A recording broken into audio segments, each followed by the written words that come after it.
Boom. All right, let me do some quick checks here. Audio checks, video checks, live stream checks. What the heck is this check? Oh. Boom, boom, boom. Make sure we're live. Okay. The laptop's picking me up. Where the hell going now? There we go. Boom, live. Wow, YouTube. Hey, everybody. Good morning. Thank you for joining me. Thanks for waiting. Damn. A little bit late. A little bit late every day, bastard. What's up? Good morning, man. Welcome, welcome. Another day. All aboard. All aboard. My audio? Okay, it's down. Good. Refund checks. Good morning, man. Another start to the day. Today's Wednesday. Yesterday we left off with audio, and it was interesting. Teacher going crazy. Some audio that we haven't heard before, and so we're gonna start our audio today. And I think the portion that we were listening to last night was like 50 or afternoon, whatever, was like 50 minutes long. We didn't get through that, and I think there's like two other clips I thought they were gonna play for us. So let's see. Okay. What's up, man? Good morning. Rise and shine. Rise and shine. Let me get this thing set up over here. Webinar stuff. The TV going. I gotta fix Twitch and Facebook as well. Boom, boom, boom.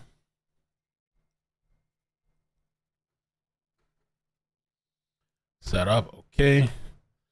Oh no. NYC Beanie says I fell asleep yesterday. Canceled. Oh, Laura, thank you for the morning super chat. I think this was this morning, right? Yes. Good morning, everybody. Just wondering people's opinion.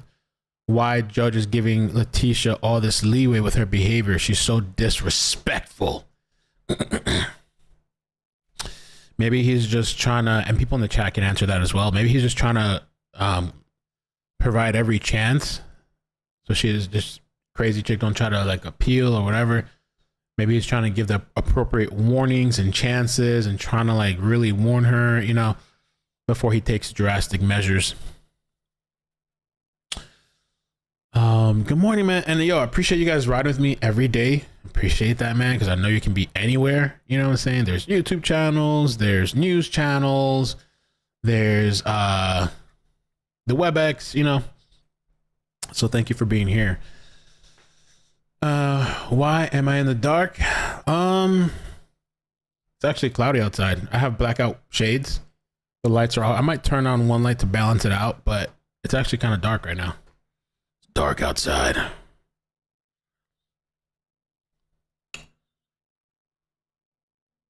And I literally just ran over here because I went to, so this morning I went to the the pre-workout that I like. Apparently it's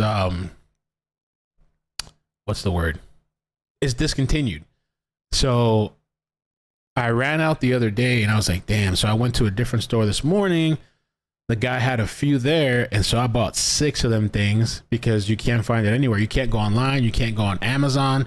The thing is gone, and it's like my favorite pre-workout because it gives me a bit of energy, but also like it enhances my good mood. It doesn't make me like aggy or whatever. Some pre-workouts don't really give you a good mood or it puts you like too much on edge. I like this one's like a nice balance, and I really like it. Luffy, it had red 40 in it? Question mark. I don't know, man. I don't know. Gamora's mom says my second cup of coffee, wake and bake, ready for this day. Did you really wake and bake though? Or are you actually like baking something? Sled. Hey K, that K, Melissa, JD Wells, that's set. Me Heart, MJ, Jonesy, Luffy, Jen, I know you're out there. Good morning. Chrissy Lee, thank you for the super chat. Says I'm dying to see her get cuffed to the table. She deserves it. Let me see. Do I have the alerts showing up over here? Should show up on my screen. Why the damn show up here? Oh, right there. Oh, let's see.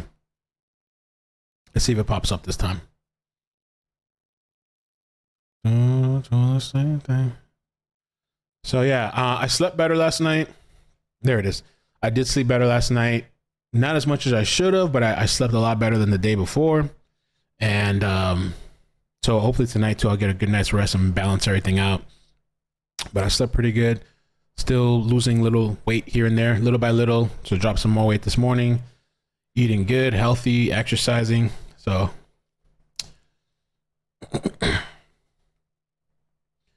keep hydrated during the day. Oh, okay, starting to get doing something. They're doing something. They're getting set up. Good morning. Oh, let me go. I'm gonna fix the Facebook stuff real quick.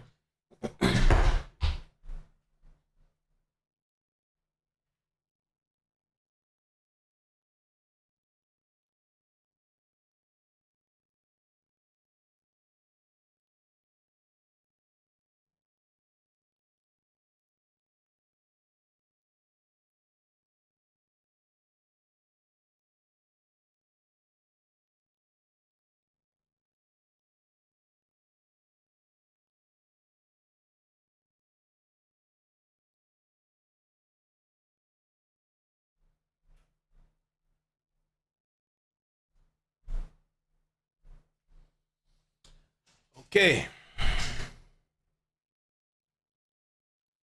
Gonna have to figure out breakfast today too. I don't know. I have to eat something in a little bit. All right, so we're waiting. They're getting set up. Let's start out with some water. Shirley says, iCkEdMeL, you look comfortable on your sofa yesterday. Yeah, it was really comfortable. Somebody was upset. Somebody's always gonna be upset though. You know what I'm saying? Somebody was upset. Oh, what is this? Who does that? It's disgusting. What pre-workout do you like? Carly says, I like it's called LFG by somebody. LFG pre-workout. I'm gonna tell you right now. Bucked Up LFG pre-workout GNC vitamin shoppy. Burn. Can't find this stuff anywhere.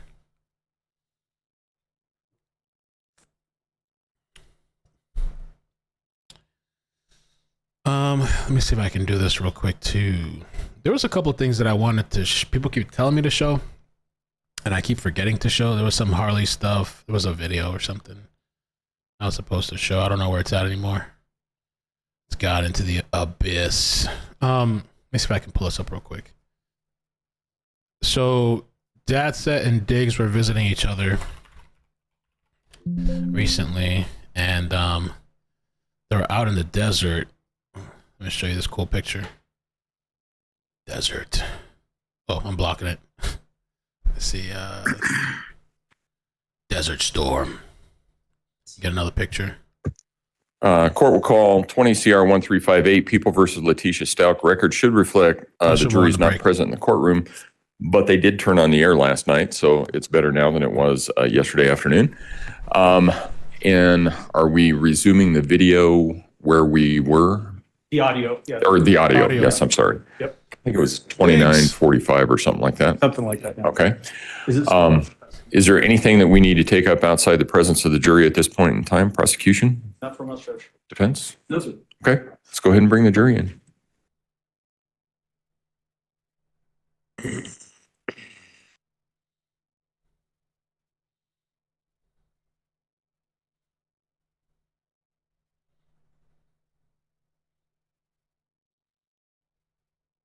Tell them to bring their jackets. Ooh. So this audio is Letecia and Al. It's more conversation that it hasn't been heard before, actually. Oh shit, I didn't mean to do that.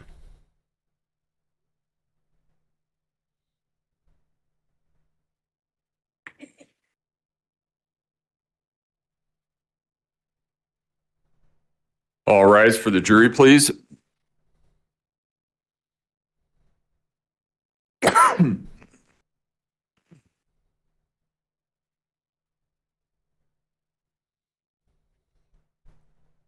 So yeah, this audio is Letecia and Al, and Yeah, I feel really good this morning. Holy crap. Like sleep, workout, pre-workout. Oh, man. I feel like this synergistic, like amazing, calm. iCkEdMeL's high. I feel good, man. Thank you. You may all be seated. Court will recall 20 CR 1358, People versus Letecia Stauch. Record should reflect the jury has returned to the courtroom. Good morning, ladies and gentlemen. As you can see, it's better in here today than it was yesterday afternoon. I think shortly right after you guys left and we were still in here, they turned the air on. So now it's nice and cool. If any of you need a jacket, let me know. And we'll start the same way we have every other day. Has anything occurred since we were last together that causes any of you to believe you could not continue to serve as a fair and impartial juror in this case? If so, please raise your hand. No response. All right. With that, yesterday when we took our break, we were in the midst of a audio. That's where we will resume. With that, Ms. Gratiano.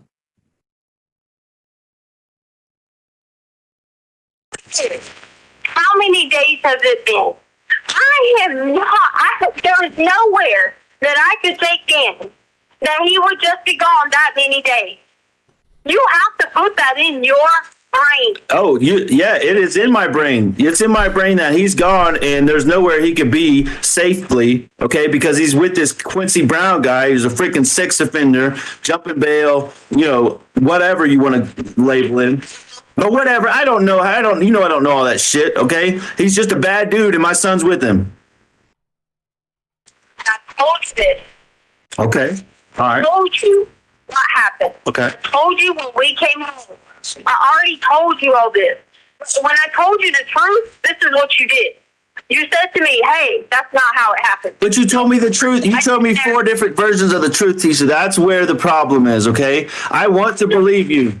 The details, and you're asking me 3 weeks later, detail for detail. But yes, absolutely. In your own words, now that you've slept on it, now that you've recovered a little bit, you're starting to remember more and more and more. So what I want to know, I've given you everything I remember. Okay, the detail I want to know is what did Quincy Brown do with Gannon? That's the detail I want to know. That's the question. Where he took him, I don't know. Where they went. Don't you think for a second if I knew that, Albert, I would tell you. Where did he take him from? That's a starting point. Where were you at when he took him? Home. Okay, so yesterday it was a bike accident in. I already told you the bike accident. You already talked about. Fine, but I'm saying yesterday he was taken from Douglas County. Today he's taken from El Paso County at 6627. Right, but then you changed it, then you brought it back, then you changed it, brought it back. I said that to you because you just want me to say whatever they got you thinking. I'm thinking what I'm thinking, okay? These freaking police have not told me a damn thing other than my son is missing and that they're supposedly looking for him. You're the only one telling me anything about their situation.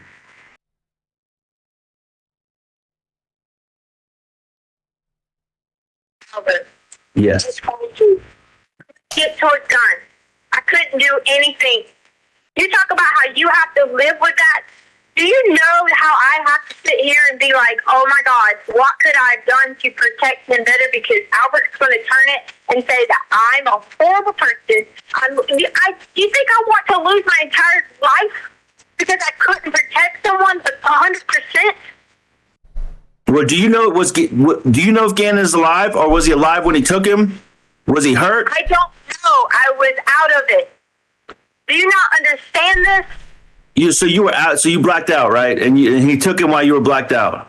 No, I just said I was in and out of it from struggle. I hit my head. I'm in and out of it. Okay. You put my arms to title. You would not listen to me on that. You know what you should have done? As my husband, you should have said, "Oh my God, this fucker not only hurt my wife, took my son."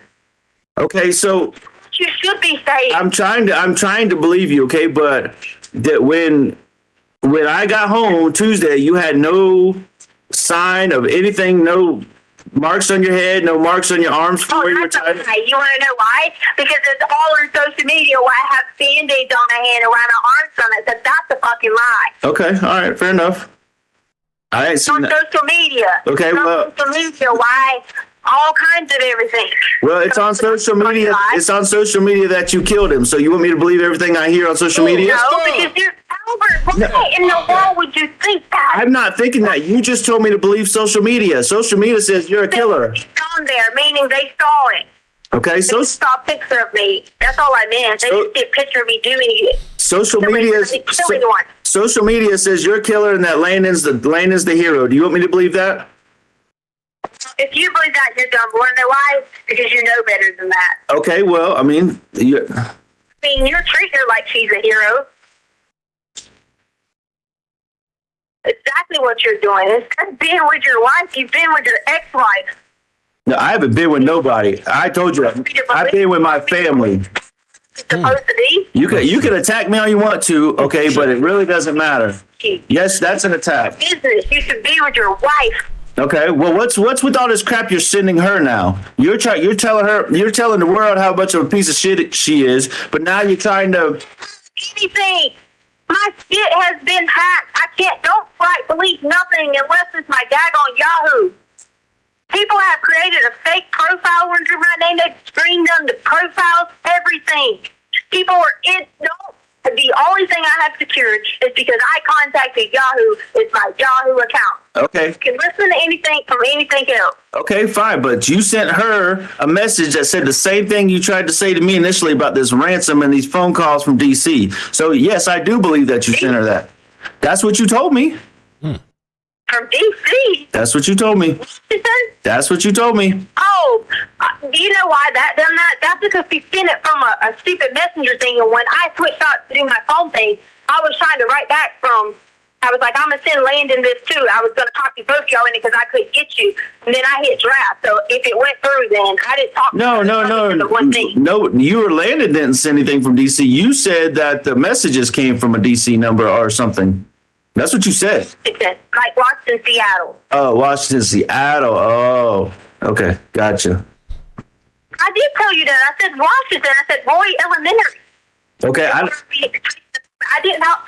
said another word to her. Did you read the emails I sent her when she wrote me? I told her, fuck her. She ain't done a goddamn thing for those kids. Don't be fucking playing hero. Read them. All right. She was sitting right beside her. They went to Texas. I ain't reading shit. I just saw what she forwarded me. She forwarded me something about ransom. She wrote you. You wrote me that night. As soon as I said something to you about her saying bingo, you had to be sitting right beside her. You had to tell her that. Wait, whoa. No. You talking about when she replied to you after that one email you sent when you said fuck her? I was. Oh, you were. No, I'm going to tell you what happened. No, she didn't. Okay, I'm going to tell you what happened. I was sitting there in the room. They had another hotel room. It was at that time of night when Lena was going to bed, and every night I put Lena to bed, and the email came through, and she read it. And that's when she messaged you back. And that's the absolute truth. And, you can question it all you want to, but that's what happened. I don't show them shit. Okay? Well, because I defended you and I defended myself and said, you ain't done most fucking things. Don't be coming up in my house. You shouldn't be here. Did she tell you I said all that? Listen, I don't get into nothing she's saying. Then that's the God's honest truth. She's freaking out every single day and it's driving me nuts. So I'm glad they went to Texas. Okay? Yeah. Because it drives me, between her and Veronica, it drives me freaking nuts. But why do you have to be around them? I'm not around them, okay? We're looking for our son. We have a shared child in common. The stress on you if you are listening to them drive nuts. And guess what? You know me well enough to know that I'm going to get myself out of stressful situations that are not productive, and you know that. I know that. So is that why you don't want me and Harley to be with you? I never said that. Doing that? Yes. I never said that. I've agreed to do everything you've asked. I've asked you, told you, whatever. I've agreed to testify. Okay? I've agreed to help find him. I've agreed to do everything. I'm tired of being portrayed as the killer of a child that I love. If you want to know something, I have a better relationship with Gannon than I even do Lena. Gannon and I so much alike. This is why it's killing me. It's killing me because it's portrayed wrong. Okay, so let's pump the brakes here, okay? I'm seriously, let's pump the brakes. if you give me the truth, and I hate to say it like this, but the whole truth and nothing but the truth, and you just lay it on the line for me, no matter what the truth is, okay? The absolute truth. I don't want no more Quincy lied on the road, Quincy bike accident, Quincy hiding in the house, okay? Quincy's secret messages, ransom. I don't want no more of that, okay? This is driving me freaking nuts, okay? I just want the truth, and then hey, listen to me for a second. I want the truth right now, and then I'll be willing to meet you. Meet me? Meet me. Like, just meet me. That's all I get is meet you. Listen. Hello? Listen, I'm sitting right here. I'm trying to work with you, okay? That's a start, okay? That's a start. I told you yesterday. I told you yesterday. My family. I told you yesterday the biggest thing in between us right now is the truth. And we have a big gap between us and the truth right now. Okay? All right. I'm not promising you. Listen. Plan of being me. I'm not promising you anything, okay? I want the truth, and I will promise you. I promise you a meeting. You could, yes, you're my wife, okay? I'm not promising you anything today other than a meeting. You give me the truth, you get your meeting, you get your face-to-face, you get to see me. All this wonderful things you send me on email about how much you want me. I want to meet with you. Okay, you get to meet with me today. That's what you get. You left, and I'm offering you a meeting. What is it? Just a meeting? I left, or I was taken away. No, you left out of... Not against me about me. No. You brought your ex-wife to our home, and that was wrong. I didn't bring nobody. She got her ass on a plane and came, and the messages show that you told her that you would support her when she got here. So we're not playing this game. She is irrelevant in this conversation. I did ask Albert, and then what did I do? I got on the phone with you, and I said, I don't agree with this. Okay, fine. You know what? My son's missing. I don't care about stupid, petty. You think I'm hooking up with her. It's about Gannon. So you give me the truth, and I'll meet. It's not about hooking up with her. It's about you. But that's all you said. Tisha, stop. Put the brakes. Be on TV hugging your ex-wife. Actually, I should, because she's the mother of my son, and I'm not playing this game with you, okay? Do you want to meet? Do you want to meet or not? Do you want to know what? Do you want to meet or not? You want to know something? You should. Well, then guess what? This wife of yours has done everything that sorry-ass motherfucking mother hasn't done. Okay? I'm not arguing with you about that. I'm not arguing anything. Do you think I got a hug from you? You got plenty of hugs. You got plenty of hugs until you decided to bounce and come and get your shit and bounce. I asked for Valentine's Day. I said, hey, let us come stay. Do you think you gave me anything? But you can give her conversations every day. You can talk to her every day. Listen, you've been begging me. Listen. You tell all the shit to the kids. Let me tell you something. Listen. You're not making you're not making yourself believable to me. You offered the truth, okay? You offered lie detector test. I don't even believe you're anywhere close to here. That's why you're dodging this meeting. Okay? That's the God's honest. Dodging a meeting. Yeah, you are. You for days. Yeah, you are. You're dodging this shit. Come to your hotel. You won't even tell me where you're staying. Well, I asked you the same question, and you won't even tell me where. You tell me. I gave it to you. You said the North End. Place I was staying. You said the North End. Bullshit. Bullshit. Say America. Yes, I did. Bullshit. You go look at your email. I know, and it's bullshit. You don't think I didn't drive around there just like I drove around looking for other shit? Drive around there. I don't have a car. All right. You're going to find me. Screenshot me a receipt right now. Send me the receipt from your email because I know you got it because you always get them. Okay, so don't play me, homie. All right, send me the shit and then I'll believe you. Second, do you think for a second that I pay for this? Do you think that? All right, fine. All right, back up. You give me the truth and I'll drive to freaking Extended Stay America right now. Give me the truth. I gave you the truth. I walked you through what happened. No, you walked me through 27 versions of a fake bullshit lie, okay? All right, tell me the truth right now. So now you want the truth and you just told me it was a lie. No. You're not trying to be on my side. I am. I'm trying to meet you. You literally just told me it was a fake bullshit of a lie. You just told me none of it was true. Tisha, I got to ask you every day. You just told me that. I got to ask you every day, like yesterday was the bike accident. That was the first time I heard that one after 3 weeks. Okay, now today I call you back, willing to work with you for a lie detector test, and that's a bullshit story. Okay? I already said I would do a lie detector test. I already told you I would do a lie detector test. That's completely irrelevant. What's relevant is the truth. You get me at Extended Stay America. That's what it is. Listen, you get me at Extended Stay America. You can do whatever you want to with me, okay? I just want the truth, and that's what you get. With you, okay? Like, yeah, like you're really gonna let that happen. Listen, you give me the truth that we find my son. If you wanted me, you would not be apart from me. What? Tisha, watch your interview. You said you What? left because of Landon. You said that, not me. I didn't say Tisha leave. I said everybody come together, be a team, let's find Gannon. That's what I said. And that's what I've said from day one.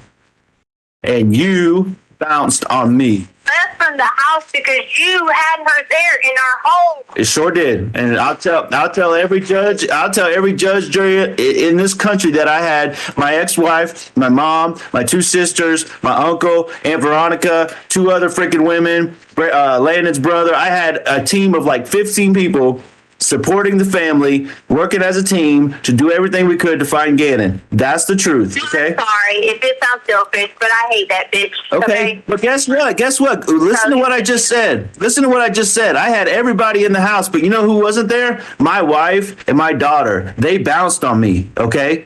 They bounced on me, but me being a good person, I'm still here willing to listen to you. You told Mom we had to turn the keys into you.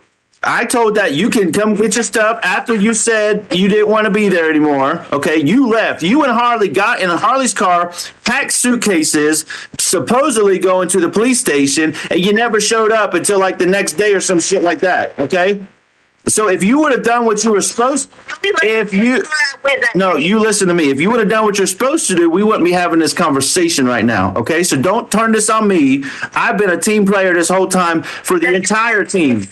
We would be together right now, is what you're saying. If you would have never left, we wouldn't be having this conversation. You got your shit and you bounced, okay? What we need now is the truth. So you're saying if I wouldn't have never left, we'd be together right now. I'm saying you bounced, okay? You bounced. Okay, see, that's your point. You don't have any. You don't want to be with me. That's not what I'm saying. It's not about our relationship. This is about Gannon. Wow. And you're dodging me when I keep asking you for the truth, saying I'm going to drive to you at Extended Stay America. She's hung up. Oh, he was saying that for the feds? Damn. Have Special Agent Cronin back up on the stand. Agent Cronin, if you would resume your seat on the witness stand, I remind you, ma'am, that you're still under oath. Ooh. Oh, yeah. Let me see if I fix this a little bit. Yeah, right there. Good morning, ma'am. How are you? Good morning, sir. What we hear in this particular phone call and then the prior phone calls that we heard while Mr. Stauch was on the stand, were you present for all those phone calls as well? Yes, sir. Fairly consistent approach from Al in trying to get information from the defendant in those phone calls, Yes. trying to get details about where Gannon may be. Yes. Was it fairly consistent through all of these phone calls for the defendant to then distract away and cause a tangent discussion? Yes. Is that what we hear when Al starts pushing her to give the truth and then it turns into a discussion about ex-wife? Yes. At the time of this particular phone call, there's some discussion about Extended Stay America. Is that the hotel that the defendant was staying at right after Gannon's disappearance with family members? Yes, I believe so. Is that on the north side of Colorado Springs? Yes. Did you know at that particular time of this phone call, so February 15th of 2020, where the defendant actually was located, in whether in the city or anywhere? Yes, we know. Where did you know her to be at that time? South Carolina. How did you know that information? We had tracked her purchases and then got video of her crossing the country. Okay. So when she's agreeing to potentially meet if information is given, was she implying that she was still here in the city? Yes, she was. In your opinion, was that a distraction attempt by her? Yes. Throughout the course of your involvement in the investigation and what you observed, was it fairly common for the defendant to try to manipulate the investigation the way we just heard in this phone call? Yes. Was there any indication that Quincy Brown was involved in Gannon Stauch's disappearance? No. Did you have a chance to look up who Quincy Brown was? Yes. And who did that turn out to be? He was a sexual offender that was on the most wanted list that week of offenders or fugitives in the Colorado Springs area. Is that commonly published in this area by the media outlets, including the Gazette and I think KKTV and those types of outlets? Yes. And he was listed on that? Yes. Okay. Did you learn, based on your knowledge of investigation, that he was not even in the country anymore? Yes. Okay. I want to next jump to another phone call that occurs on February 15th, 2020 at 12:10 p.m. Were you present for that call as well? Yes. Again, same process that you described yesterday about passing notes to Al and suggesting questions and coaching him up? Correct. All right, Your Honor, at this time, I would request permission to publish People's Exhibit number 52. This one is longer. It's an hour and 4 minutes long. Ooh. All right. So we got an hour. Okay. We You guys ready? should be able to finish that, and then we'll take our break. Buckle up. Yep. Okay. I'm kind of hungry though. And agent, you can step down if you would like to do so. Okay. So we got another audio, an hour long. I think this was it February 20th, they said. Good morning, by the way. If you guys could hit like. February 15th? Okay, 15th. Okay. Hello? Hey. Hey, can you hear me? I can hear you. So I just got off the phone with that Amber lady, and I don't know, I kind of feel stupid now because she's like, no, I ain't heard from nobody about nothing like that. That's how I sent her a message. I'm just telling you what she said to me. On a landline because I sent it to the number you gave me. So if it was a landline, maybe she didn't get it. But if it's a cell phone, then she got it. Okay, I'm just telling you what the lady told me. I don't know. Like I told you, I don't know what the hell's going on. Is it a cell phone or a landline? I don't know. I called and she answered. That's all I know. You want to hang up and try to call her? Telling me it's got to be a cell phone. Do you want to hang up and try to call her? I'm just so sick of this. I'm just listen. Things were great. I hanging up to call the FBI. No, you don't have to. I'm just saying, do you want to hang up and try to call her instead of message her? What I'm trying to say is, like, I just want things to go back like they were like Christmas. Like right when we got the 2 puppies, all the kids were there. Everybody was so happy. Kids were playing their Switch. We were playing with the puppies, and it's just life was just like happy as could be. And then and here we are. I just want to go back to that, Tisha. Why can't we just get back to that place in our life? Over. What? For a second, that is not on my mind every single day, and that's not what I want. I put in so much effort in Christmas, and what you're saying, how much effort I put into Christmas and holidays for everyone, and you think for a second that's not what I want? I go out my way for all of our children to have tons and tons of clothing, so everything I saw, the leader has online. Who do you think bought it? Oh God. Who do you think did all that? Don't you think I love doing that? Want that? And I pray every day. That's exactly. I wake up every morning looking for you. Then realize I'm not beside you. Then realize I'm not helping the kids get ready for school. You think I don't know that and want that?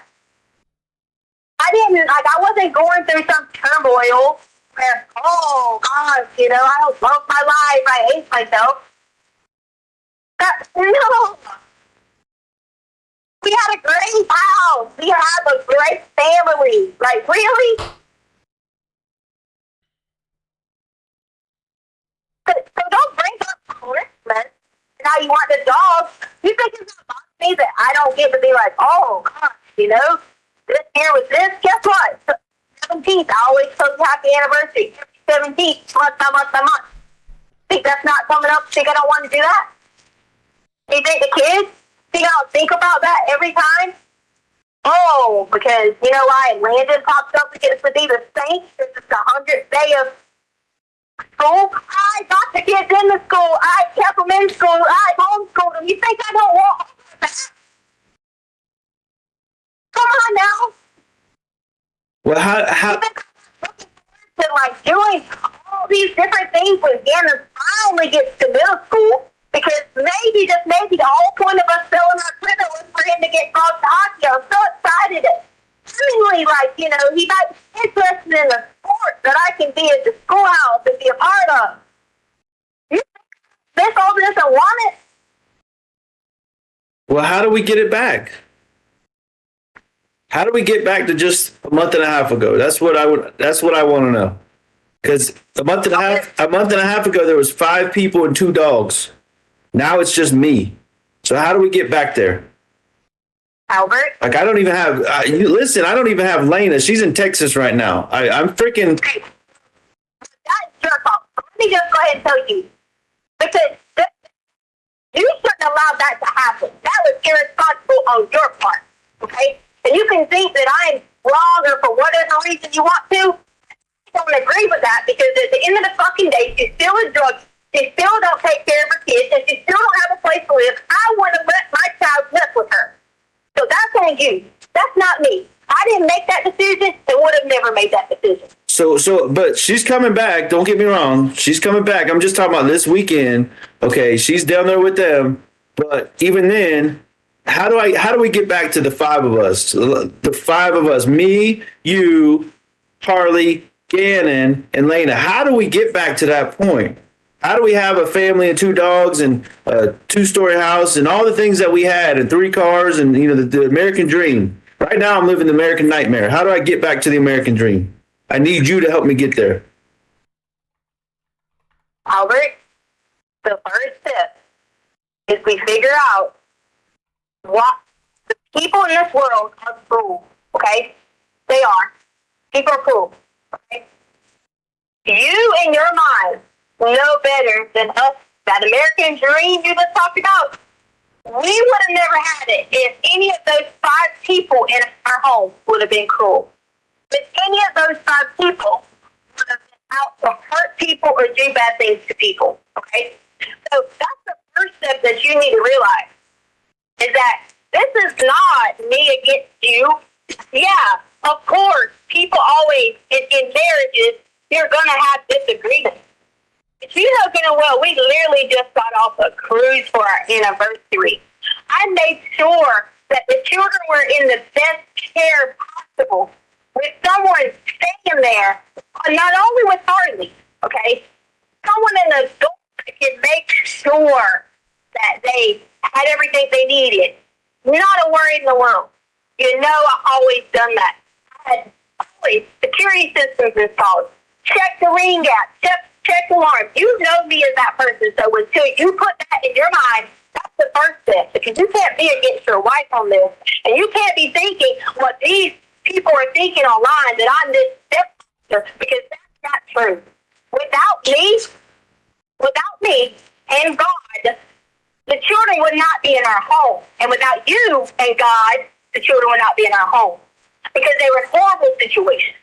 So in order to get back the way it is, we need to figure out who can help us. Who can help us figure out the best way to get in, whether whatever it is. Do you want me to give him my leg? You want me to give him my arm? No. Listen, I'm telling you, I told you this yesterday. I feel like this is all going to be my fault in the end, okay? Because I was gone when this happened. So don't sit there and offer your legs and arms up when it's my fault. I'm not going to let you say that. Here's why. Okay? Let me tell you here's why. Because when you were in Oklahoma for 5 months, I had to be the one waiting and checking to make sure the kids were okay. I had to be the one driving, making sure this, that, saving people, barely getting time with them. I had to do that for you. I had to drive through the night to Orlando to catch planes, to a hurricane to get them to you in Oklahoma. Right? But you got to understand. Let me tell you how I feel. Let me tell you my feelings. What is one of the most important things to me that I always say? Protection, right? And I failed in that because I couldn't protect my son and I couldn't protect you from getting your head smashed and all these other things, okay? So that's how I'm feeling right now. But how do we get back to what we were with our 5 people in our family? We are that. Why are we saying get back to it? That's what we are. No, because I'm one person, Gannon's unknown, you and Harley bounced, Lena's with Landon, okay? That's not 5 people. That's 4 people somewhere and one person unknown. So how do we get Gannon? How do we get Gannon back? Number one. Let me ask you a question, okay? We're gonna sit for a second here, and we're gonna say, all right, we're gonna focus on 2 separate things here. First thing is we're gonna come back to getting Gannon back and all that. But let me ask you what you just said. Let me answer to what you just said. You can't think in your mind that that's what you want to get back. Is you now. Let me back up and say this. Heath and Harley didn't leave. This is what happened. Heath and Harley came back after they took absolutely everything from me. I went in. You were laying on the sofa, and I tried to talk to you. I said, come to the bedroom. Let me talk to you. Okay? I tried. The next day, you helped them. You did. Instead of just calling to say, hey, listen, they want to take Harley's car, and they want to take her. You didn't ever say that. Okay? You could have been trusting and said that to me. You know good and well. I have a lot that I've worked hard for to throw away. You could have called me. You could have said that.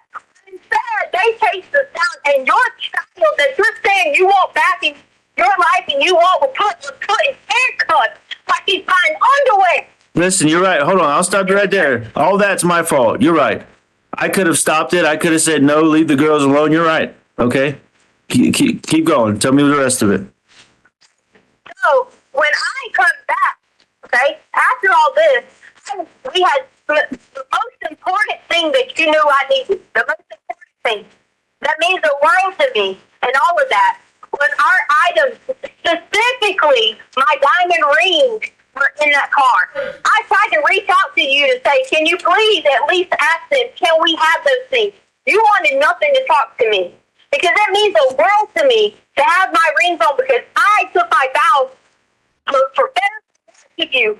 And I tried reaching out for you. Hey, they have my ring. They have my ID. I don't even have money because they have my card. You wouldn't even talk to me.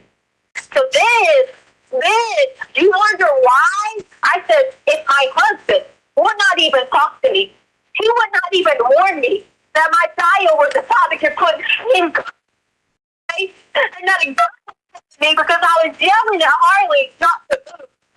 I was threatening and told them to shoot me right there. It's on camera. Well, listen. I'm sorry. That's my fault too. Okay. No, I want you to know I'm telling you, all this is my fault. Okay. I'm acknowledging that. Keep going. I'm just trying to be a team here. But then you tell everybody I leave. But when the truth is, you didn't step up in any of that and say, hey, babe. Okay, all right. No, I'm gonna stop you there. You told the world on camera you left. I didn't. So let's clarify that, and then you can go on. Okay, go ahead. Go ahead. Why I wasn't? They asked why I was not out there. Okay. Listen to me. In the situation, I'm sitting here getting all my things taken, and people think I don't have feelings. Why this stupid girl was sitting up in her house when she went days without calling her. She didn't even complain on her birthday, which was 4 days before. You think I was angry? You think I was sitting there mad, thinking you don't give a fuck about them? Yes. Call me. I'll take the blame for that. I'll take the blame for being stupid if you would let that bitch run near our house the way she did our children. So I did. After those times that she came to our house drunk and I had to let her stay at 4697 Farm Lake Drive, and you fucked me out about it and told me I was on her team because she was drunk and I wasn't letting her high or whatever, and I was letting her leave with those kids. That's why, because that was don't care what the situation was. Could have been a fucking ass in a hotel because you didn't give anything to our children. I don't care what the times were, because that didn't do anything but put a wedge between us. So yes, when I came back that night, I had no other choice but to get clothing. I had no intentions of getting but a few things of clothing. So then when I see this bitch or other people, I'm not going to name any names, but you told me who or not, with my motherfucking clothes on, and then I see people, you can say what you want to in a time like this. You should worry about that. I'm not worried about the material things. It's the principle in my home. Because I don't disrespect people's homes. If they disrespected me like that, there's no telling what they did to you or what they did to our children. That is why I was angry. So be mad at me, say what you want, because I took clothes from there because I didn't want them burned. When I walked in that house the first time, that shit had been moved. That shouldn't have happened, Albert. You should have let that bitch Veronica walk around and move like shit. That was wrong. Where was this bitch at when we needed help? When I needed somebody to help sometimes, where was she at, Albert? Where was she at when we needed help sometimes, when you would be working? We needed a babysitter. Where the fuck was she at? And you let her walk around and move that shit? And then you let her go downstairs and do what she did to Harley? Oh, that was it. Who did what to Harley? No, I don't know. Who did what to Harley? Oh, well, why don't you ask Miss Veronica what she walked downstairs and talked shit to Harley? And then we weren't, and my mother wasn't allowed to say a word for it because she wanted to make sure we got our things. You asked her that. No, I'm asking you. I don't know what the hell you're talking about. And you asked Harley what that meant. You let that woman follow that child downstairs that didn't even step in to sit up motherfucking word. Follow her downstairs. Well, anyways, I don't know what happened. Harley can tell me later. I don't know. Yeah. So my point is, so you can tell me I left and wasn't trying to be a part. You did not step in to help me to speak any of the odds. Sit there and try to talk to people, to try to remember anything else, to try to go through the steps of it. I immediately had to go into a defense mode, fighting for myself with nothing. Nothing.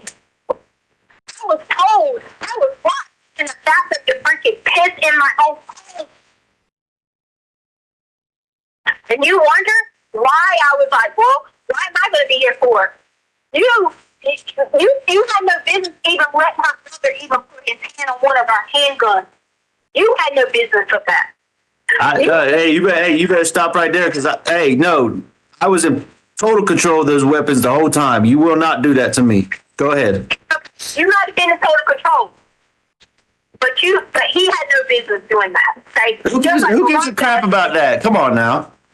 The point is, Albert, you let these people come in during that time, the first few days, and you let them control things.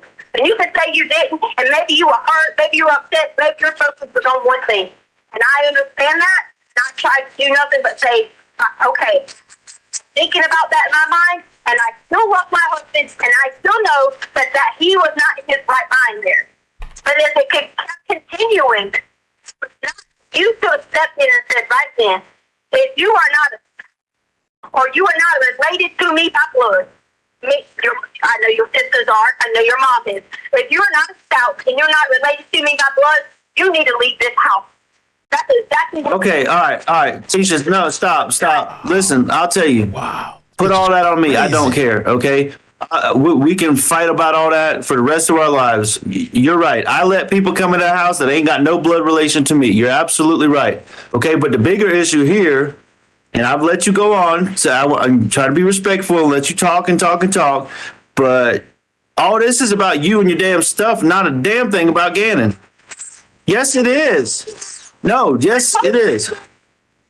No, you asked me how. I said we're going to talk about two separate things. That's what I told you. So that's the first thing. Now, the most important thing is Gannon, because you asked me the question how to have everything back, American Dream, like you said, in December. First, you just realized where your actions could have been different. You realized where my actions could have been different. So until we have tried to put those actions back together and bring it back together as one, Albert, as one.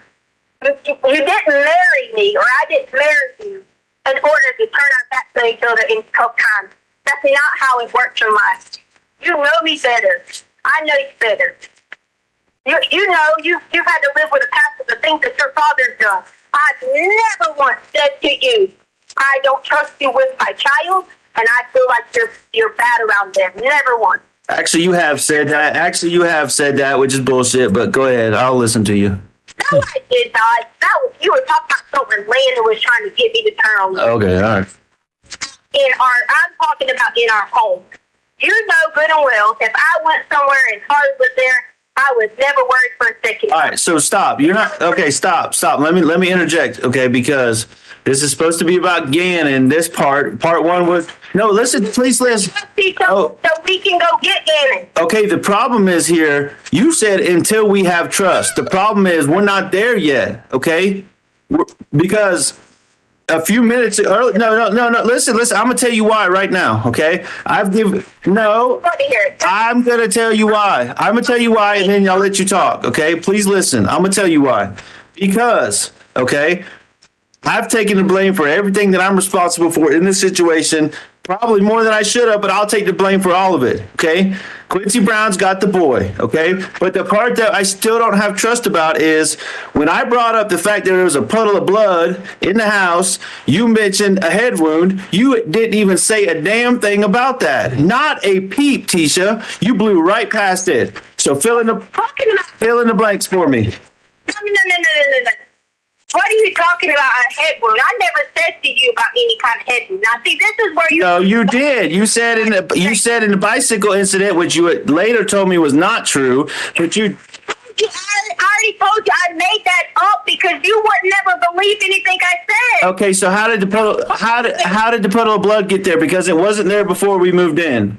So, okay, tell me about the puddle of blood in the corner. No, you said the wall. You said there was something on the wall. Who cares what it was? You cleaned it. I don't know anything about that other than what you said. We cleaned everything from when Gannon. Okay. Yeah, and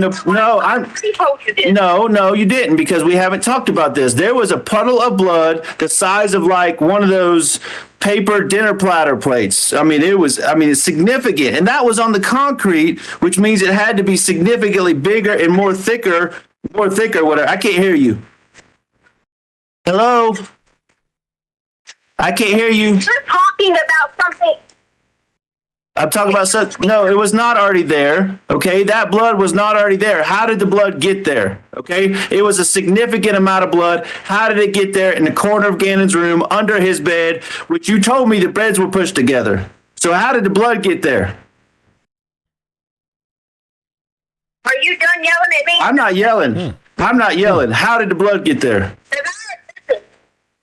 You can tell all your little police people that are listening. Did Quincy Brown bang Gannon's head up against the wall or something? Did he bust Gannon's head open? Did he hit him with a 2x4?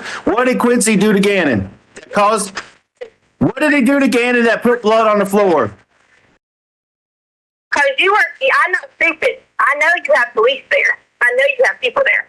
You can believe whatever you want, obviously, because I've had so many freaking stories that you believed that were true to tell me, and then you always back off of them. Okay, so you can believe whatever the hell you want to believe.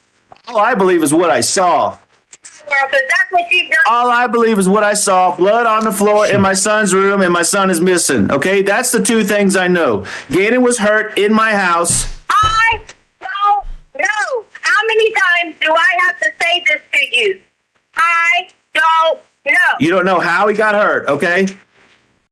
You asked me 15 times the same exact question, and I'm giving you the same exact answer. I don't know. Then you try to turn it, and you try to ask me another way, and then you try to turn around, and you try to say something nice and sweet like you really care, and then you come back and ask me the same question again.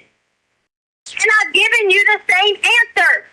If you're so concerned about... But you had... No, stop, because you haven't given me the same answer. It's been a different story every time. You sure aren't your ass to go find him to see what he did to Gannon. You are too busy worrying about something that you think you can solve. I'm still waiting on the address. You were supposed to give me the address. You were supposed to give me the address from your lawyer's people. Me? Yes, because you said they had it. You had FBI. Now you're changing your story. You called the police, not me. I wasn't there. I'll take the blame for not being there, for not protecting you. You called the police. Why did you call the police? I am. You call, actually, no, stop right there. You called the police and told him he ran away. Not that Quincy Brown took him. What the fuck, Tisha? Oh. Answer that for me. You know, without a shadow of a doubt, Quincy Brown, and I believe you, Quincy Brown has my son. This motherfucker from somewhere up north of here, okay? But you called the police and said he ran away. Don't tell me you were freaking out. Okay, no, don't give me some bullshit. Don't give me some bullshit story, Tisha. Tell me the goddamn truth right now. Answer. If you're not going to listen to my answer, then why are you talking? I'm listening. This is it. This is the line in the sand. Quincy Brown got my son, and you told the police he ran away, and there's blood in his room. Guilty. Why would I call the police? I said Quincy Brown was guilty. I didn't say you. I said Quincy Brown. Why are you talking about yourself? Why did you say if you were guilty? Ooh. You told me you weren't the whole time. Why did you say if you were guilty? You said Quincy Brown, and I said Quincy Brown. You keep bringing it back to you, not me. There's no. I said there's blood in the room. Quincy Brown took him. You called the police and said he ran away. Explain all those things to me right now.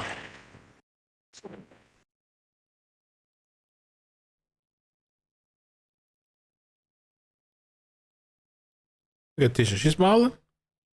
What are you doing? What's she really writing in that thing? Albert, What? you calm down. I'm gonna answer your question. Oh, I'm calm. I'm as calm as I can be.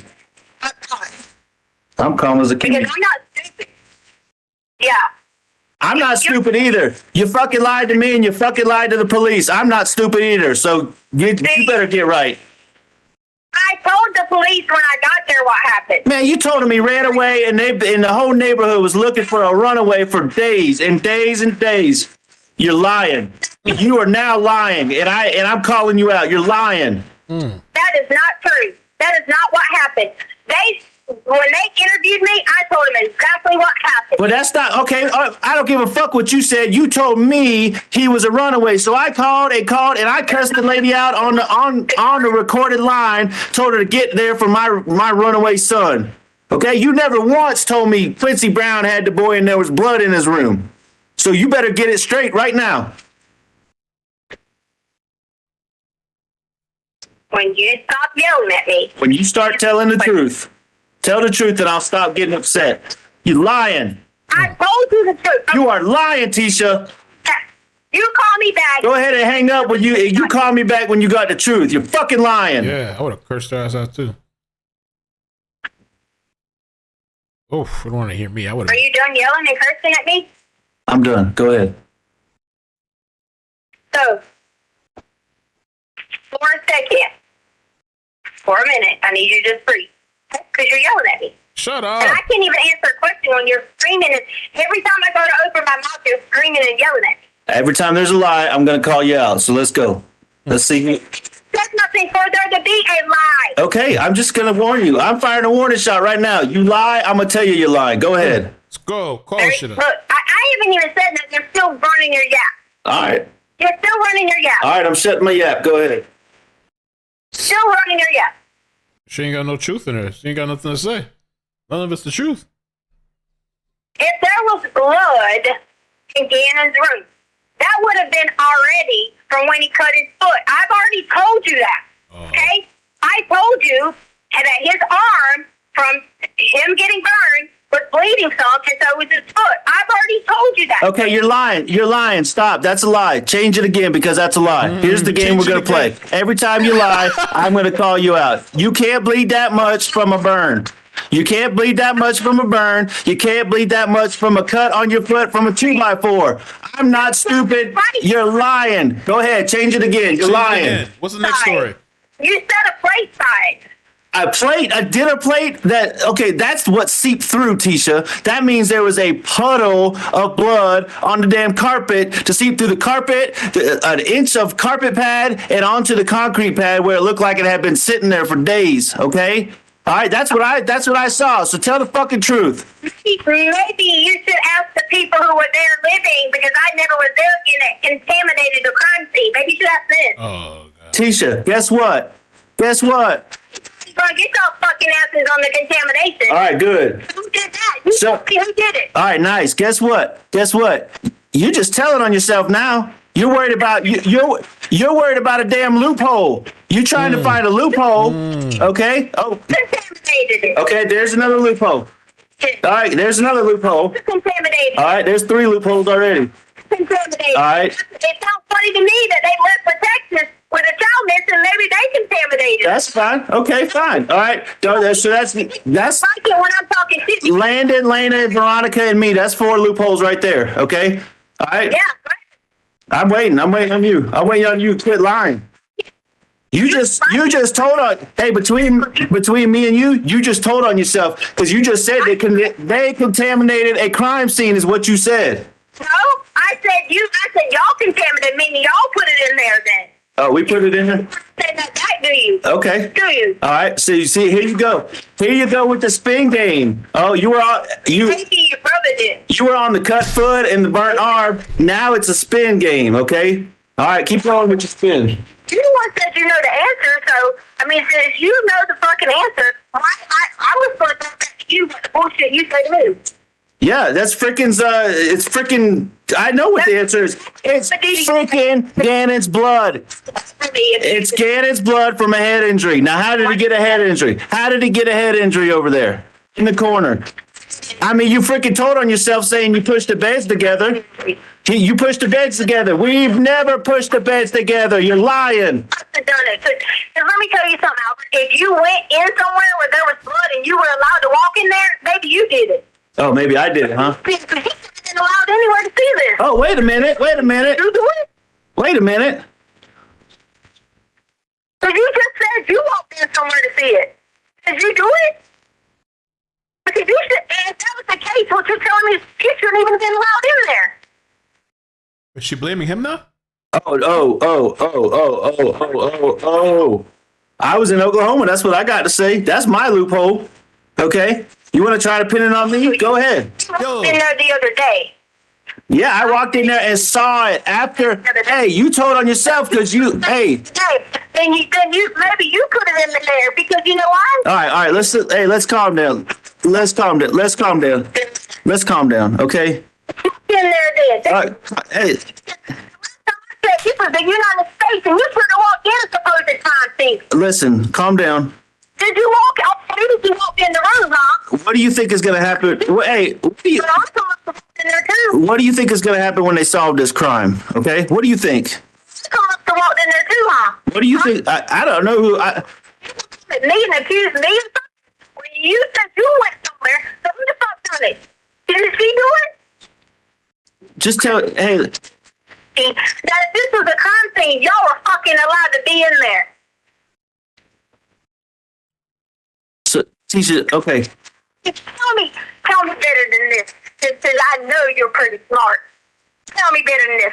So you admitted to me that you were allowed to walk into a crime scene. No, I said I saw it. Don't twist my words. I saw it.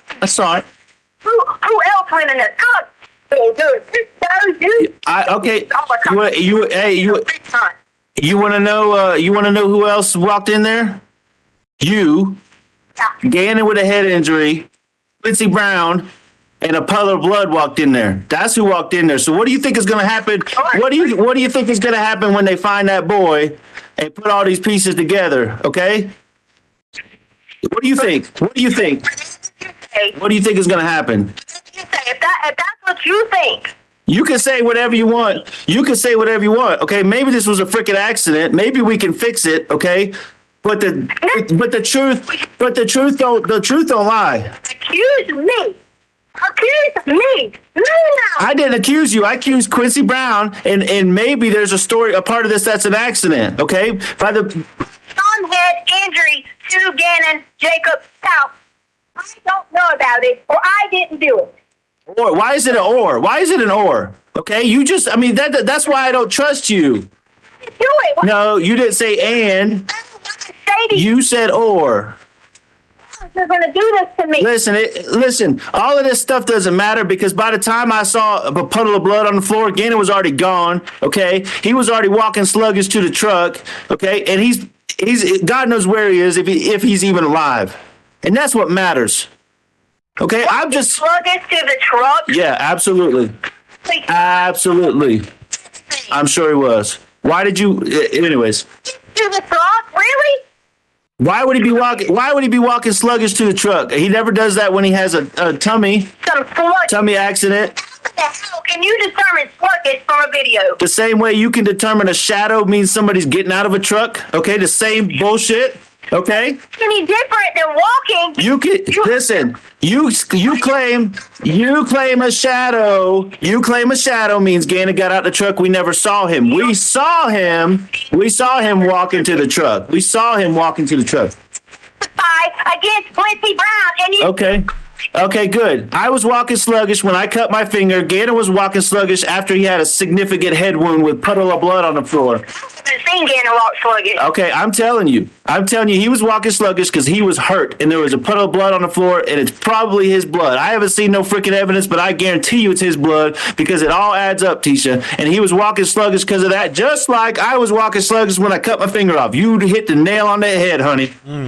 I don't understand. Like, you're talking. See, this is what's not making any sense. You're trying to say that he got hurt, but yeah. I don't even know that he got hurt at Oh, why? I'm glad you caught yourself. video. So you're saying he got hurt Monday morning? I'm glad you caught yourself. Yep, I'm glad you caught yourself though. Hey, listen, let's stop, okay? Because this is going nowhere. We can fix this. No, I want Gannon. I don't want you in trouble. I'm blaming Quincy Brown, okay? I'm blaming freaking Quincy Brown. I want my son.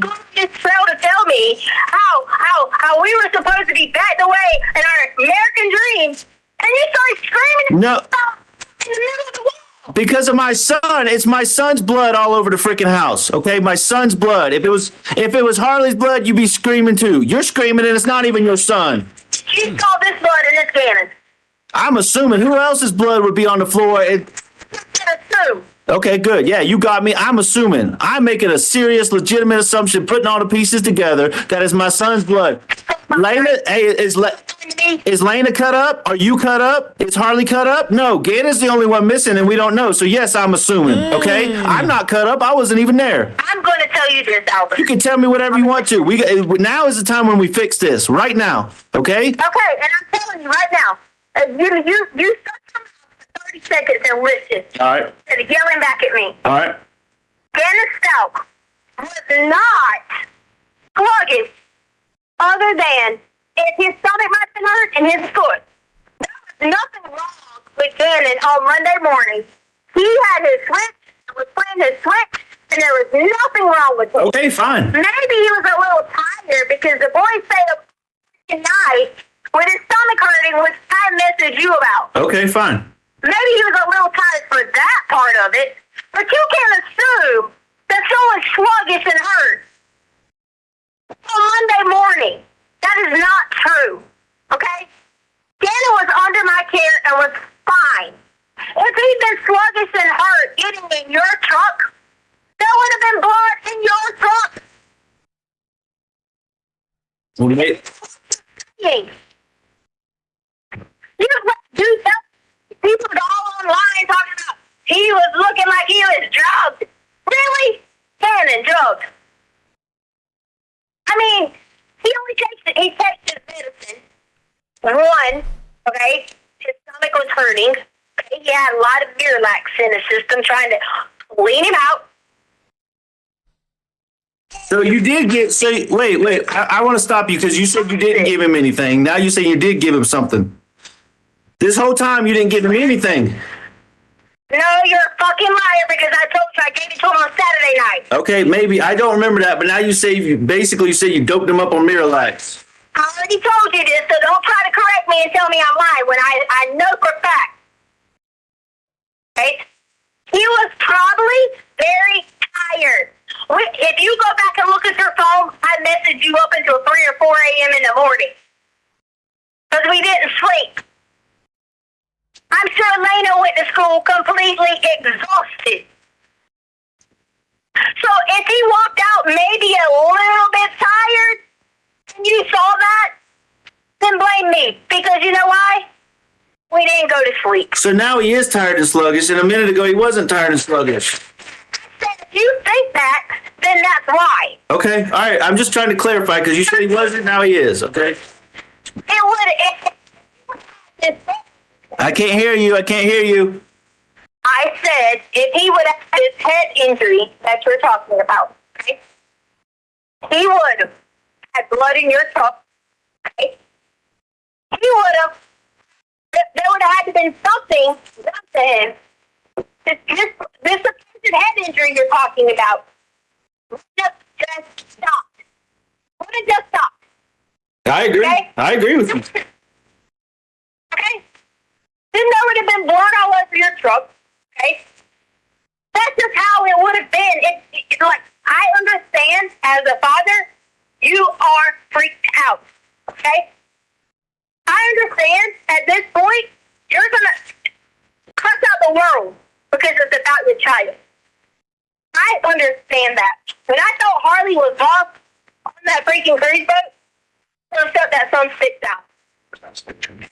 I understand what you're saying when it comes to attack mode, protect mode, attack mode. Okay? But you want to know how do we get back to that? Then you have to believe that when Gannon Stauch left that house that day, he was not in any shape or form, had been bleeding, hurt, nothing, other than him hurting his foot, okay, his stomach hurting. And you know what? I was going to leave him at home. Wait, what about the burns? Okay, you already knew this. Okay, well, you said, I'm just clarifying because you said in any way, shape, or form, and he had burns on his arms. Okay, this is my baby boy now we're talking about. Yes, you said his head. I'm trying to clarify his head. All right, so I got you. All right, I got you. He didn't leave the house with he didn't leave the house with a head injury. All right. So did you bring him back and then he got a head injury, or did you bring him back with a head injury? Okay. Then he ran away. Did he run away, or did Quincy Brown take him with a head injury? Okay, what version of that is the truth? Because the boy was bleeding in the house.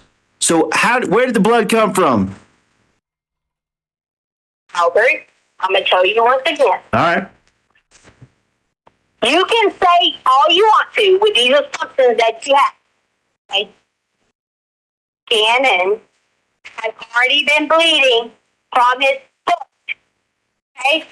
I had already cleaned it up outside. Did he bleed in that corner? Did he bleed in the corner of the room? Okay, I'm sorry. Can I talk? Okay, go ahead. He had already been bleeding from his foot. We had at that point in time fixed the room.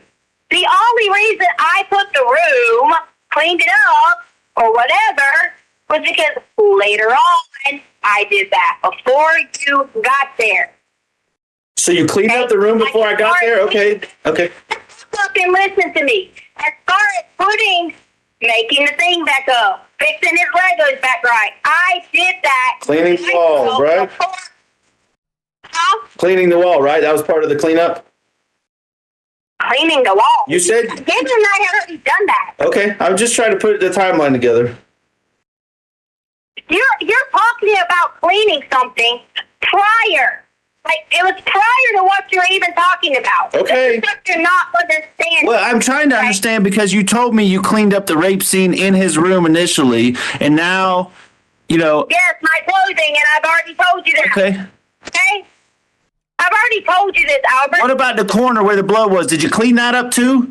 Okay, was that part of the cleanup? And that's fine if that was part of the rape cleanup. I mean, but was that part of the cleanup? Okay, now you're trying to go up. No, I'm trying to understand all of this. You never told me the rape wasn't true and the bang in your head wasn't true. You told me the bicycle wasn't true. You didn't tell me this part wasn't true. So did you clean up the corner too? Was that part of the cleanup? Because that's where the blood was. And like I said, that all adds up to an accident to me, and that Quincy Brown is responsible. Okay. And that you just got scared and freaked out. Or was it your blood from when you banged your head? I mean, what happened? What happened in that? Gannon's blood. Well, I'm trying to figure it out. I'm assuming it's his, but if you banged your head that hard to pass out, you probably were bleeding too. Maybe you fell into the corner because the beds were pushed together. I don't know. All right, I'm just trying to understand. And then you cleaned it up, and that was part of the cleanup that you talked about.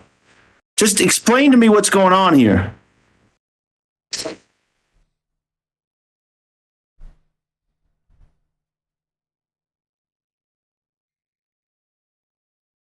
is embarrassing to explain to you, Albert.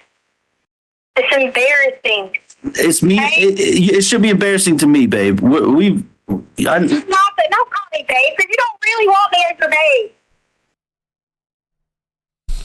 You're not trying to be loving to me. I'm trying to find out what happened to my son. Everything else is part of the situation after we find Gannon. Whatever we decide at that point. What's in Gannon's blood? In the corner? Wherever it would have been on the roof. Okay, keep going. I'm gonna shut up because this is freaking me out. Don't even start with all freaking me out like you care. I care if it's. I don't want nobody to bleed. What are you talking about? So you cleaned up your blood and Gannon's blood in the corner? Why didn't you tell me that? I did. You just said I told you about the cleanup part and whatever about it.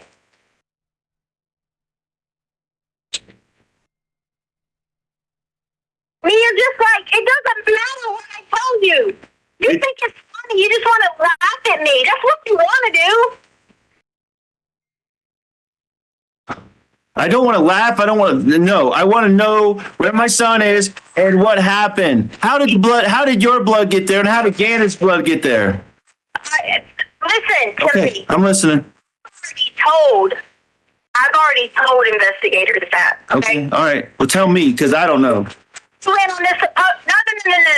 Since they let you in on this supposed crime scene that you shouldn't have even been on if it was a crime scene, then they probably let you in on everything. Okay, or they did things illegally, whatever they did. My point is, it is embarrassing to tell you that. Okay, embarrassing. Okay, because you know why? You're not going to take my side, so what does it matter? I am going to take your side. I'm trying to put me on trial. Have you been in a car to go find this dude, or have you put me on trial?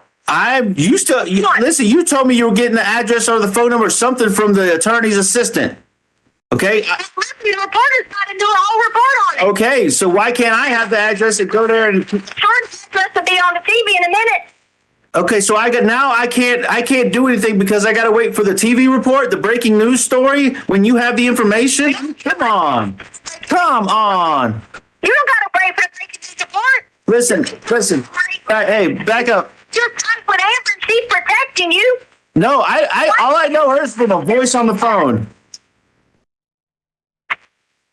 Listen, what I want is what I told you I wanted initially. I want our 5 people in our family, 2 dogs, Christmas presents. Yes, that's what I want, okay? And if this was, I'm just talking about that's the last time we were all together, happy, enjoying it, that I can think of that was great. What could pick up? I'm just talking about good times in our life. Hey. I said that's the last thing I can think of, presents. What? That starts with you.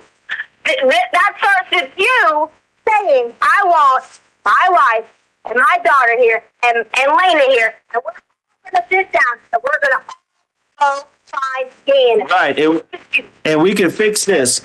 Yes, our family can fix this, all 5 of us. Okay, maybe it was an accident, I don't know. Okay, all 5 of us can fix this. Talk to Lena. That's how sorry that shit was. Sorry. That's how sorry that shit was. You could right now fix this. You could right now say, listen, my wife, my child, and my child, we're all going to be in this one location because our home has been taken over. And we're going to write it down. If we have to wake up every morning and write down any new detail as we are pursuing this person. Okay, and that's what I'm trying to do. With you. And that's what I'm doing with you. I'm writing down every detail. This adds up to an accident. Hey, Quincy Brown, no. Not about your you said we can get together, write down every detail. We're on the phone together, Tisha. We can write down these details. The only way you want to do it, right? I offered you a meeting. A meeting? Yes. Okay, make up your mind. 1 minute you offer me a meeting. Next minute you said, how do we have our lives back to where? All right, and I also told you it starts with the truth, okay? You still haven't told me. That's Oh, yes. Okay. How did the blood get in the corner? Your blood and Gannon's blood. How did it get there? That's the truth that we need. Okay. How did it get there? It doesn't matter what I tell you. You're going to call me a liar. No, just tell me what the truth is. That it does matter. I tell you, you're going to call me a liar. Tell me the truth, and I won't call you a liar. I told you. Okay. You're going to call me a liar. I can tell you that I freaking got hit with a baseball bat, and you would still be like, you're lying. And it'd be true. Listen. I told you that I can tell you that somebody was trying to stick something in my asshole. And Gannon's asshole. And you would tell me I was telling a lie. You wouldn't care.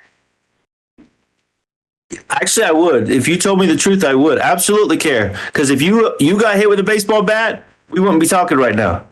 Okay? So that's why I just need the truth of how did the blood get there. Now we've established it's Gannon's blood. I just told you, didn't I? Tell me again. You didn't tell me. You said if I told you this or if I told you that. You didn't tell me anything. If you are all over the place, that you're that blind, if you're that blind to it, then that's on you. So somebody hit Gannon with a baseball bat. Somebody hit Gannon with a baseball bat and then molested both of y'all. So so it's blood from his butt? Talk for the baseball bat, like use it as an example how you wouldn't believe nothing I said. So somebody raped and molested both of y'all. And that's blood from his butt is what you're telling me. And blood from your butt. I'm telling you anything because I'm not going to relive it. Well, Gannon's out there hopefully reliving it every day. I hope he's out there living. But he's not, because you know why? You hoping he's not living? You're hoping he's not living? I said I hope he's out there living. Living every day. Oh my God! You just see? No. See what you did? Yeah, I saw what I did. I took what you said. He's not. I said I hope he's not living it every day, like as in living through someone hurting him. And you took that as me saying something different. Why? But why are you so worried? Somebody did something to you and Gannon, this Quincy Brown guy. You're not going to be in trouble. You're not going to be in trouble. But you're talking about contaminated crime scenes. But I'm not telling you you're going to be in trouble. I don't even know. Okay? You're worried about all this stuff. No. You're worried about immunity. You're worried about contaminated crime scenes, but you didn't do anything. I'm telling you, you didn't like that I came back with you when you said something like that. No, you can come back with whatever you want. Okay? It's not a competition. It's not a competition. Actually, it is a competition to find that boy. I can't hear you. It's the Constitution. What Constitution? Oh, God. I can't hear you. It's the law. If someone deems something a crime scene, there's not a person is allowed to be in there breathing, walking, anything. But why are you worried about that? Why are you worried about that? You're not on trial here. Let's talk about When I Constitution. come at you with the truth. No, you're not on trial here. No, the truth is, well, how did the blood get there? Tell me, okay? God, you're asking me again. How did the blood get there? I'm not saying it's your fault. Listen, Same question fucking 15 times. because you won't tell me. So I want you to acknowledge for me that if what you're saying is true, I don't know the Constitution like you do. Okay, you went to law school and all that stuff, right? So if the police allowed somebody to go in there, that's the police's fault. Okay, that's not my fault. It's not your fault. No. Do you ever let people talk and answer you? Yes. This is what you should have been. Like, this is what I told you all the time. You should have been a lawyer. Right, okay? You ask him, look, he's like, get now in my ear when I'm trying to tell him. You would not let someone answer you for nothing. Like, you sit there at work and let people dog your ass, but you would talk shit to me. No, I'm not talking shit. I'm asking you for the truth. It doesn't even make any sense to me. You won't even, protect us in freaking Burger King, but you'll talk shit to me. I'm not talking shit. I want my family. I want my son. He was bleeding when he left the house. You told me that. You told me he was bleeding.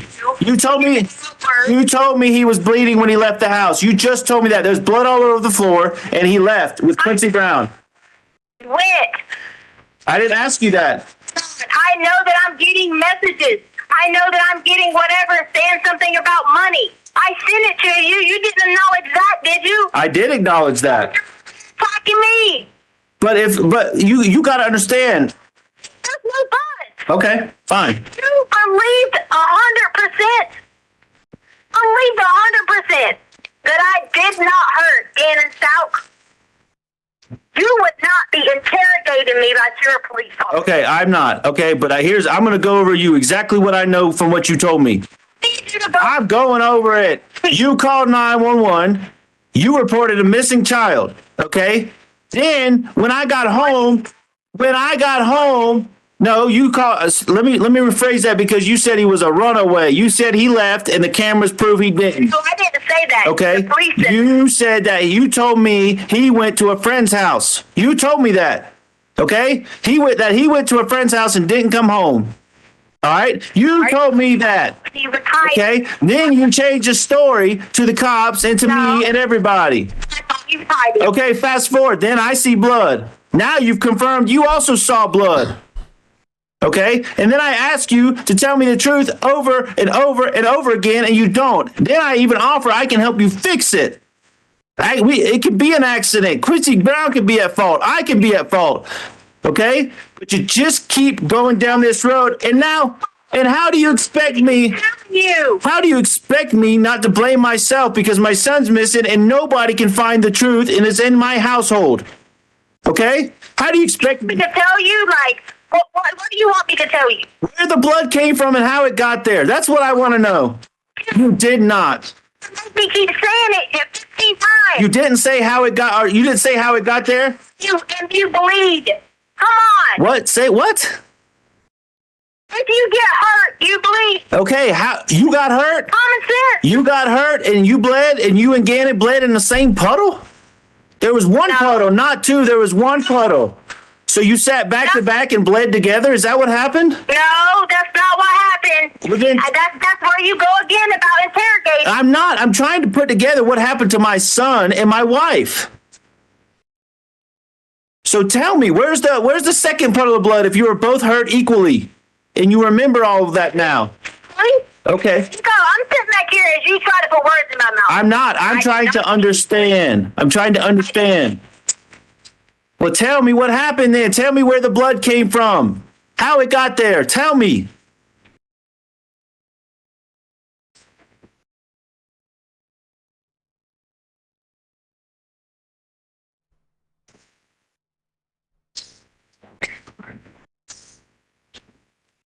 I can only go on what I heard. Okay. Tell me what you heard then.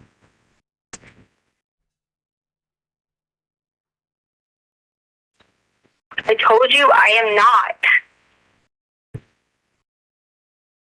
Until you guys can stop trying to make me to be the criminal when I'm not. I'm not. I told you I'm taking blame for it. No, let's clarify. Let's clarify. You got mad and Let's clarify. you would be for asking to clear your name. Let's clarify. Be stupid enough to clarify to you.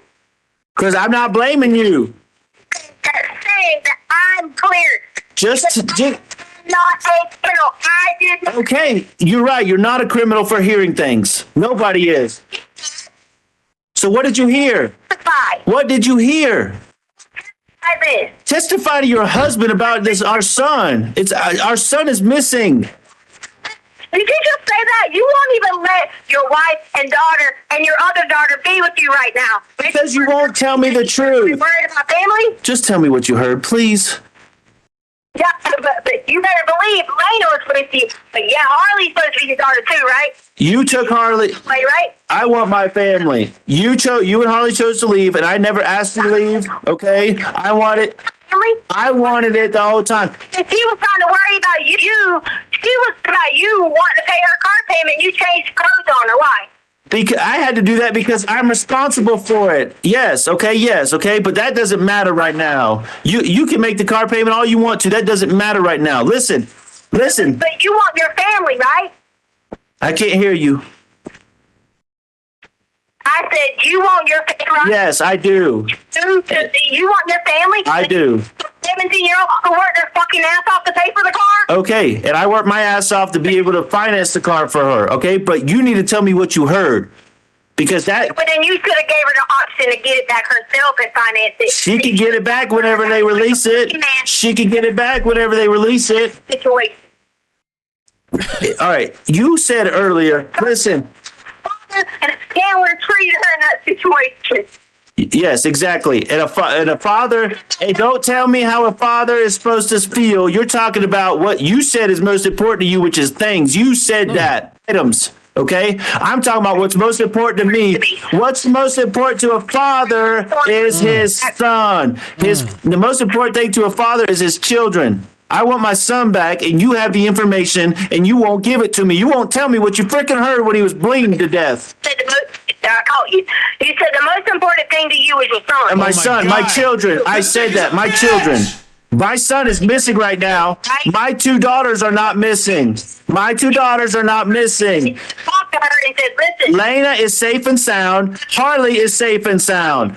They need love and care. Okay. Just said you put Lane in the bed last night. Right. Where's Harley at? You wouldn't let us come. Exactly. Thank you. Thank you. Thank you. And thank you. You won't tell me where she's at to protect her and keep her safe. She wouldn't tell me that.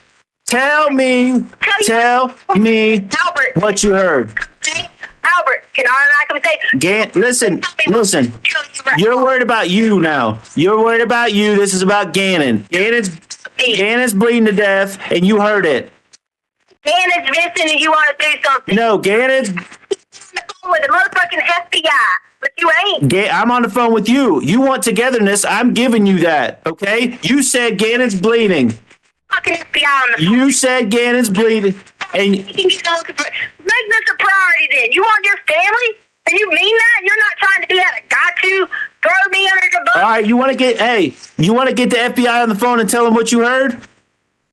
I'll call that lady right now. And tell them you have the key piece of evidence. Amber, I'll call that Amber lady and tell her you have the key piece of evidence that they're missing. What? Call her on that three-way then. Call her on 3-way? All right, I gotta go to my message and look up the number. Well, you can read the number to me. Hold on. What did she say when you called her? What?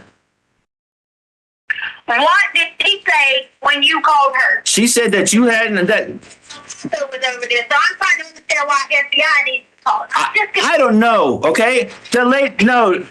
I am telling you. She reached out to me and said, "I'm with the FBI. How can I help you?" That's what she said. We're to the point now where the FBI is involved. So if somebody's saying they can help me, then they can help me, and that's what I want. So I reached back out to her. You didn't message her. You lied to me. Yes, I did. I'll send you the message right now. All right, I'm gonna add her on the call right now. You ready? And you better tell her what you goddamn heard, Tisha, about that boy bleeding to death. All right, I'm adding the call. Hold on, right now. 719-240-2516. All right, 3-way is starting. Don't go nowhere. This is Amber. Amber, hey, this is Al again. I got Tisha on the other line. Can I merge you in? Tisha, are you there? Tisha, are you there? Tisha. Yes, I'm here. Amber, are you there? I'm here. This is Amber. Okay, Amber, Tisha, tell Amber whatever it is you got to say about what you heard when Gannon was bleeding to death. Because that's what you've been telling me. I did tell you, because Quincy was beating him up and hurting him. Can you hear me? Yeah, you said Quincy was beating him up and hurting him? Yes. And what I was just telling, I've been telling everybody this for days. Mm-hmm. So maybe, because obviously I am FBI and not El Paso County, I'd like for you to kind of go through this story with me. I know it's awkward. I know it's weird. I know it's hard to talk to strangers, telling strangers things like this. But, every detail helps us. That's why we try to ask you as many questions as we possibly can. So I'm sorry that you're going to have to go through it. Many times talk to different people, and no one has ever tried to help me. I haven't tried to not tell you anything in the FBI. There were 3 people already called. Okay. Well, and I'm sorry that, here I am. I'm another person. I'm talking to you. And I'm making you live something again. And I know it's a very personal situation, but I want to get as much information as I can from you because every detail does matter and it counts. So, I'd like you to... Let me just call you back. Can I call you back? I don't have a phone. I'm going to walk and get someone's phone because I like credits off of working so that if it's going to be a long conversation. Okay. Is it that same number? Because I text that 719 number that he gave me. Well, the 719-240-2516 that you guys just called me on is a cell phone. So, and I didn't receive any text messages. Okay. Because I'm on this text app because they take my... You just give me a minute. I'm going to walk and grab another phone and call you right back, okay? Okay. Are we going to do a three-way again or what? Hello? Tisha. Okay, she hung up. That's a good time. All right, ladies and gentlemen, we will take our morning recess. If I can have everyone return at 10:45, we should be able to start on time at that point. Again, don't discuss case among yourselves. Don't discuss case with anyone else. With that, we'll see you back at 10:45. All rise for the jury, please. Wow. Mamma mia. Mamma mia. What in the world? What in the hell was that? The part that I kind of like, there is no conversation with that woman. There's people in this world that there is no point in conversations. Now, he's doing what he has to do. I'm not saying this is really important for the trial and stuff like that. It's a murder case. He did really good. But what I'm saying is... Thank you, may all be seated. Record should reflect the jury has left the courtroom. Mr. Allen, I just want a housekeeping matter. Yep. Yesterday, you referenced 4 phone calls, Exhibit 51, 52, which was just played. Right. And 53. I thought you also referenced another one. Yeah, that one's not admitted yet. Okay. Because it's only a call between the defendant and Special Agent Cronin. Okay. That's what I wanted to check on. Yep. Okay. And that is Exhibit 333, Judge. And as far as timing, these last 2 phone calls are just short of 30 minutes each. So some questions in between them and then those 2 recordings. So just to give you an idea on timing. Okay. When we come back, I take it then that you will have Agent Cronin back on the stand for a few minutes are you going to play 333 next, or I don't know what the timing is? Yeah, 333 is actually next. So I need to get her back on the stand, ask her some questions as it relates to that last call, then do a foundation for 333 and then play it. Right. And that should, let's see, probably put us mostly towards the noon hour. Okay. All right. All right. Thank you. Court will be in recess then. All right. Somebody was asking to where Al is at. They close it out. He was behind, there's a bald guy sitting in front, in a suit. I think he's behind that guy. Can you confirm she's wearing headphones? They said that she was provided headphones. I don't know if she has it on or not, when she's covering her face like that and stuff. And the one time where I was where I said, she's a bitch, whatever, it's because, he's trying to find his kid. There's so many, diversions and shit, but he's trying to find his kid. And he was talking about, what's the most important to a father, and he said his son. But then he corrected, because the whole thing is about his son. His son is missing. But then he corrected, his father and his children and all this stuff. And so she's like, you see, you see, you said your son. You didn't say the girl. This chick, there is no conversation to have with people like that. When you deal with a nut like that, somebody that's doesn't want to have a good faith conversation, liar, manipulator, deceiver. They're just trying to pull you into a game. And this lady murdered a child, and you're trying to duck and dodge and play all these little weird games and talk about the crime scene. And it's been what'd you say? If the crime scene was if they mess up the crime scene, or if they contaminated, they contaminated the crime. All this bullshit. But Al did a great job, and he did a great job because this is, they're using this for the trial and to like charge this woman. I can't. If somebody starts telling me some cockamamie story like that, you lose me within the first 30 seconds. I talk with friends on the phone, and I just get lost all the time because like I can't really focus. You start coming up with some cockamamie shit like this, you lost me within the first minute. I'm already probably especially if it involves my kid, you're gonna be getting cursed out. But he did such a good job. Good job. And there is people out there like this. That's why it's so good to see like this Letecia shit. There is people like out there like this that if it doesn't involve your kid missing and murder, there is no point in engaging with somebody like this. You're not going to have any kind of civil conversation. It's better to just walk away, block them, whatever the fuck you got to do. There is no kind of conversation to have with somebody like that.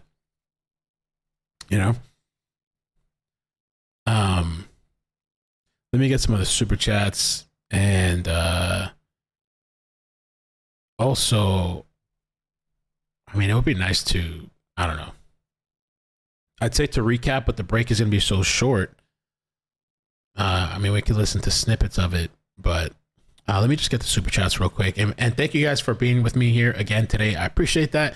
If you could hit the like button, if you could subscribe, almost at 180,000. Slowly, like baby steps creeping there. Slowly. We're at 179, 764. Let me get some of the super chats that I missed. Emma N, thank you for the super chat. It says, have a coffee, Mel. Thank you. I need to make some coffee. I'm a little upset that the Amazon dropped off my empty filter cups in the wrong place yesterday. So I gotta cancel it, or we gotta get a refund and reorder it and all that stuff. Stephanie, thank you for the super chat. Says, have you heard L? Oh, that was yesterday. L has a bio son. This was all yesterday. Oops. Has a bio son. Yeah, I heard about that. Emma, thank you for the super chat yesterday, and Kona's mom yesterday as well. Your channel rules. You deserve it.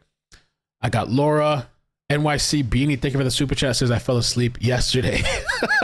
Yesterday was kind of like, it was a little bit of a drag. A little bit of a drag with the guy. He was nice, but it might be time for him to like retire. The last expert that we had on, he was nice, but he was just taking his time, kind of slow, whatever. But he did what he had to do. It was a bit of a drag though.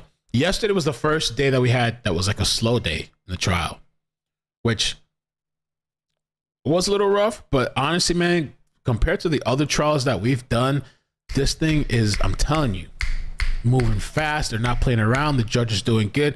Probably it's going so fast because the defense is not really fighting so much, because they're not denying that she murdered Gannon. When they bring the psychiatrist, they're going to try to argue and fight that, like, she was insane. And by the way, the poll that I did, I asked you guys in the chat, do you believe that if the jury's going to believe that she was insane at the time? It was a pretty high percentage. I think 90-something% said no. I don't think so either, especially after listening to all these calls. This woman has no remorse. I was even thinking while listening that she's just like evil, man. She's just evil. And I don't even know if that's the right word, but well, maybe that's one of the words. The only person she cares about is herself. She killed a child, and the only person she cares about is herself. There's nothing you can ever do about that. And she's always the victim in everything. And how dare you call me a liar? And didn't she accuse? Because I had gotten up to because I was so hungry, I made some boiled eggs. But when I came back, it sounded to me like she was accusing Al of killing Gannon. It's like they were kind of going back and forth, and she was trying to well, maybe you killed her. So I thought that's what I heard. Maybe you guys can clarify that. Chrissy Lee. Oh, I got that earlier. I'm dying to see her get cuffed to the table. She deserves it. Thank you. Diggs, 11-month membership. 11 months. Thank you so much for resubscribing and your support and the and modding. Thanks again for spending these long days with us, Mel. Last day of vacation today. No more D&D on one call. What is that? D&D? I don't know. I'm slow. No more D&D on one call. LMAO. Kat, thank you for the membership. Army Mom, thanks for the super chat. Says you work hard and are allowed to chill on your couch. Cancel the haters. Yeah, yesterday I was kind of tired. I didn't sleep that well, and somebody lost their mind. I sat back on the couch for like, I don't know, for that boring, really long. It was important, but the long, drawn out portion of the trial. And I was still reading the chat and writing back on my phone. Rebecca, thank you for the super chat. Mandy L, is she planning tic-tac-toe with herself, smirking bish? Right? I feel like she was smirking. Who knows what she's writing in that little book? I think she's also trying to like give the illusion that like she's okay and she's cool and she's like confident or whatever. Ava, thank you for the membership. Appreciate that. And Kona's mom, thank you for the super chat. Thank you for coming every day. I appreciate your support. Kelly Van Glider. How about nada? I think you meant, was it nada? Narcissist train wreck. Yada, yada, yada. Prayers, partner Eve, servant of God. Thanks for, oh wow, 6 months. I didn't realize you were still a member. Thank you. Appreciate that. Great job on the coverage. I hope you're doing well. Desi, thanks for the super chat, says, and that's the real reason Gannon was, and that's the real reason Gannon was landing to her. Ooh. That's interesting. That's an interesting thought. And so, yeah, we're on break, guys. And so, we're on break, but like I always have the audio open in the background, so you don't have to worry about like they start and we miss it. The audio's live. But yeah, that's the vibe that I was getting the entire time. Like this woman hates Landon, man. Like despises her. And I mean, maybe you guys in the chat could even mention out certain points from the call, but like despises her and called her all kinds of things. And she's not here. I'm the one that's here. And I'm the one that did Christmas and blah, blah, blah. And saying all this stuff about drugs and,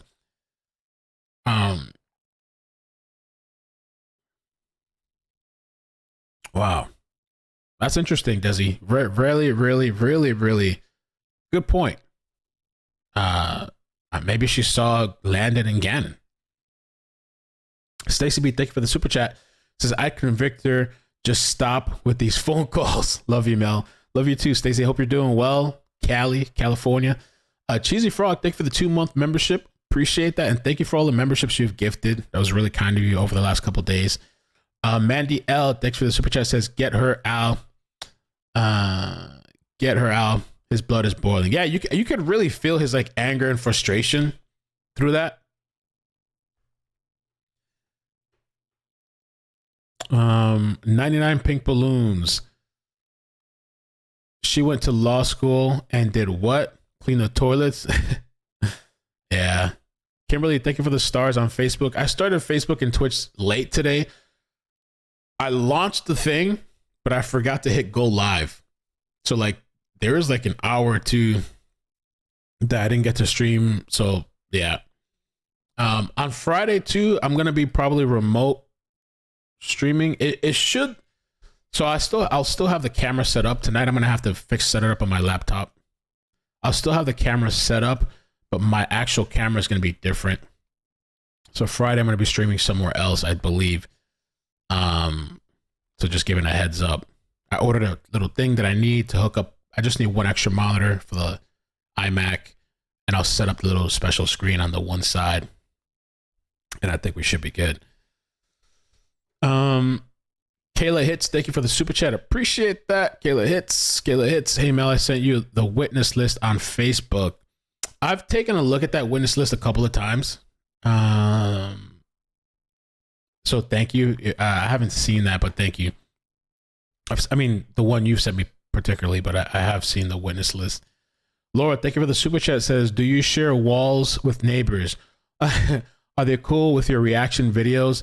Thanks for sharing the trial. Much love. So, the other place that I stayed at, it wasn't connected to anything. It was like solo. This place, this is like outside. This is behind us here is like the hallway. There's nothing there. On that side there, I don't know if it's connected or anything. There's like a gap. I think that I'm in the best positioning in this place right now for like screaming. I've never had a complaint.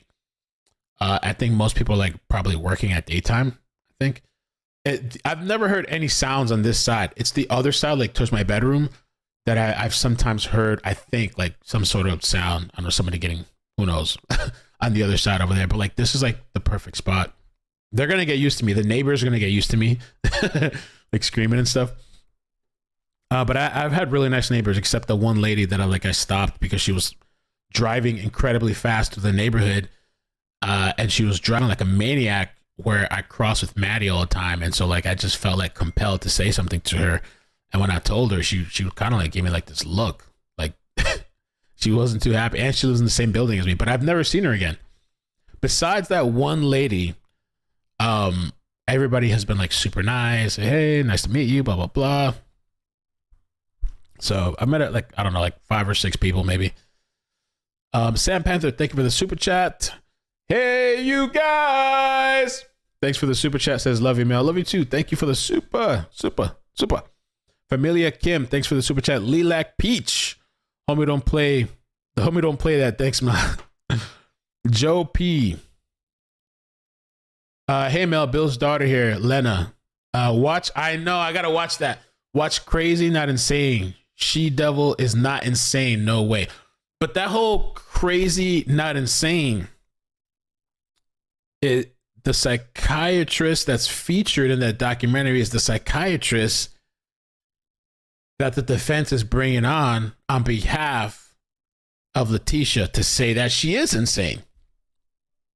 But I do want to see it at some point. Crazy Not Insane.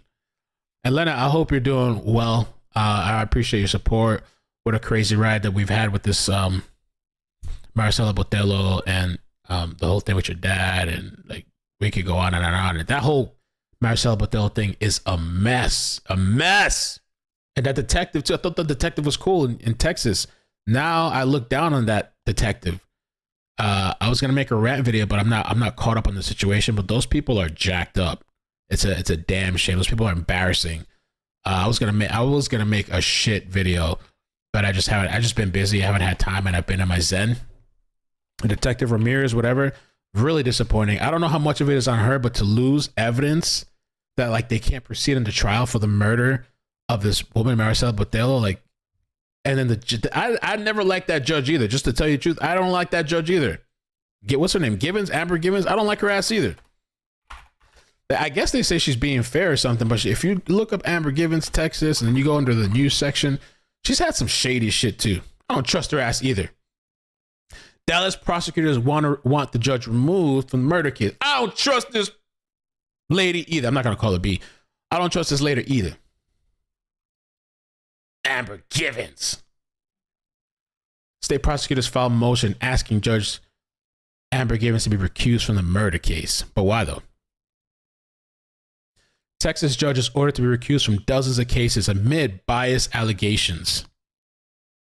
These Texas people are corrupt as F. Corrupt. I don't trust them. All in cahoots and all kinds of shit.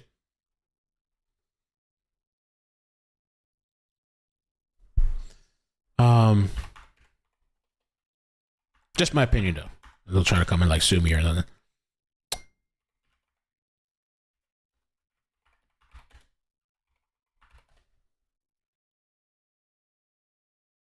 I want to see if I can show.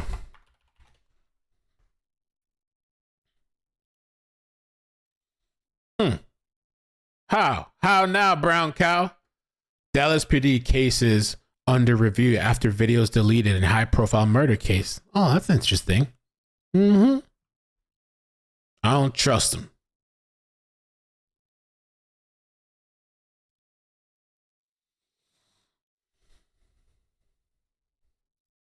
And thank you. The Dallas County District Attorney says he's disturbed by the behavior of a Dallas detective. Both Dallas police and the DA's office are looking into her actions after allegations that videos were deleted in a high-profile murder case. Fox 4's Blake Hansen spoke with the DA about his concerns and other issues involving police data. Blake.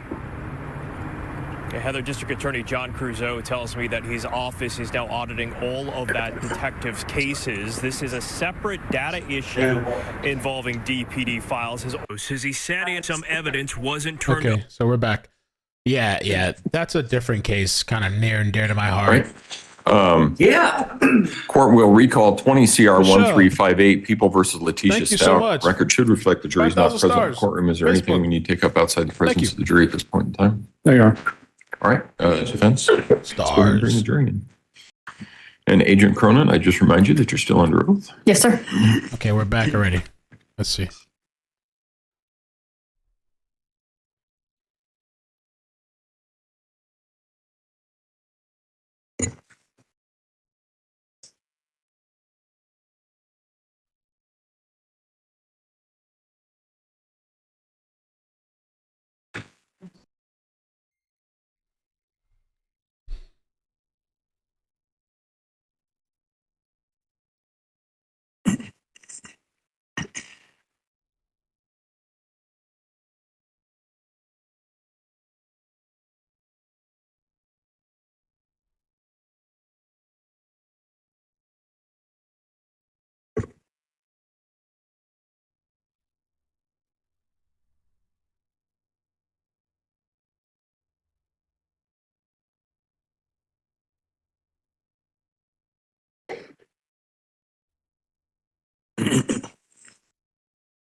All rise for the jury, please.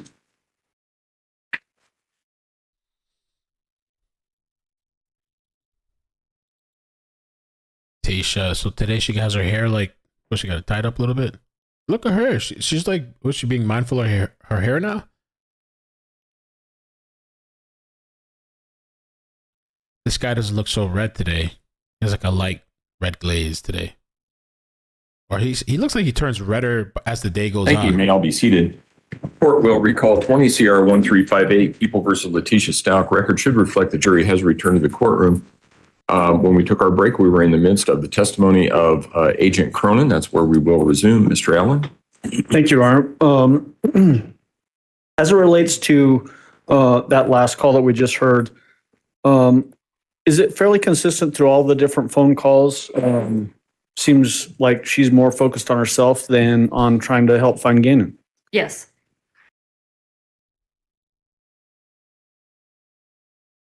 Was it consistent that there would sometimes be nuggets of truth that she would give wrapped in things that were untrue or distracting points?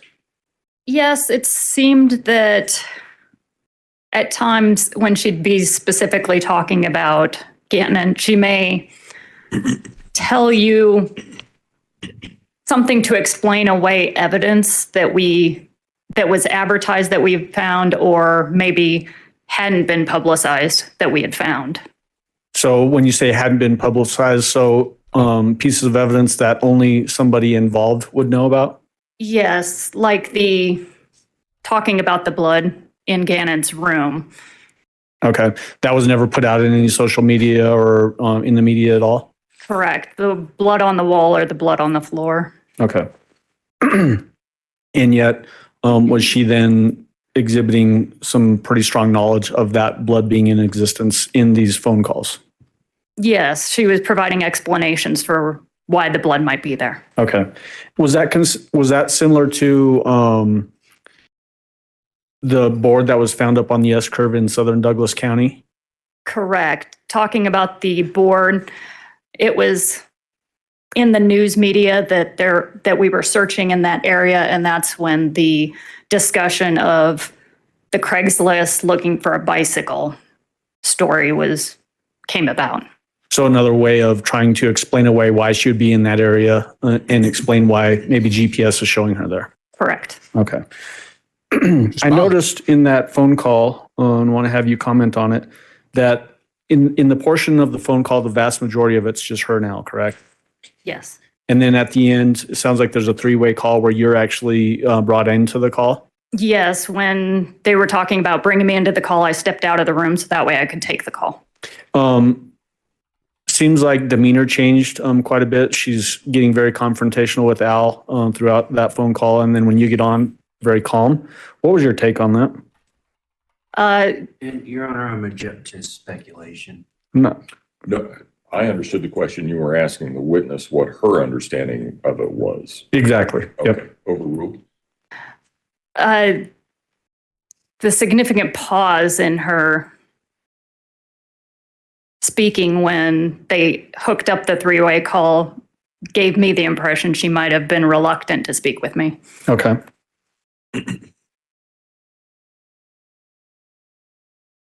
Do you ever notice in your experience as a special agent with the FBI that when you're having interactions with people, when they find out you're an FBI agent, that they treat you differently? Yes. Is that sort of what happened there? Yes. I put on the desk in front of you People's Exhibit 333. Do you recognize that? I do. What is 333? It's a recorded phone call that I had with the defendant. Have you had a chance to listen to the contents of that disc? Yes. Is it a fair and accurate recording of that phone call? Yes. And did that phone call occur on February 15th, 2020 at 1:17 p.m.? Yes. And at this time, I'd move for admission of People's Exhibit 333. Defense? No objection, Your Honor. Exhibit 333 will be admitted. Go ahead. And permission to publish, Your Honor. I'm just going to play it. Yes. Okay. And this one is the 27 minutes and 44 seconds. Agent Carney, you can step down. Okay. Go ahead. And Judge, just before we start playing it, you can step down. As far as volume, I'm wondering if you want to inquire with the jury, is it too loud or too, I doubt it's too quiet, but I want to make sure that it's not too loud. That's probably a good question to ask because the speaker is right next to me and there are parts of it that are really loud for me. But, Ooh. oh, all right. You guys can hear it from over there. I didn't realize that. Okay. Is it loud enough? Let me ask. Is it too loud for anyone? No. Yes. It's maybe we can turn it down a little bit, or maybe I can turn it down a little bit.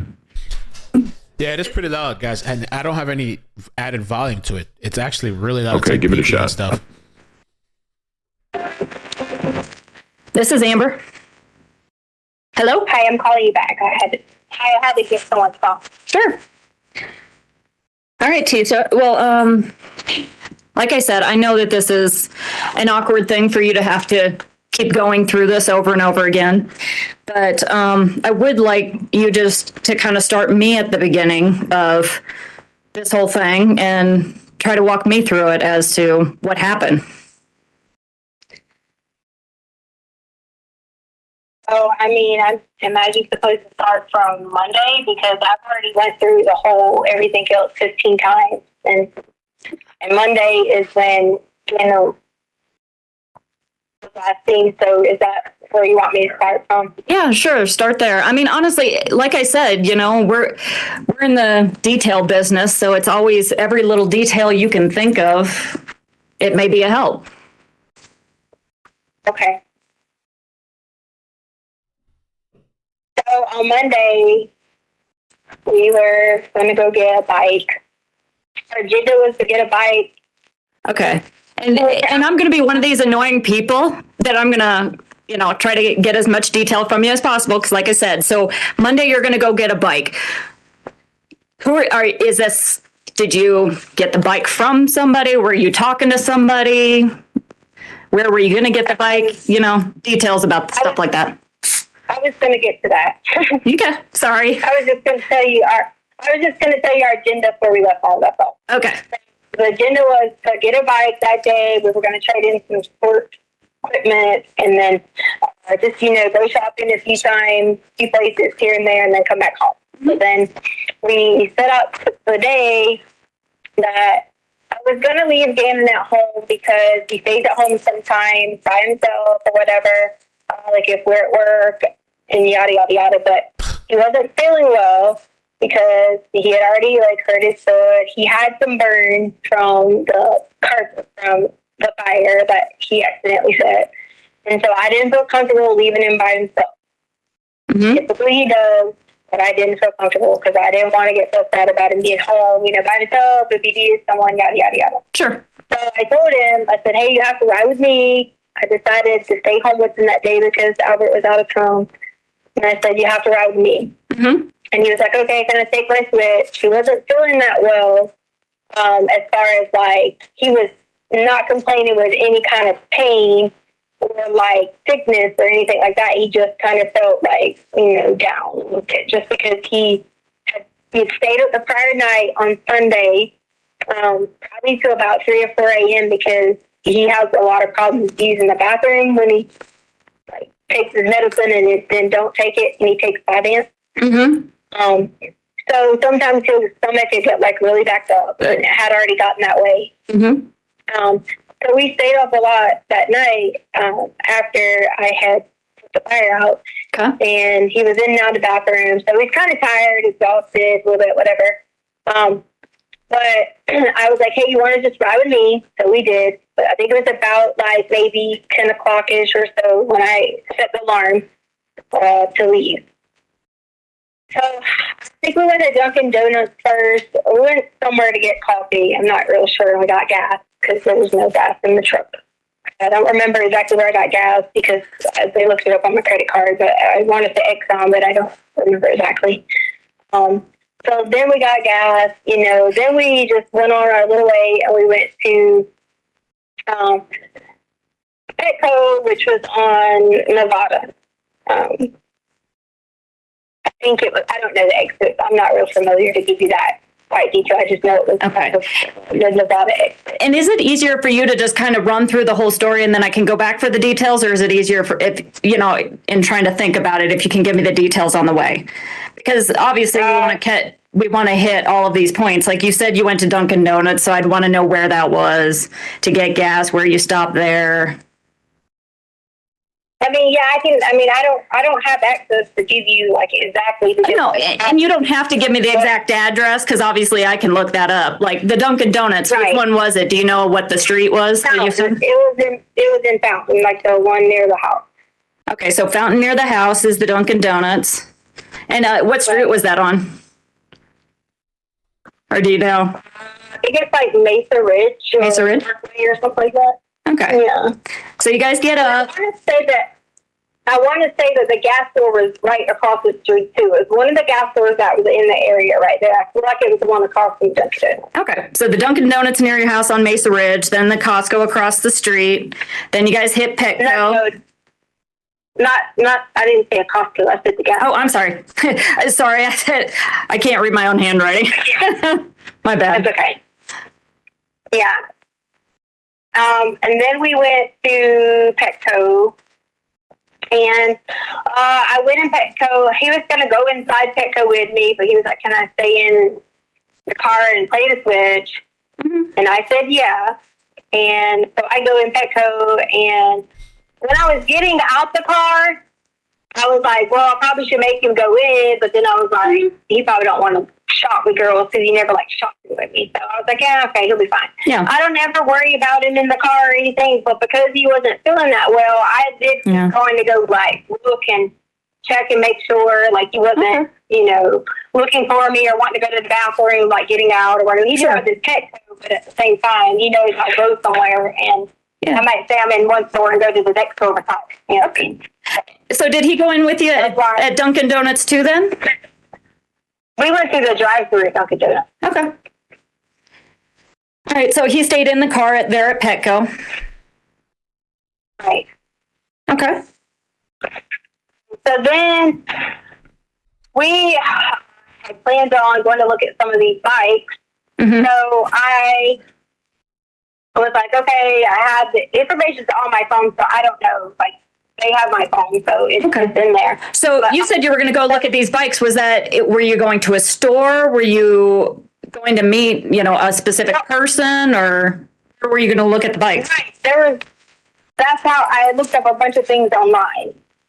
So I had the people's information where they said they had emailed back and said just when you get close, you can come by and look at it. Okay, so where all did you search online? Were you looking at, again, was it stores, or you're looking at, was it Craigslist, or what was it? It was local Craigslist in Colorado Springs. Okay. Just Google Springs, Craigslist, or whatever. Okay, so you were looking up for Craigslist. Did you find, was it a lot of them, just a couple of them? I didn't go to do it yet. That's why I hadn't got to that part to tell you that part. Okay. So you're looking up a bunch of places on Craigslist as to where you might do it. And then did you arrange to meet somebody? No. Okay. So what happened next? You looked on Craigslist? I didn't look on Craigslist that day. I had already looked prior. I was saying that the conversations back and forth was whenever you're in or out closed, you just call and someone could look at it. That's all. Okay. Well, and I don't want you to mistake it. okay, no, I gotcha. So you had already arranged with somebody to go meet them. Who did you arrange to meet? How were you in contact with them? I said that prior, I had looked online on Craigslist to find some different bikes. On email, when you reply to Craigslist, you know how you have like emails? Okay, I had gotten their information. Okay. In my phone, I had messaged, and they said, when you get close, if you plan on coming up as in north, Okay. message whenever you wanted to come by. Okay. So you were emailing with them back and forth, and they tell you to call them when you get close. So they gave you their telephone number. But I never told them for certain what day I was coming. I just had it all, hey, we're going to go on Monday to me and Gannon. There was no specific person that I was like, this is not even relevant to anything. I just wanted to let you know that was on our agenda. Okay. Well, and it's just we're trying to recreate every moment that we can because you never know what's important. So you were going to make this plan to go talk to somebody at Craigslist. You were emailing with them. You're going to call if you get close. What happens next? So then we were going to run out of time because we had already been in town for a little bit, and we had to make sure we were heading back to get Lena. Okay. Because Lena would get off the bus. So I ended up not meeting with anybody. I just said I would go another day. So that's why I said it wasn't really relevant. Sure. That was on the agenda. Okay. Well, and the last thing you had told me was you were at Petco. So were you just like hanging out in the parking lot doing that, or did you drive somewhere? Or no, what? I bought things in Petco. Well, yeah. It's just as you were saying, you were kind of out and about. So I didn't know if you made another stop or what was going on there. No, I went to Petco twice. So by the time I went to Dunkin' Donuts, the store, Petco twice, and I don't even remember if I went in another shopping store because it's already been how many days. Well, what'd you go to Petco twice for? I mean, did you like go to Petco and then have to head somewhere else and then come back? I mean, I always do that. Like, Yeah. I go somewhere and I'm indecisive, and I go back and decisive enough. Sure, I get that. But so after you leave Petco, where'd you head there? Man, I don't know exactly. I just was going to different stores. I mean, I don't even know if I even did anything else. I feel like I went to the TJ Maxx, but I don't remember how to tell you where the TJ Maxx was at. Okay. Well, I mean, was it still in Colorado Springs? It's on the north side, or? Yes. Okay. I don't know. So, I mean, there's only stuff on the north side of us, so I mean, I don't know. okay. All right. So you were at Petco. You went probably to somewhere else, maybe TJ Maxx, and then back to Petco again. Yeah. Okay. And then you said it was getting to the time. You're probably going to have to pick up Lena. Yeah, we were gonna have to go home to get Lena. So we drove home. I remember I went inside the house. I get out. Walk inside the house. Walks inside the house. I was gonna work out, so I had put like my headphones on. I was gonna work out till Lena got there. I don't remember if we ate or something in between there. Not really sure exactly what we did between there. Okay. But it's the three of you there at the house? Or no, the Lena hadn't got there. Okay, she hadn't got home yet. Okay. Gannon went to his room. He was doing stuff and playing or whatever because he was going to have a sleepover, so he kept, moving his room around or whatever because he's always going to have sleepovers. Mm-hmm.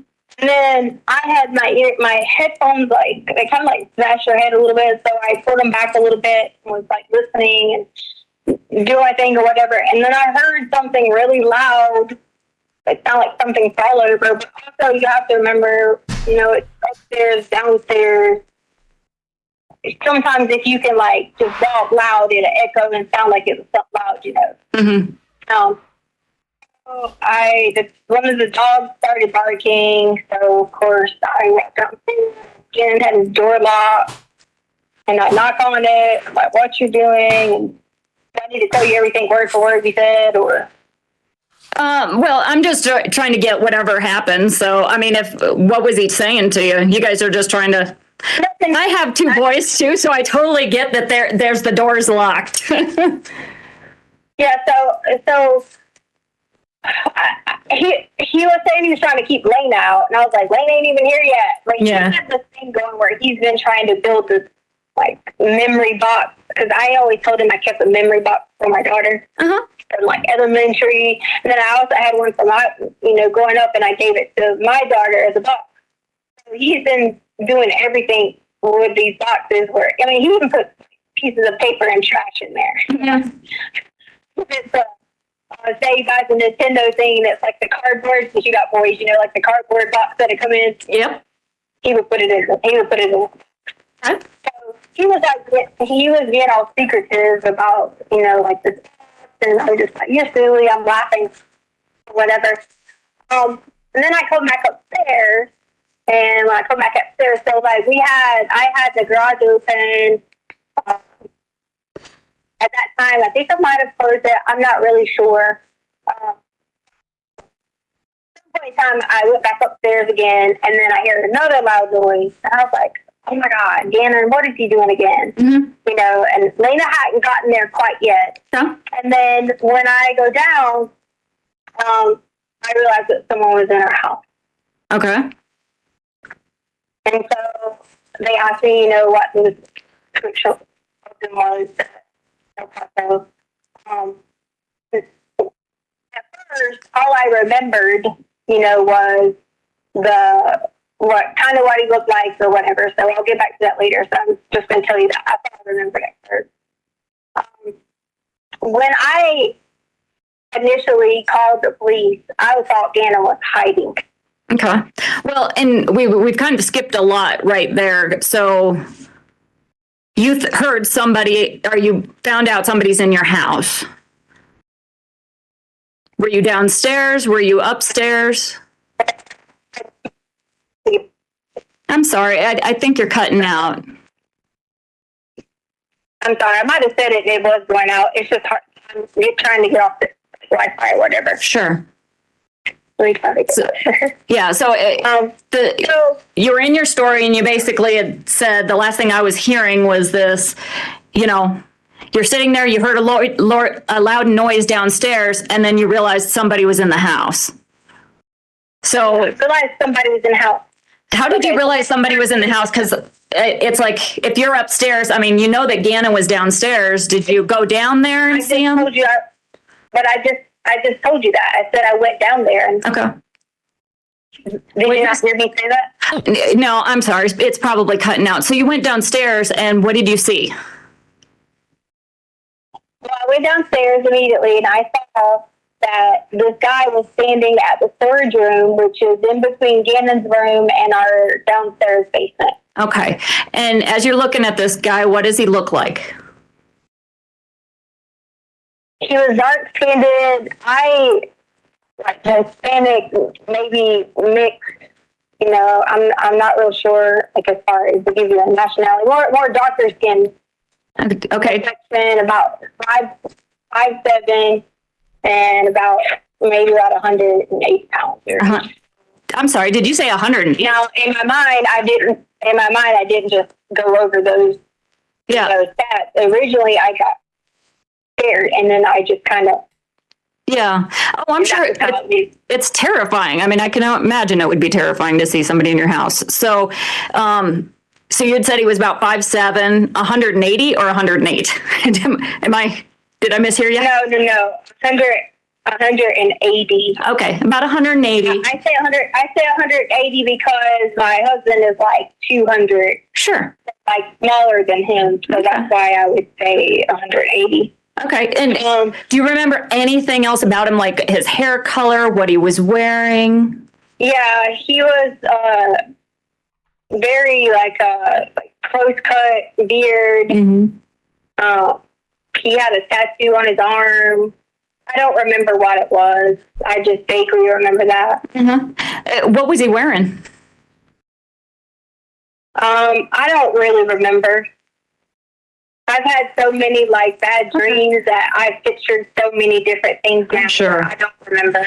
Okay, and as you're looking at him, I mean, could you? Which arm was his tattoo on? I don't remember. Okay, I mean, was he facing you? Was he facing away from you? Right. So he was coming out of our storage room, which I assume, I don't want to make any speculation, but that's where he was hiding at. And now, so let me tell you what was weird about this, so that before I finish. When I got there, the alarm was set the alarm away when I got there. Uh-huh. I mean, when I left, but it was on arm stay, but it didn't dawn on me at the moment what arm stay meant, that there's no Inferior motion sensors. I know what that means. I gotcha. So like, it didn't dawn on me that I didn't have to put the alarm in when I walked in.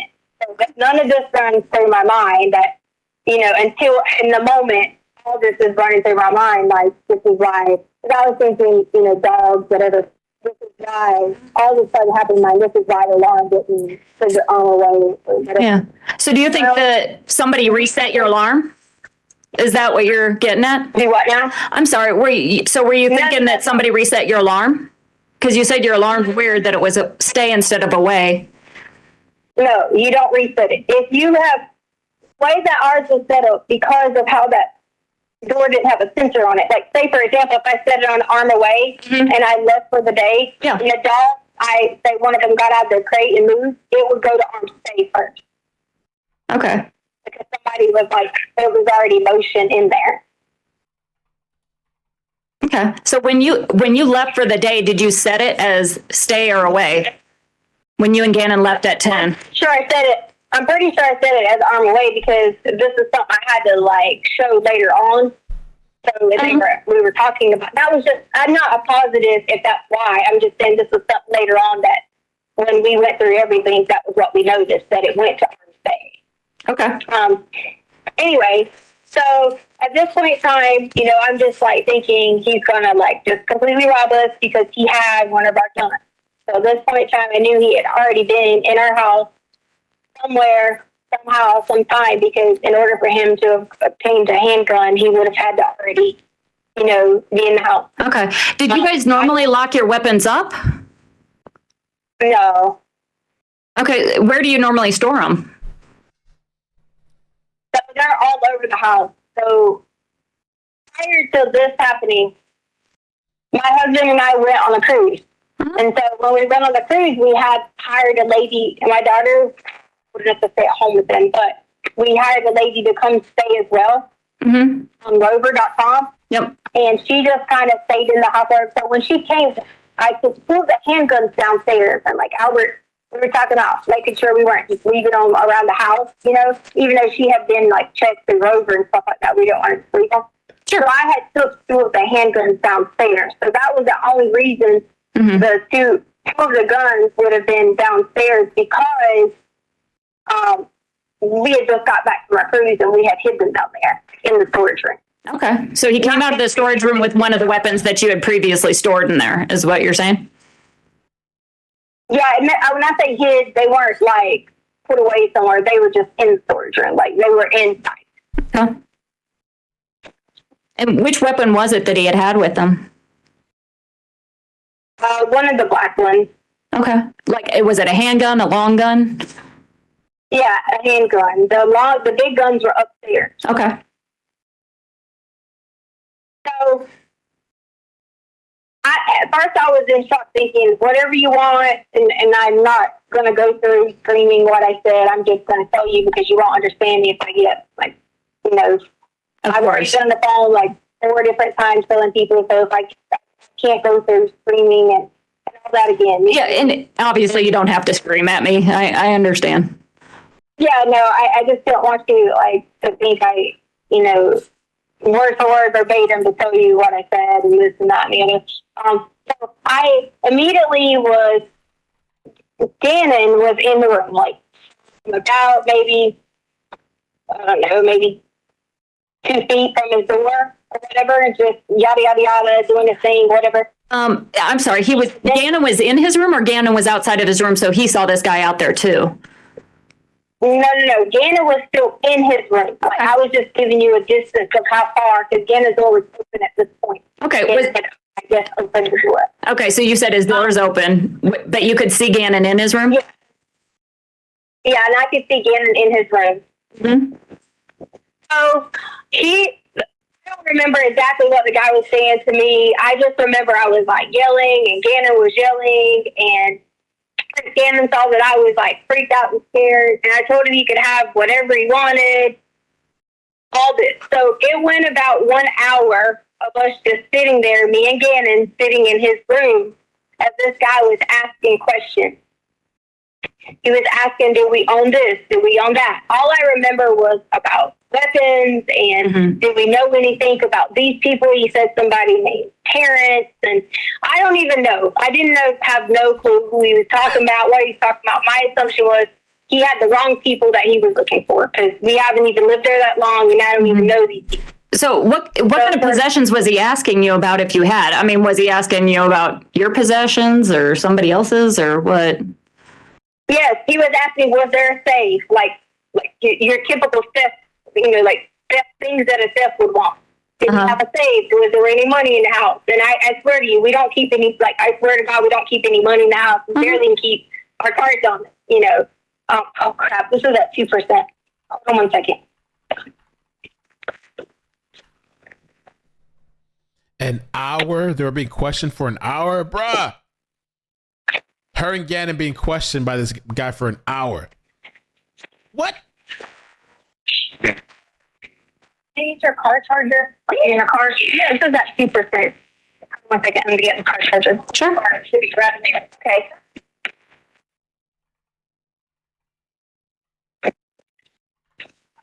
Okay.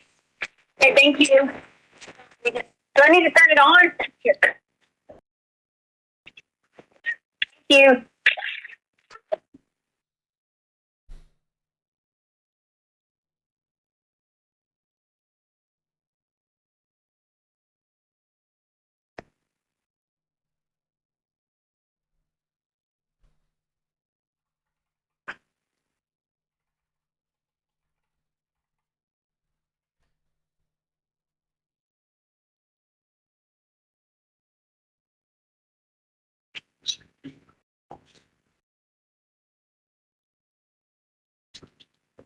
Agent Cronin, if you would proceed from stand, please.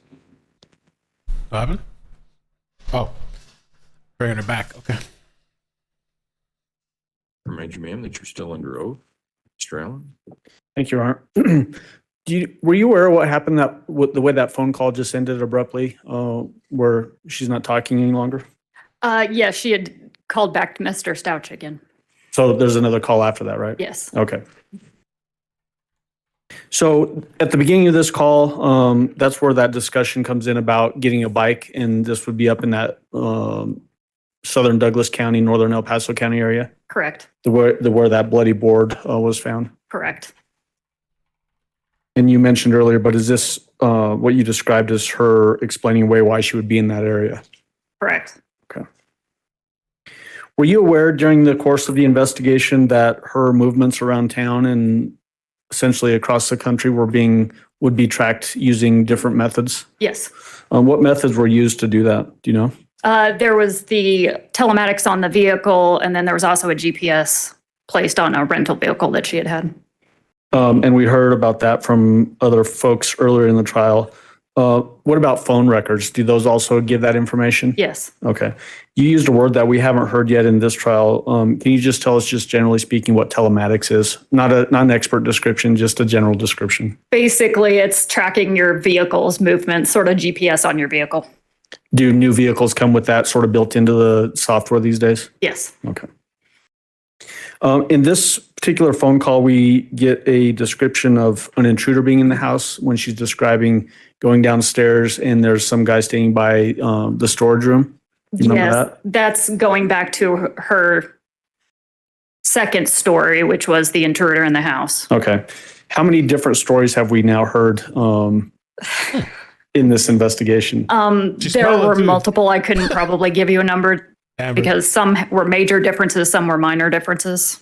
This intruder version of the story, was there any evidence to support that some stranger had broken into the house and attacked her? No. Was there any evidence to support that some stranger had broken into the house and kidnapped Gannon? No.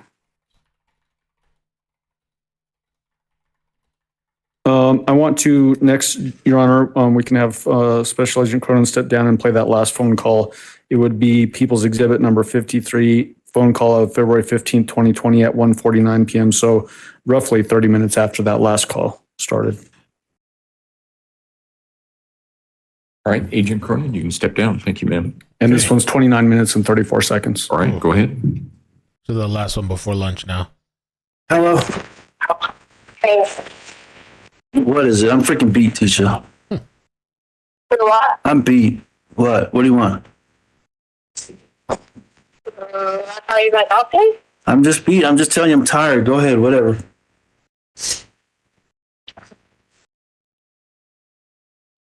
Why are you tired? Because this is freaking stressful. My son's out there missing, and I don't know what the hell's going on.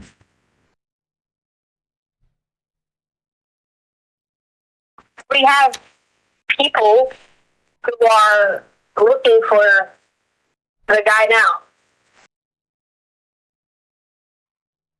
Okay, the Quincy Brown guy. Why do you keep saying the Quincy Brown guy? Like it's a joke. I'm not. No, I'm just. What did the FBI? What did the freaking FBI say? Are they looking for him now? Well, I gave her my information. Okay.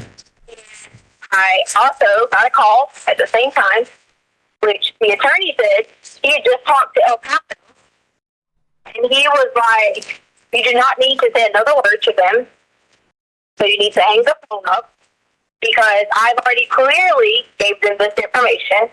And at this point in time, he was like, if they're not reaching out to help you, then they're doing nothing to help the investigation. He said so he's getting back on the phone with El Paso. And El Paso is supposed to be doing the job because they're the lead agency, even though the FBI has taken over. FBI was working, they're not the lead agency. So he said to communicate with El Paso. And that's exactly what he did. So the lawyer is communicating with El Paso. Right. Okay. All right. I'm trying to keep it all straight. But you did talk to the lady? That's what you've been doing the whole time? Okay. Okay, you talked to her? Right. I talked to her, and then the attorney was emailing me back and forth because the lady, this investigative reporter, went back out there to his house, and he told me, do not say another word. Okay. Because El Paso is the lead agency, and they could potentially be messing up the investigation. And at the same time, as much as, he's going to be wanting to find Gannon, he's also making sure that no one else is interfering. Because he said, if El Paso is the head person, that's who needs to be doing it. He's already sent the information to them. Okay. He also already forwarded Nicole going out there to his house and everything. Nicole? That's the investigative reporter that we hired. Nicole. Her name's Nicole. Okay. You hired an investigator. Hire investigative reporter. This is what whoever the attorney is in contact with. Investigative reporter, yes. I don't know if you hire her, I don't know if you pay her, I don't know what you do. I just know she's an investigative reporter. Okay. Why do you keep talking to me like that? Like, okay. I'm on trial with you. I'm just trying to listen to what you're saying. So they went to find this Quincy Brown. Did they find him? I don't know what they did. El Paso is in charge. They should be communicating with you, the father. I haven't heard anything from these people. Have you talked to El Paso too, or just Amber? I was instructed by the attorney that everything had been sent to El Paso, who is the lead agency, and I did exactly what I said I was going to do. Okay. And I was on the phone with her, and he said, do not say another word, because I made sure that he was on the other line when I called her, which is why I told her I'd call her back. Okay. All right. Do not say another word. Okay. No reason. You should be answering any questions that are not coming directly from El Paso. Okay. Have you talked to anybody? But you said you forwarded the information, but have you talked to anybody at the El Paso? Would I talk to, if I have an attorney, do you think I talk to them or my attorney talks? Okay, fine. I'm sorry. I'm just trying to piece it all together here. You're talking to this lady. You're talking to that lady. You're talking to Bethel. You're talking to Kate. You're talking to Amber. The investigative reporter is for me. Like, they are on my side. Okay. The attorney, obviously, is on my side. Okay. So that too, the information will go through. Okay, so we reported it. Okay, now that you got people on your side, what can I do for you? What do you need me to do to help you get this information and or whatever? To help me get what information? I already done that. I've done exactly what I told you. Okay. I mean, what can I do to help you? What do you need me to do? Just in general, nothing specific. What do you need? You tell me. I need you to be with your family so that when Gannon comes home, we can all be together and stop putting me on a trial. That's what you can do for me in general. You can show me some love. You can show me everything that I'm showing you. I showed you love. I told you, hey, I missed you. I love you. Oh my gosh, I want to be there to hold you. I want to hug you. I want to do all these things. Wow. That's what you can do in general, is to treat me that same way back, because I have done that to you. I haven't found you, talk crap to you. Okay. I defended myself, just like I told you. You, no good or well. All right, so You're going through. I understand the pain. right. I don't know what you feel at those times, but I tried to be here for you, and that's what I want to continue to do, is be here for you. Okay, well, And also let the attorney know that I would, because you have to hire a private person. They said that police don't even do that because it's not even admissible. You can hire a private person to administer a lie detector test if I wanted to give those results to you. okay.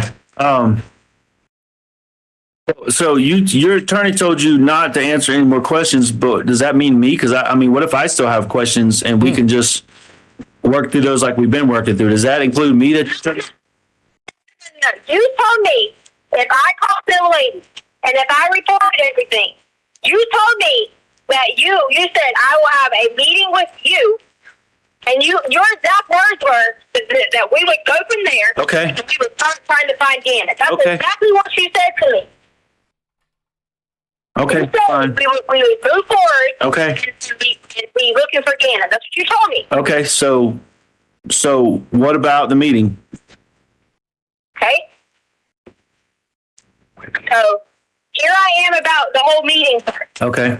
Either you're in this with me and I'm in this with you or not. That's where I'm at with the meeting, because I have done nothing wrong. I am not a criminal. I'm not a monster. I'm not someone that needs to be.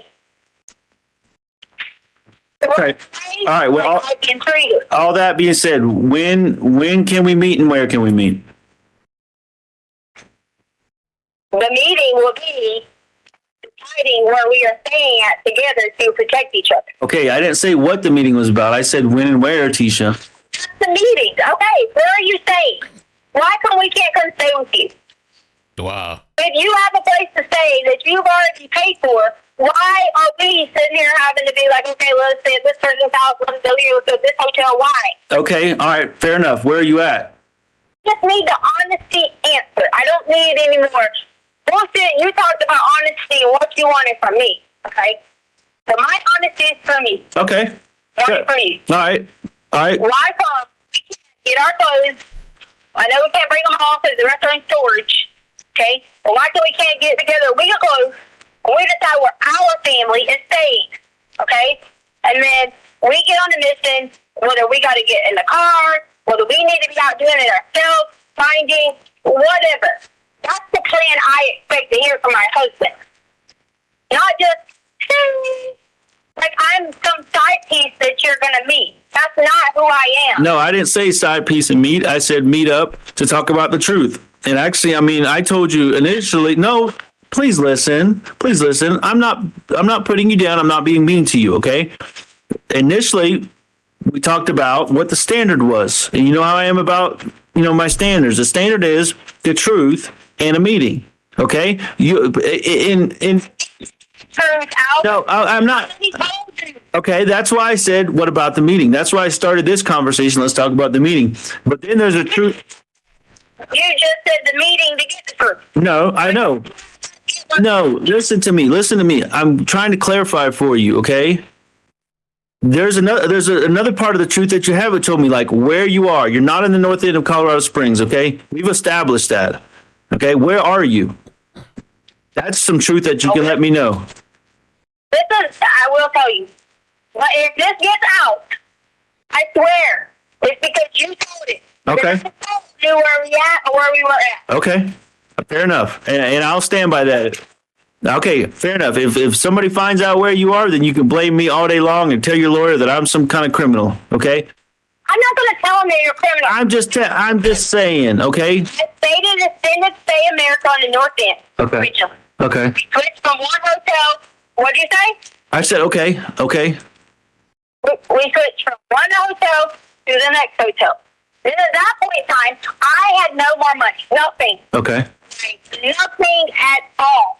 I had people reach out to me on Instagram, and they were like, hey, why don't you come here? Why don't you come here? I don't have a car. I don't have anything. Why do you think people are missing you want to know where we're at? Because nobody fucking knows. We're nowhere near this. So, Michelle, she reached out to me on Facebook. She's a girl that I always talk about when we go up to Monument. And I would always pass by right up the street. I'd say, hey, my friend Michelle says that she sells cleaning products. Yeah, right. Remember.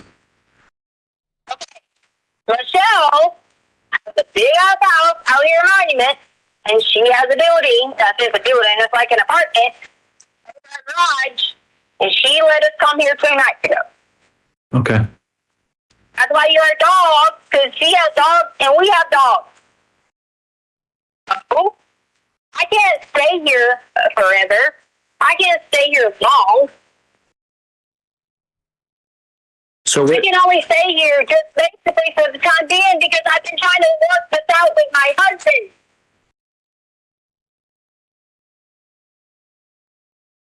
And you think like I mean, where do you think I got money at to like stay all these places? Like you act like I'm just like, just living at large, staying in all these. Oh man, I'm up at the Hamptons and Hilton. I mean, all right, listen. You haven't had anywhere? Hey, listen, I'll get in my rental car and I'll come to Michelle's house and get you. Just send me an address. And where are you taking me? Because I know you. You'll try to play me. And you'll try to be like, well, whatever. So am I coming to stay with you? Or are you coming to Michelle's house just to meet me? And I need the truth. My intent would probably be just to meet. I don't know if staying together is the right answer now because of all the unknowns, okay? Okay, well, if you don't want to stay with me, then that tells me that that's not in the... You don't want to be that picture perfect that you said back in December. That's not what don't tell me what I want. I am. Give me the damn real truth why you don't want me in Harley with you. Because I want my son. Because I want my son. The bottom line. And until we get him... did not do this. Why would you punish me? Why is it an if? I don't want to do this. I want to do this. You wouldn't tell me what you heard. You wouldn't tell me the whole truth for days and days, for 3 weeks now. I'm willing to meet you, to stick out the olive branch as an effort for peace. Okay. Because yes, peace, because you haven't given me the truth until today. You've gotten closer to the truth. Okay. Or maybe you gave me the whole truth today. I don't know. We'll take it at that. But I'm offering you a moment of peace, a time to meet, a time to talk. We can hug or whatever, okay? But I don't want to stay together right now, because then it's going to be constantly on my mind. It's going to be a fight. At least this way we can meet and talk, and then we get time to cool down, think about it. That's what I've been doing every day, trying to talk to you, and then cool down, and then answer you on the email if I can, if I feel like it, and then give it another shot the next day. That's exactly the same model I'm trying to teach you. I'm not teach you, try to do right now. Okay, that's it. It doesn't bother you that, hey, I should be providing somewhere for my wife, daughter, and my other daughter, and my son to live while we're going through this. Right, but we don't know where. That doesn't register in your brain. It does. It does. Sugarcoated. There ain't no sugarcoated. It does bother me that my family got ripped apart when my son was taken away. Okay? Yes, it absolutely bothers me. So if you know, okay, that this dude has Gannon, killed Gannon, why are you blaming me? I didn't blame you. Lay down beside your wife. No, listen, because the only reason, no, the only thing I blame you for, okay, the only proof I have right now to blame you for anything is you called in a runaway when you knew he wasn't a runaway. That's it, okay? We can move past that. You were scared, you freaked out. What? I'm not putting words in your mouth. That's it. Right, but you called it a runaway. Fine, I understand. You were scared and freaking out. Okay, I'm just saying. You didn't hurt anybody. Right, and I didn't want to get lied to. Okay, but I did. So that's something we got to work through, and that's what I'm saying. We meet, we talk, we hang out, grab a bite to eat. I don't know, something stupid, and then we take a breath. Okay, just like we've done the past couple of days, working our way up to a meeting now. Like we've been talking, we didn't talk for 2 weeks. Okay, it's baby steps here. You got to understand that my son is missing, and I've got to get through this little by little until he comes home.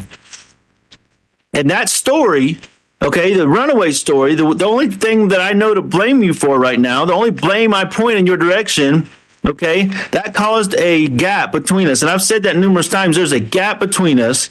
And the only way to get back is baby steps, okay? And you've got to respect that. Okay? You have to also realize if someone's terrified, they act in a moment and do what they think. It's just scaredness. I'm not this. Don't you have compassion for I that? do. I have compassion for that.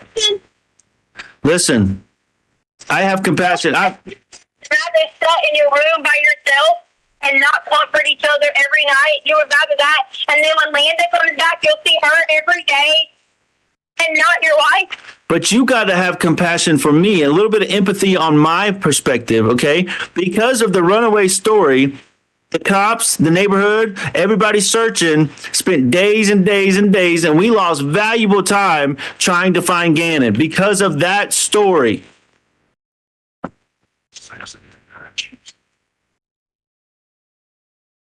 And now, okay, 3 weeks, now 3 weeks later, okay, I find out Quincy Brown, a sex offender, has my son, and the last story you told me was that somebody was trying to stick something up his butt, and now I got to think about a sex offender has my son, okay? So now you got to have some compassion for me.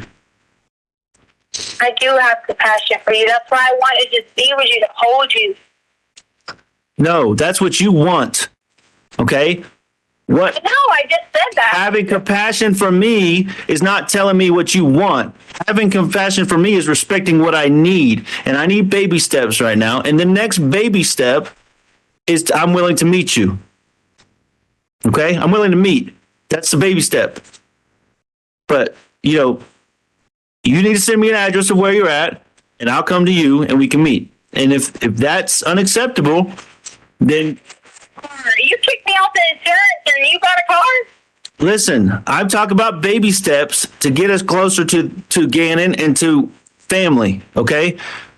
Meeting me is that next baby step. If you can't send me an address where you and Harley are, or at least you're at, Your question how you got a car. Why? I told you I got a rental car. One of my family members helped me out with the rental car so I could search for Gannon and I could do what I have to do, okay? But if you can't... Why is there a claim on the insurance then? Why is there a claim? If you can't, we could talk about all that. That could be part of our meeting, okay? But if you can't meet me, if you can't tell... Why don't you just tell me why is there two claims? Okay, all right. Car? All right, here we go. I want a meeting. You keep changing the subject, so we're going to have to take a 3 or 4 steps backwards from this point, okay? No, I'm gonna do the meeting. I just want to know, did you let them take a car? Who take what car? Because there's 2 rental cars. I don't have 2 rental cars. I don't know what the hell you're talking about. You got somebody trying to PI me or something? What 2 rental cars are you talking about? No, you said they had a rental car and you had a rental car.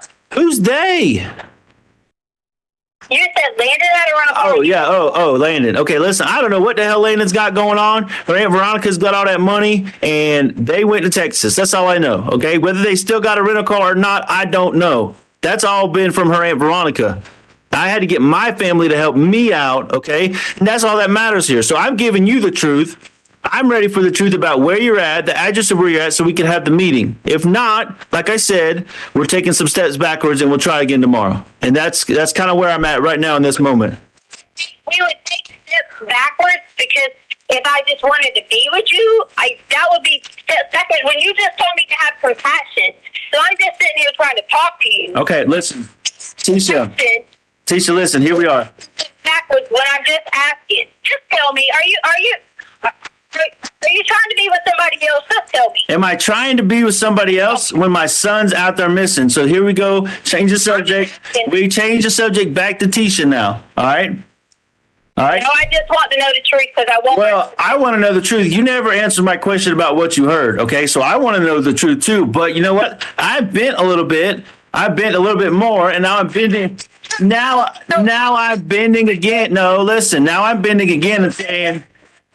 Now I'm bending again and saying, listen, I know you're just not going to answer my question, so let's meet. But that's... Okay, I'll answer your question if you don't yell at me. Okay. Don't yell at me and don't scream at me. The question of what you heard. When you answer a question, you let me answer it and stop interjecting and treating me like I'm on trial with you. Absolutely. You got it.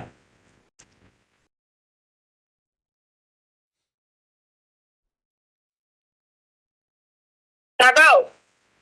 What did you hear in the moment that there was bleeding and everything going on? What you heard. That was the question you didn't answer. I'm trying to finish. Okay. So the police had left. Okay. I put Harley and Lena upstairs in the room. Told them don't come out. Nothing terrible, bad, nothing had happened at that point in time. I was still terrified. If I mentioned to police, if I sent a note, if I said anything, I didn't know what was going to go on. I've told you this 17 times. I've told them this. You could ask me why didn't I do things differently? Fucking scared, okay? Scared. Went back downstairs, okay? We didn't have a safe. We didn't have money. Swore up and now we had a safe. Swore up and now we had money. Kept saying, no, we don't have a safe, and I wasn't saying it in this tone, like, no, whatever. Just not going to be reliving all of it like that. No, we don't have a safe. No, we don't have this. I couldn't get your gun upstairs to work. I tried. There was no bullets for the shotgun, and I couldn't get the other gun to work, or I was going to run back downstairs and freaking light his ass up. That was my mind. That was what I was going to do. Couldn't get it to work. Came back downstairs. Girls are upstairs. I knew I had 2 of my 3 children safe. And if I would tell you this, you'll be like, well, why was it 10 few of them and not all of them? Or why was it not this one and not that one? People are not realizing that I didn't pick and choose. Okay? Come back in there. Plead again about I would do anything. Money, whatever it may be. Okay? We have this. Jury. I offered every single thing that there was. He kept saying we had a safe. And I kept saying we didn't have a safe. He grabbed me, pulled me back into the storage room. My hands were tied. I already told you this. 17 times again. My hands were tied. Completely. Harley, Lena, upstairs, either sleeping, whatever they were. It was late night at this point in time, 11, 12, midnight, whatever it may have been. I left Harley a note on the counter that said, please recall police. They've heard the word that we always say is a code word. What is the word we always say that you always picked up whenever there was trouble? Desperado. Right. I always pick with Harley about it. Do you ever hear that word? It's something Albert had to mean trouble, right? She didn't catch on to what I was saying, which I can't blame her. She's sometimes ditzy. Didn't catch on to what I was saying. Nothing. I called you back. Called you back with him sitting there. You didn't answer. Not your fault. So now I'm in my mind thinking if I say to Albert a code word, he might at least think something. Anything. I don't know. You could have been on the phone. I don't know. All I hear is Gannon screaming. He's yelling at me to shut up. Except he said it in a worse way than that. I did hear a loud noise. I think Gannon hit something. I'm screaming. I'm sitting there trying to make noises because if they're above me, then maybe someone will hear it on the wood pieces. Nobody helped. Nothing came. No one. No one came for anything. When I came back from hitting my head, which was hit on that wood piece that's in our storage room, Gannon was gone.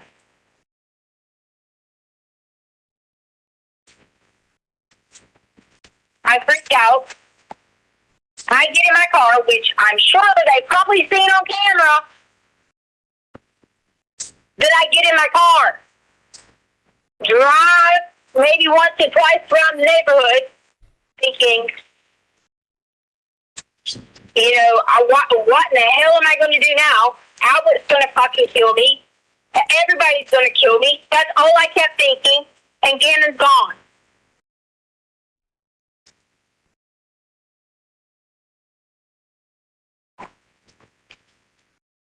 And I haven't slept in how many days reliving how if I could have done something. Am I going to fight somebody with a gun, with a knife?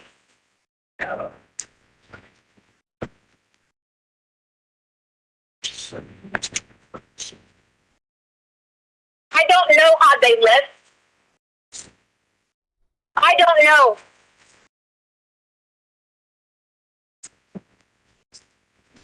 And the only reason I would know who it was is I told you about the badge. More and more, I kept remembering, as I had nightmares every flipping night, who it was. Images in my mind, pictures, over and over and over and over and over, again and again and again. Can I do anything about it? No.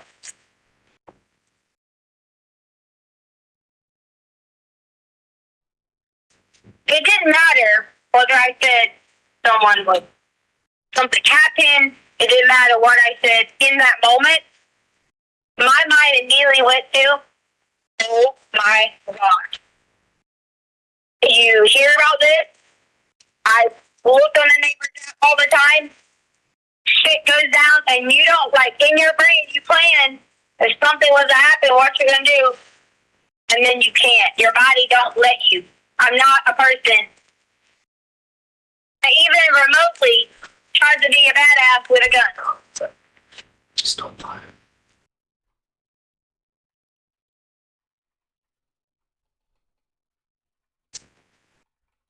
All it could run through my mind. How am I going to go find Gannon? How am I going to go do this?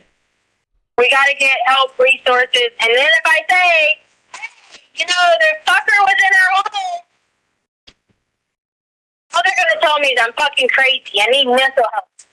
I need to see a psychiatrist. Just some fucking shit. That's all that's going to be told to me.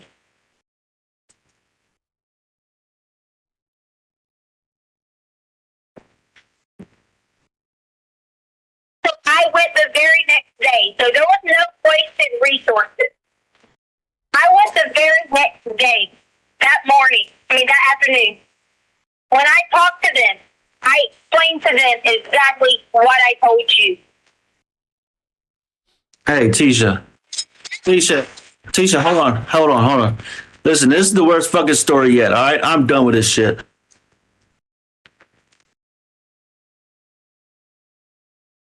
Agent Cronin, if you would resume your seat in the witness stand, I remind you, ma'am, that you're still under oath.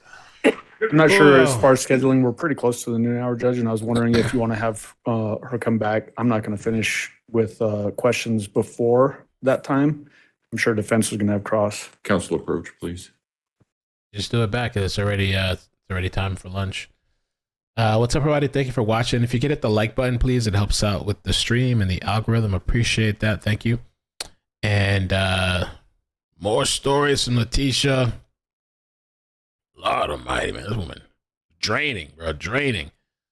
Thank you for all the super chats. If you could also hit subscribe, please. Trying to get to 180,000. Would appreciate that. Helps out the channel. And we're at 179, 772. Now we're just crawling now to Ronan, you can go ahead and step down.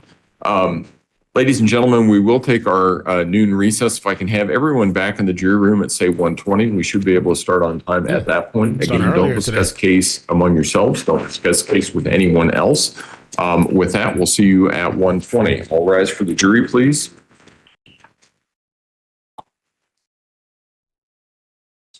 I thought I had some.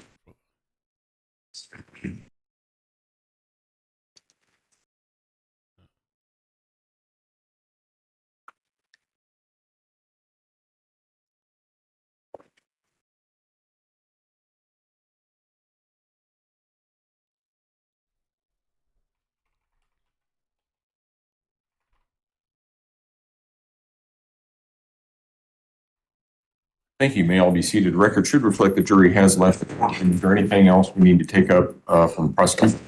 Not at this time, Judge. No, sir. Okay. All right. Court will be in recess. Thank you. All right. That's draining, man.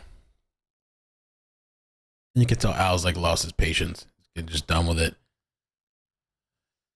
Let me get the super chats real quick. Oof. All right, Jacqueline, thank you for the 2-month membership. Thanks for always keeping me entertained, Mel. Thank you. And remember, guys, tomorrow's no trial tomorrow, and we'll be back Friday. Trish, thank you for the 3-month membership. Thank you, Mel, for all you do. You're amazing. Thank you. Rebel Eric, thanks for the super chat. Says, do anyone know why she killed him? This is nuts. No idea. I mean, there's theories. I mean, she hated Landon. Really unhappy, I guess, in the marriage, unhappy being a stepmom, seems highly jealous. I mean, I don't know. There's a litany of things. I still thank you for the super chat. Jennifer Cochran-Fent, thank you for the super chat, says, this is heartbreaking, his silence. Let me just make sure I got everything here. Oh, I think I missed this. NP, thank you for the super chat earlier, says, the nerve of her to be such a B word after what she did. They need to bring her to a facility in Cali so she can get the days she deserves. Catherine, thank you for the membership. Elvis Gal, thank you for the 10-month membership. Good morning, Mel, mods, and my peeps in the chat. Love. Blue Eyed Candy, thank you for the super chat earlier. And she says, I keep thinking of the transport from South Carolina when she lowered her head and then looked up quickly from side to side, looked up quickly to the side of her target right before she struck the officer. I had a clip of me mimicking it and then playing it. I should probably post that one of these days. That was like watching a movie like Split. Yeah, she was just, that was pretty nuts to see that. I wish they would have released the sing-along. I wanted to see the sing-along for that ride. Fly Girl, thank you for becoming a member. Says thanks for covering this, Mel. I love spending my days with you guys. Thank you. Trudy, thank you for the 4-month membership. Amazing. Swami from South Wales, UK. Amazing. Feel free to hit the sofa. They're going to complain, man. They're going to get upset. Wise Angel, thank you for the super chat earlier. Says it sounds like Dallas PD are having a nightmare. Michelle, thank you for the stars on Facebook. Bubbles Venus 420. Patron shots for everyone. Mel, we love you. Crimes have consequences. Hey, how you doing? Thank you for the super chat. Says thank you for all you do for us. You never say hi to me. Kidding. Thanks. Best channel ever. And chat. Hey, welcome back. Thank you so much. Thanks for being here. And hi. Hola. So okay, I'll be back. Gonna go pick up the baby. It looks like it's kind of dark outside. Looks like it's gonna rain. The weather's looking nasty. I don't know, bro. But I will be right back. I'll be right back. I'll be back.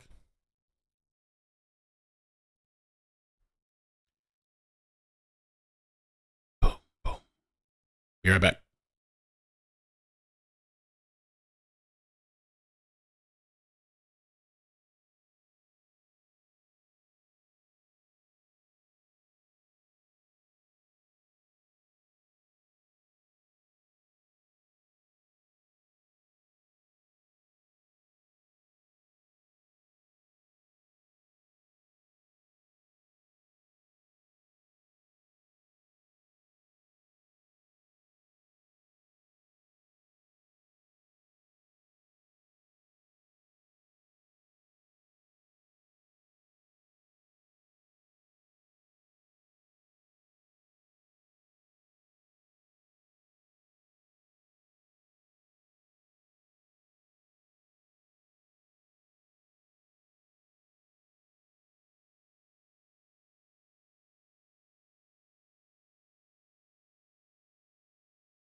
What happened? Hey, everybody. Let me get some water.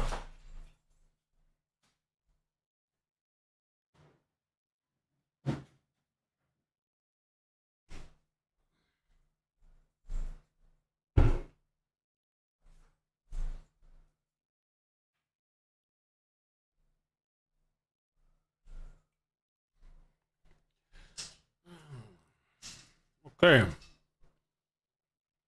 So what was going on with the cameras?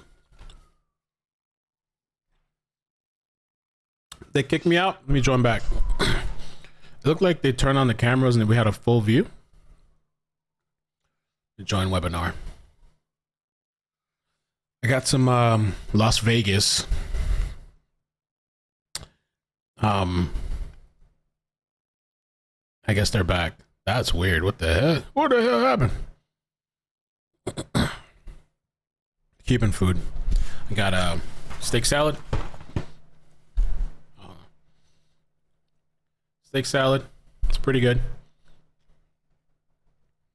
And some tostones. Maddie got some steak and fries. I don't know what happened though. It seemed like they turned. So what did they say? Some chick kept walking around in the courtroom. Oh. Hot. Instead of hot mic, hot video. You were dozing off? Man.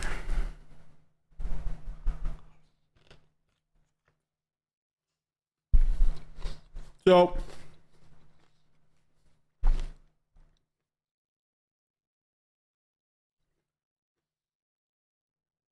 Crime Curious is not in the courtroom. She's been airborne. She's been flying. So she's not in the trial today. She texted me. Let me fix my volume. Other thing. Lori said, well, here was something funny. Lori sent me this earlier. Said I looked like the only one interested in the courtroom. But there was a lot of times I didn't look so interested. Got the judge. At one time, the attorneys were like looking up in the ceiling. She also sent me. This was a crazy update. Where's it at? Matamoros kidnapped survivor arrested in South Carolina. What? Say it ain't so. The whole kidnapping thing that took place. I sent it to myself. She got into a situation. I don't know the whole story. We'll look at it together. Matamoros. Let's go to Matamoros, the worst cartel place in Mexico. Let's go hang out. Matamoros.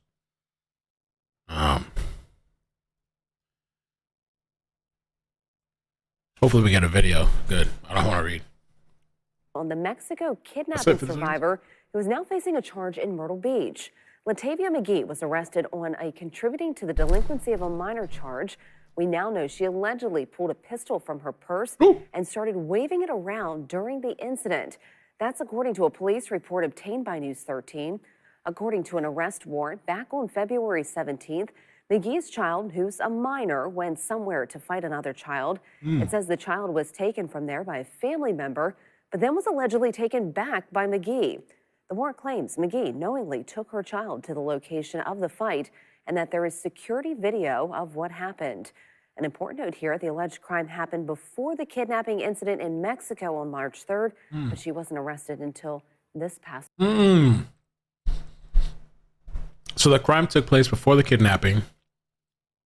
Thank you, Miyu. And I guess the limelight maybe got attention on her. Or it just could have been eventually she was going to get charged. And they're saying she took her kid to a fight. Did she know he was going to a fight? Washington McGee's child, a minor, allegedly went to a location to fight another child, according to an arrest warrant. The child was then removed from the location by another family member before allegedly being taken back. So mama said, no, you're going to come back and fight. The one alleged that she knowingly took her child to the location of a fight. Police were able to get the security video of the entire incident. Why would you do that? What? That make any sense? Why am I taking you back to the fight?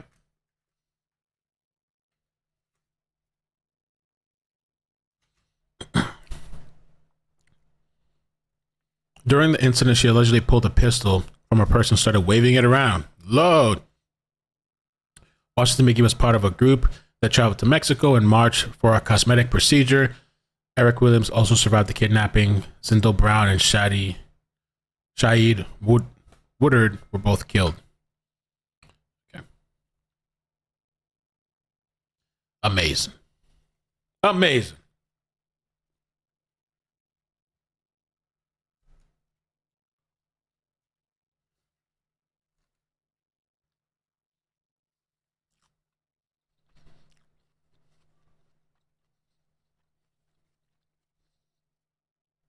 You take your kid to a fight, and then you pull out a gun. Noel? Might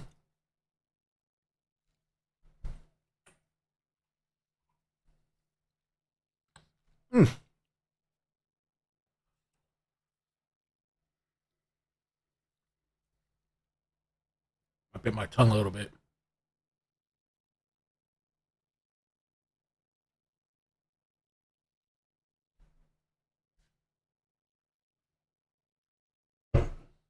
Slow down.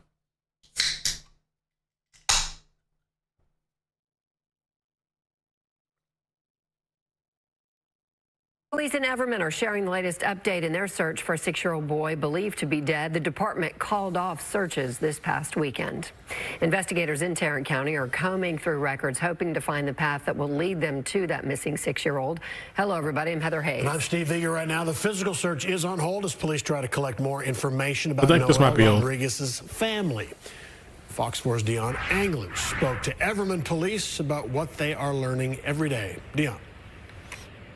Hi there, Steve. Well, the police chief says there are dozens of investigators going through all types of data and paper trails to try and connect the dots in the search for Noel. But he also points out another aspect in the case is what Noel's mother was worshiping. The continuing search for the remains of Noel Rodriguez Alvarez involves combing through months' worth of data, such as financial records and emails, to retrace the family's past movements. And there's more. We do know that she was adamant about the Santa Muerte and believed that she was part of the religion of Santa Muerte. The religion of rapists, criminals, abusers, Satan's children's religion. Cartel prays to them and shit. You go kill somebody and then you go pray to the Santa Muerte. The religion of pedophiles. Santa Muerte that worshipped him. Fox 4 video inside the family's converted shed recorded a glimpse of a shrine to Santa Muerte. Is that kind of rough? Also known as Saint Death. Some call it a dark world of worship and idolization, and it is condemned by leaders of the Catholic Church. And in this case, it's very important. She idolizes that Santa Muerte. It's everywhere within the shed. It was everywhere within the home. It was on her vehicle. So it was pretty evident to us that she was idolizing and worshiping that. And essentially, he is the patron saint that offers protection. From my understanding, offers protection to like the cartel and those kinds of activities. What did I say? It's basically a religion for criminals. You're doing some evil shit. You're doing some horrible stuff. You're killing kids. You're killing innocent people, innocent families. Selling drugs, whatever. You go pray to Santa Muerte. That's what it is. I never seen nothing good. These people praying for anything good besides not getting caught. Chief Spencer says the hope is to gain insight into Rodriguez Singh's mental state and past comments she made to witnesses, describing Noel as a demon and evil. The 6-year-old special needs boy has been unaccounted for since late 2022 and now presumed dead by police. His mother and her new husband, Arshdeep Singh, fled to India with their other children rather than explain where the boy was. A recent search of the property yielded no physical evidence, but a strong belief that human remains had once been near their shed. Investigators won't be specific about the types of data they are analyzing, but it has involved over a dozen search warrants to obtain it. Essentially, the investigative team is trying to immerse themselves within the lives of Cindy and Arshdeep and the family over the past 6 months to find out every move they made, try to figure out what their patterns were, because we have to be able to identify what was different, what kind of anomalies occurred in their life, and then figure out what caused those anomalies, most likely the death of Noel. Now, the chief says the evidence they are gathering through the collection of data is helping them to identify the next search area, and that could happen this weekend. It's the very latest live. Steve, Heather?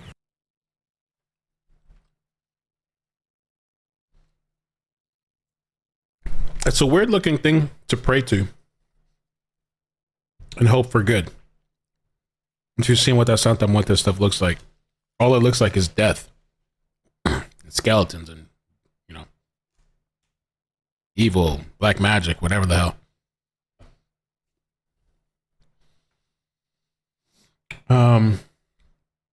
So I guess that's kind of the update. He's still missing.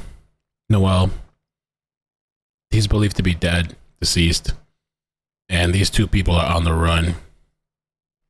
Fled to India with all the others. I wonder what's happening to those. You got to wonder about those other kids. You know?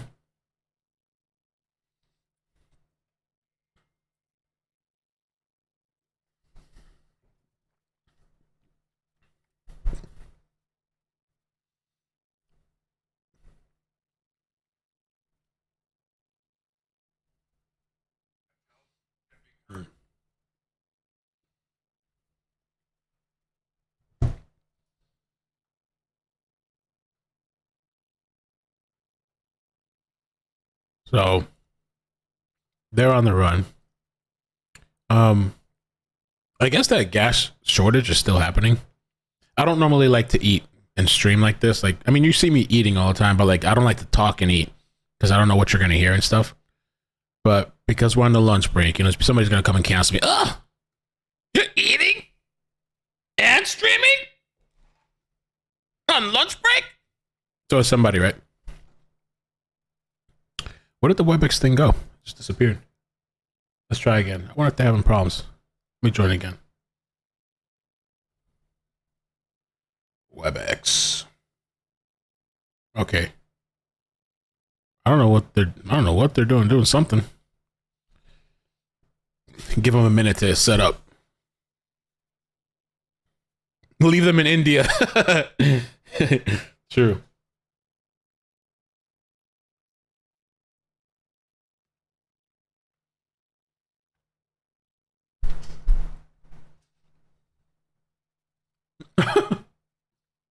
I don't want to pull no. That chick is nasty when she eats.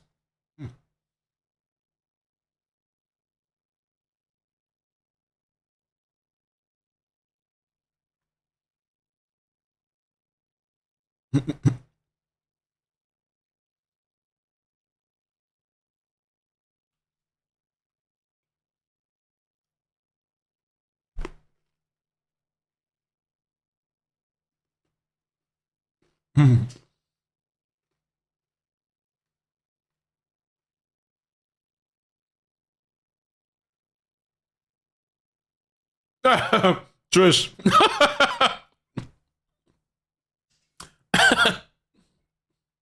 I like pizza rolls. Yeah, I do. I still have pizza rolls. I try not to buy so much because Maddie will eat sometimes, but I end up eating most of them.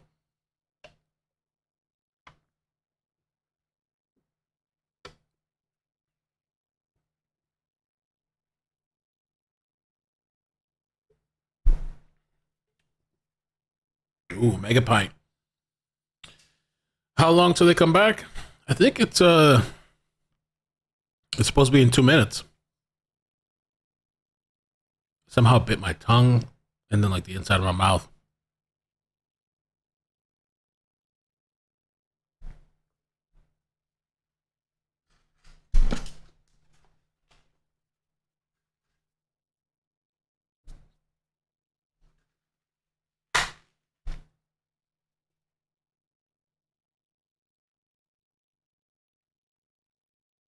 What?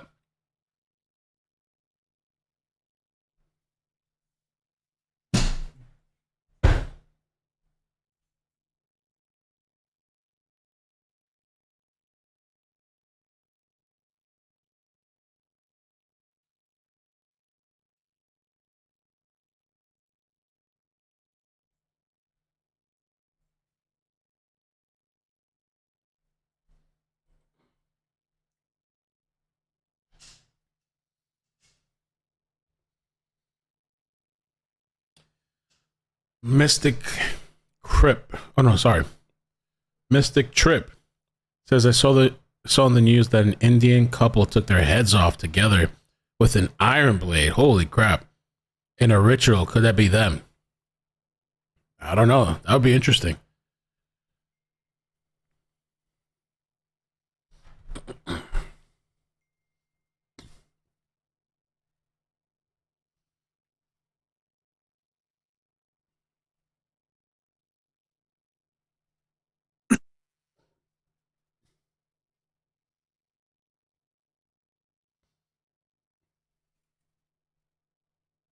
We're back.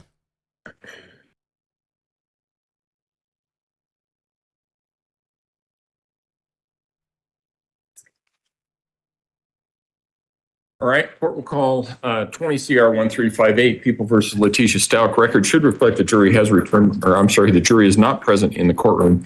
Is there anything we need to take up outside the presence of the jury at this point in time? Only thing, Judge, is that for our next witness, when we finish up with Special Agent Cronin, I'm going to be running our display computer from up here. And so I think you need to change something from there. I do. Okay. So you're going to be hooked into the wire there. It's hooked in now. Okay. All right.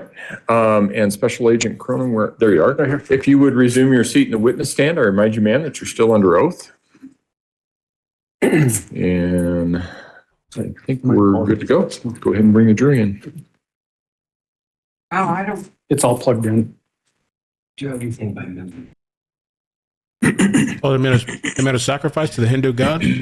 What's a different couple? Wow. That's intense. That's dedication, I guess. Oh, that's weird. I guess maybe mental health, right? I guess. Damn. All rise for the jury, please. Oh, Mandy. so we're still missing two? No. You only have. I know. I'm working it. That's okay. We need a good old fashioned psych after each one of those. Apparently. Oh, what are they talking about? The calls? What? Manny, thank you for the super chat. Says thanks for sitting through this monster screeching for us, Mel. Love your channel. Thank you so much, Manny. Appreciate that. You're in Africa, right? I think it's thank you for watching.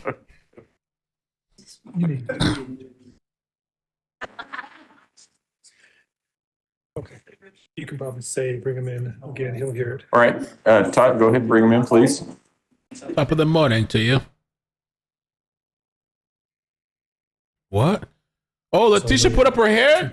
Daisy DM me. She said Letecia put up her hair. I didn't even notice that. Tisha! Back up yet. It'll be fine. Oh, hell nah. All rise for the jury, please. Does she think she's cute? Wow. She listening to feedback about her hair and stuff? Wow.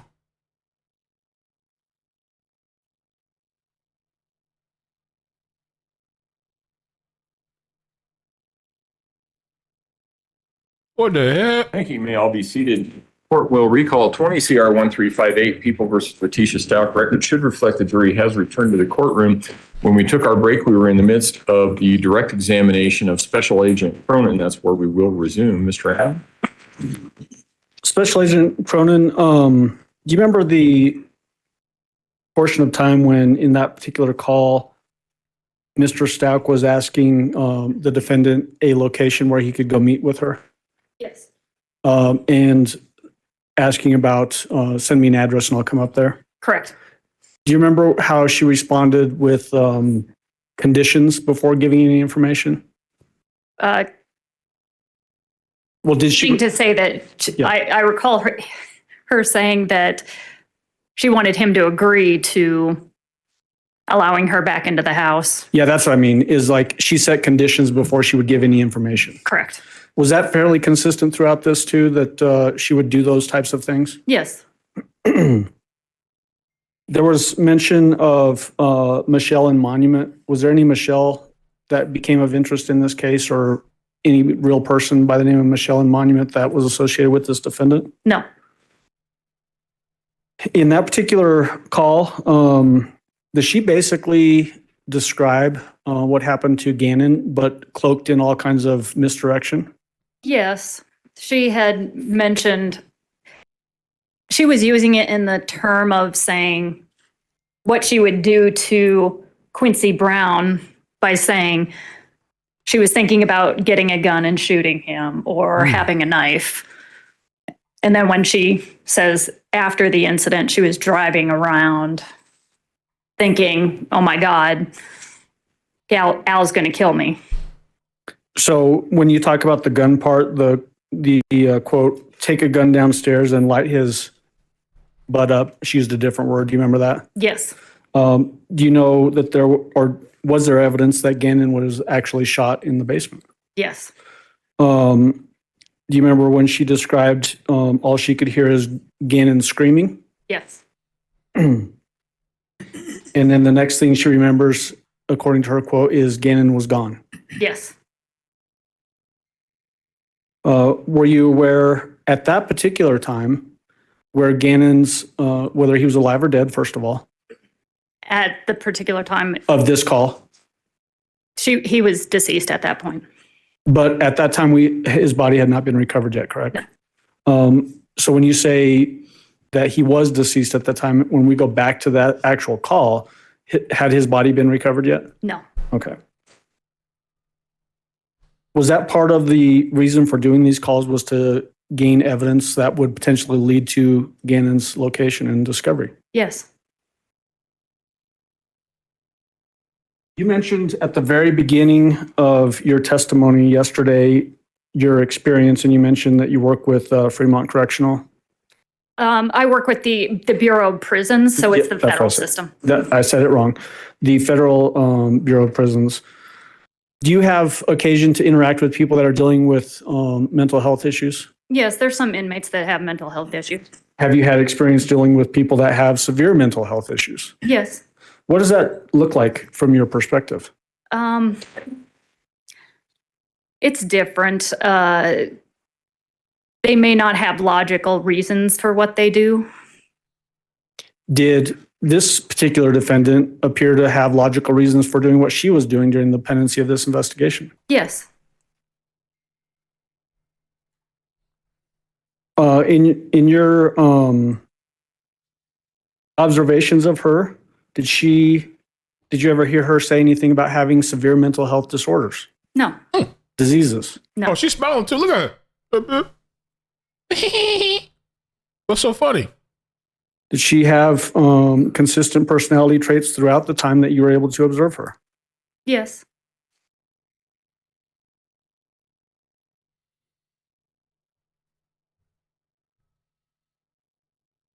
During your observation periods with her through these phone calls, you mentioned also going to South Carolina for her arrest. Did you have personal contact with her there? No. Okay. Did you see her though? I did see her, Okay. yes. Did you ever have occasion to hear her refer to herself by the name Taylor? No. Did you ever hear her refer to herself by the name Maria Sanchez? No. What about Jasmine? No. What about Harmony? No. Christina? No. Little Lucia? No. Did she ever talk with a Spanish accent? No. What was, based on the time that you were with, not necessarily with her, but able to observe her, what is your opinion as to her sanity? An object, Foundation Medina. Well, I'm not going to allow it from this witness unless you can lay more foundation that she has personal interaction with the defendant. My understanding is that most of it was observed through a phone call, and she's not had personal contact with the defendant. Well, I think that would be the basis of it, Judge.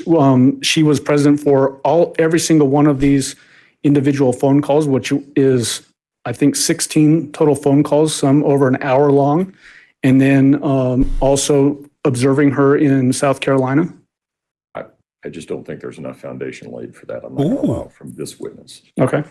All right. Ask the other foundational questions, but I won't. I've already asked those. Yep. Okay. Thank you. So he don't want no more audio? Mr. Cook, He's done with the shit? cross-examination. Oh, okay. The judge just done with this shit. You don't want to. Good afternoon. How are you? Good, sir. I'm here. Should I refer to you as special agent? Is that your working title? Yes, sir. Okay. How long did you get to view Miss Stauch when you were in South Carolina, special agent? With her, I wasn't personally interacting with her. I just saw her after the interview that Mr. Grusing had with her. So just like walking down the hallway? Yes, sir. Just for a few minutes? Yes, sir. Okay. And you were with Gannon's father in the room during these phone calls? Yes, sir. Okay. And Mr. Allen had stated earlier you were sliding him notes back and forth about what to say. Periodically, he did the majority of the phone calls and he would have the conversations with her. It's just periodically, if there was something we wanted to know, we would give him a note and ask him. Did what you were looking for as far as answers go change from the first phone call you recorded to the last one? Is the investigation involved, I guess, so to speak? Our point was to try to find what happened to Gannon and get the straight story from her because it did keep changing. Okay. When did the warrant for the defendant's arrest go out? I couldn't probably tell you the exact day as to when that happened. How long after the warrant for the defendant's arrest went out was it before she was apprehended and actually taken into custody? Probably within the week, if I would imagine. But that's just a guess. I really can't recall. We got the warrant and then a team of us had to travel to South Carolina to arrest her out there. By plane or car? We flew by plane.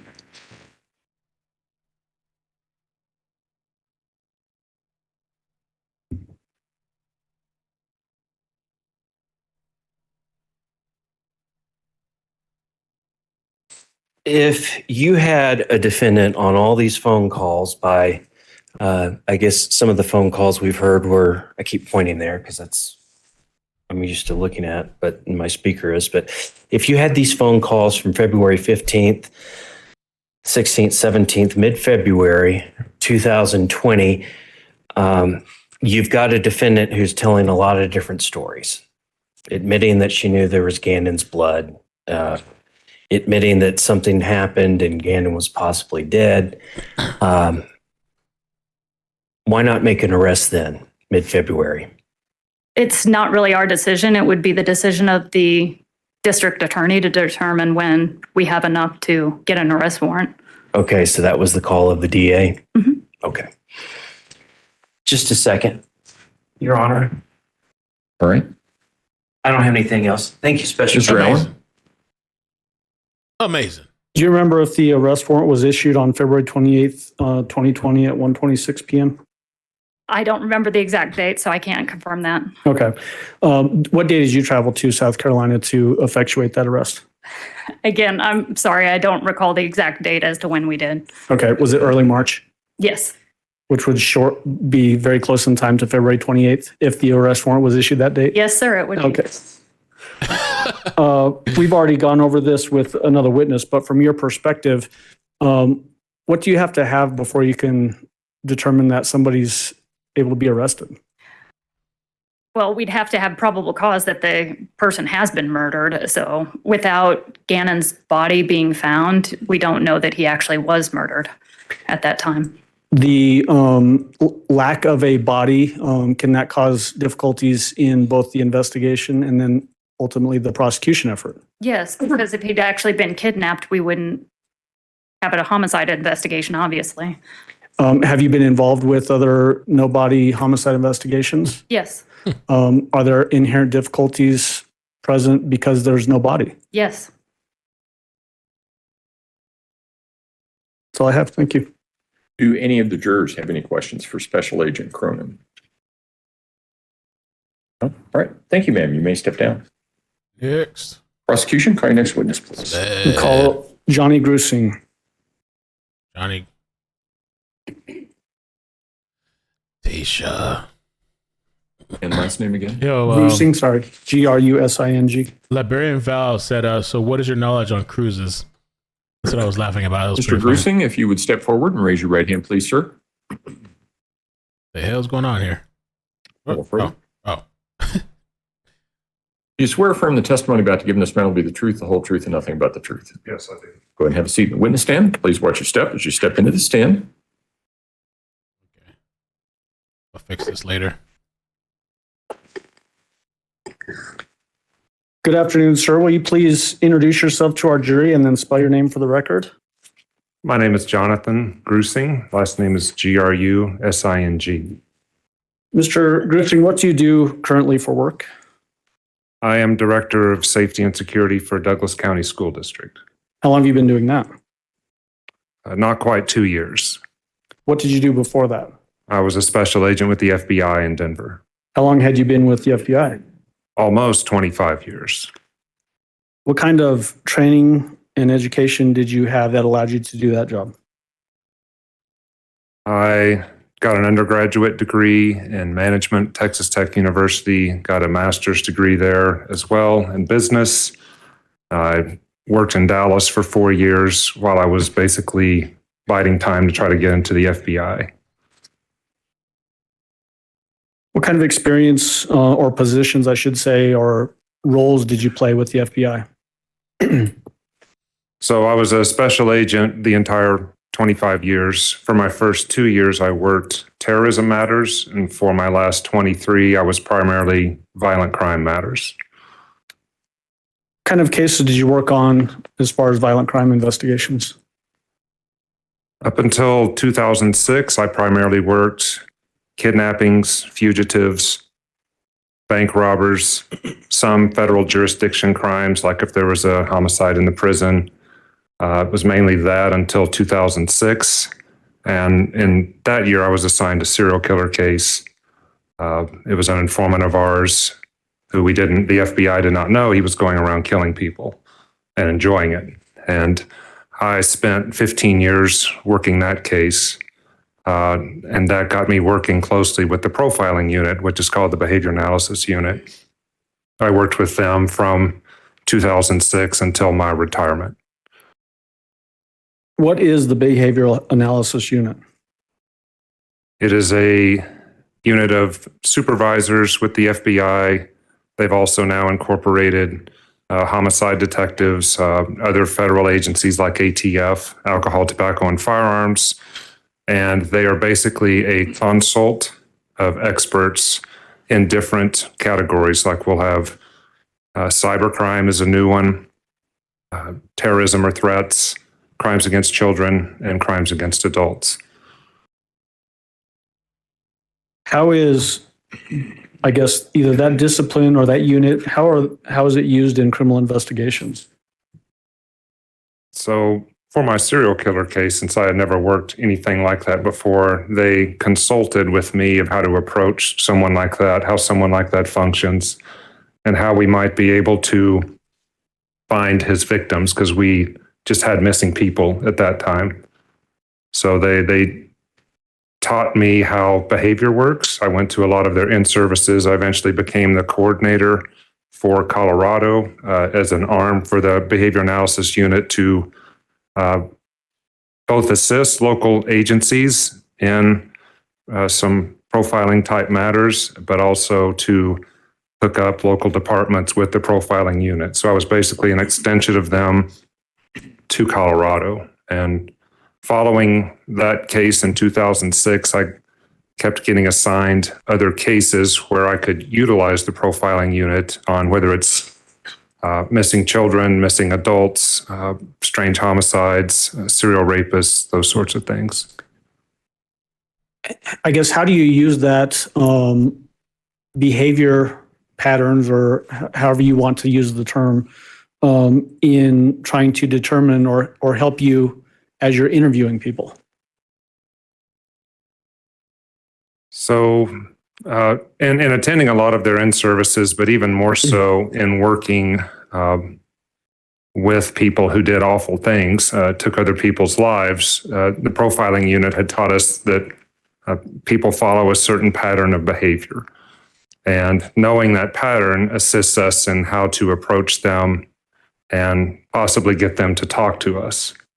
It's not an accusatory manner. It's more of a manner on where we try to think like the offender, someone who's done an awful thing, and try to help that person wrestle with what they've done, and even almost explain to them what they've done and assist them in moving forward.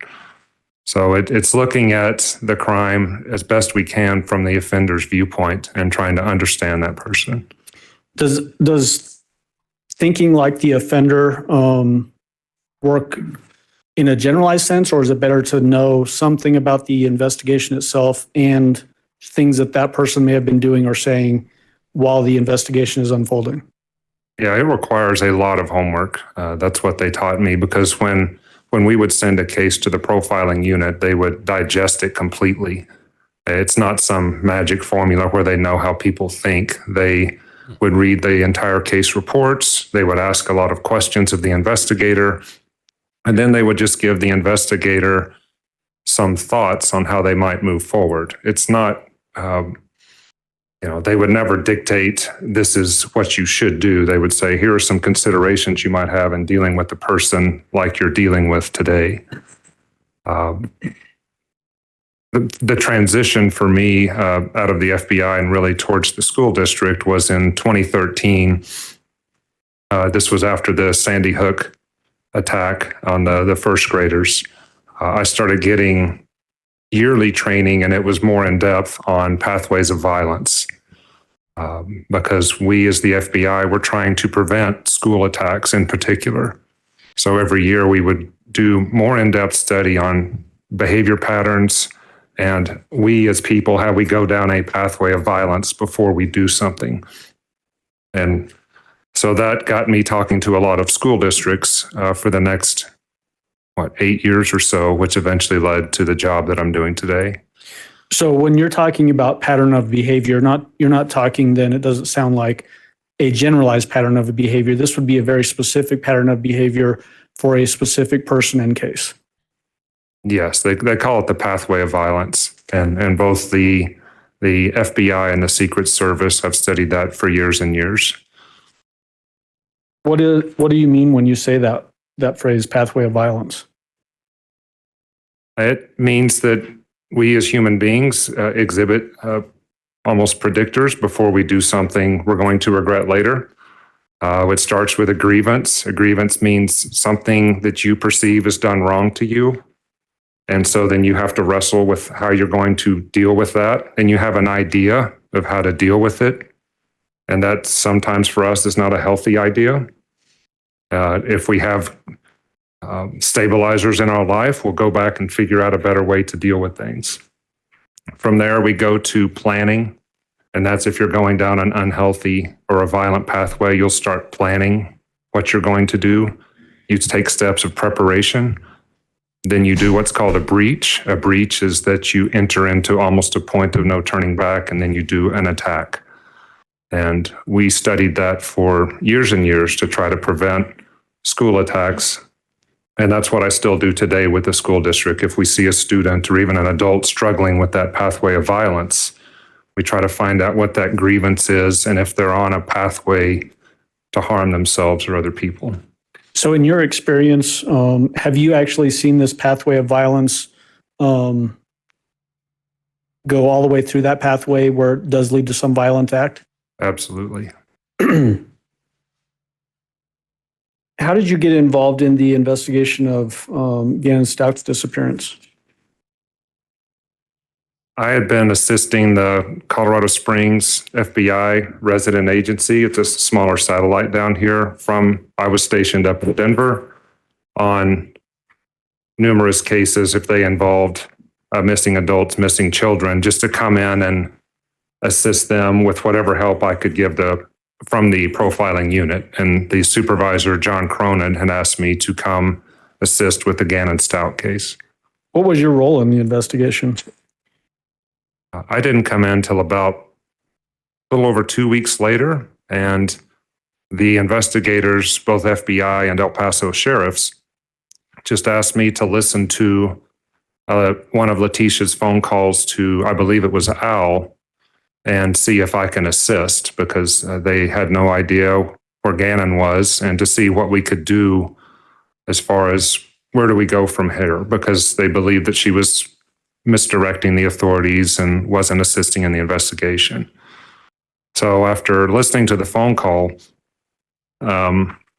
I spoke with Al, the dad, and with the investigative team and said, I do believe if we don't accuse Letecia of killing Gannon, that she would continue to talk with us and maybe give us clues to what happened to him.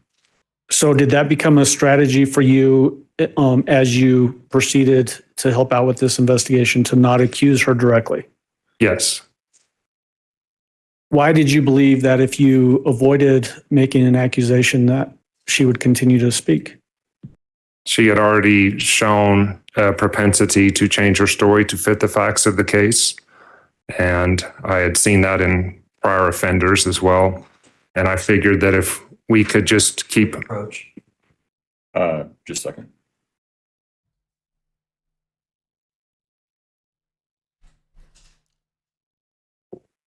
I thought, yes, you may.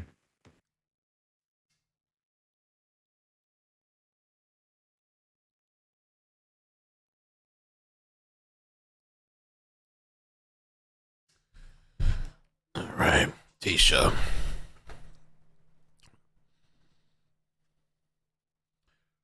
Oh, thank you, Heather. Amazing. Thanks for gifting those memberships. So kind. Appreciate it.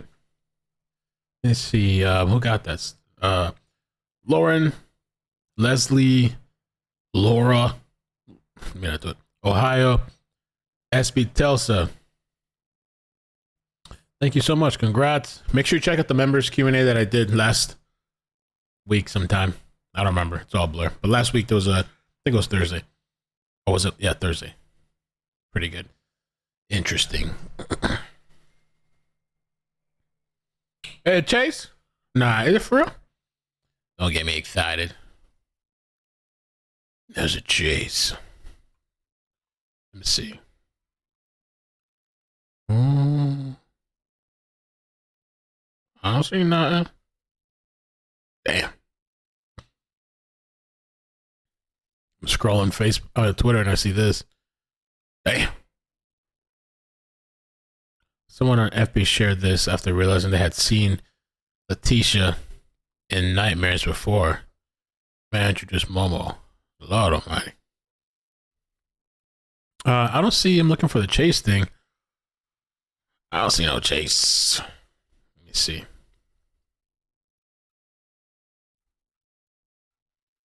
I don't see nothing. No, I'm going to try not to eat for the rest of the night.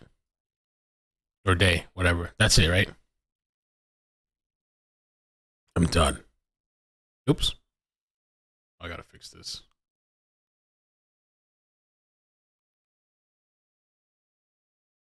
Back.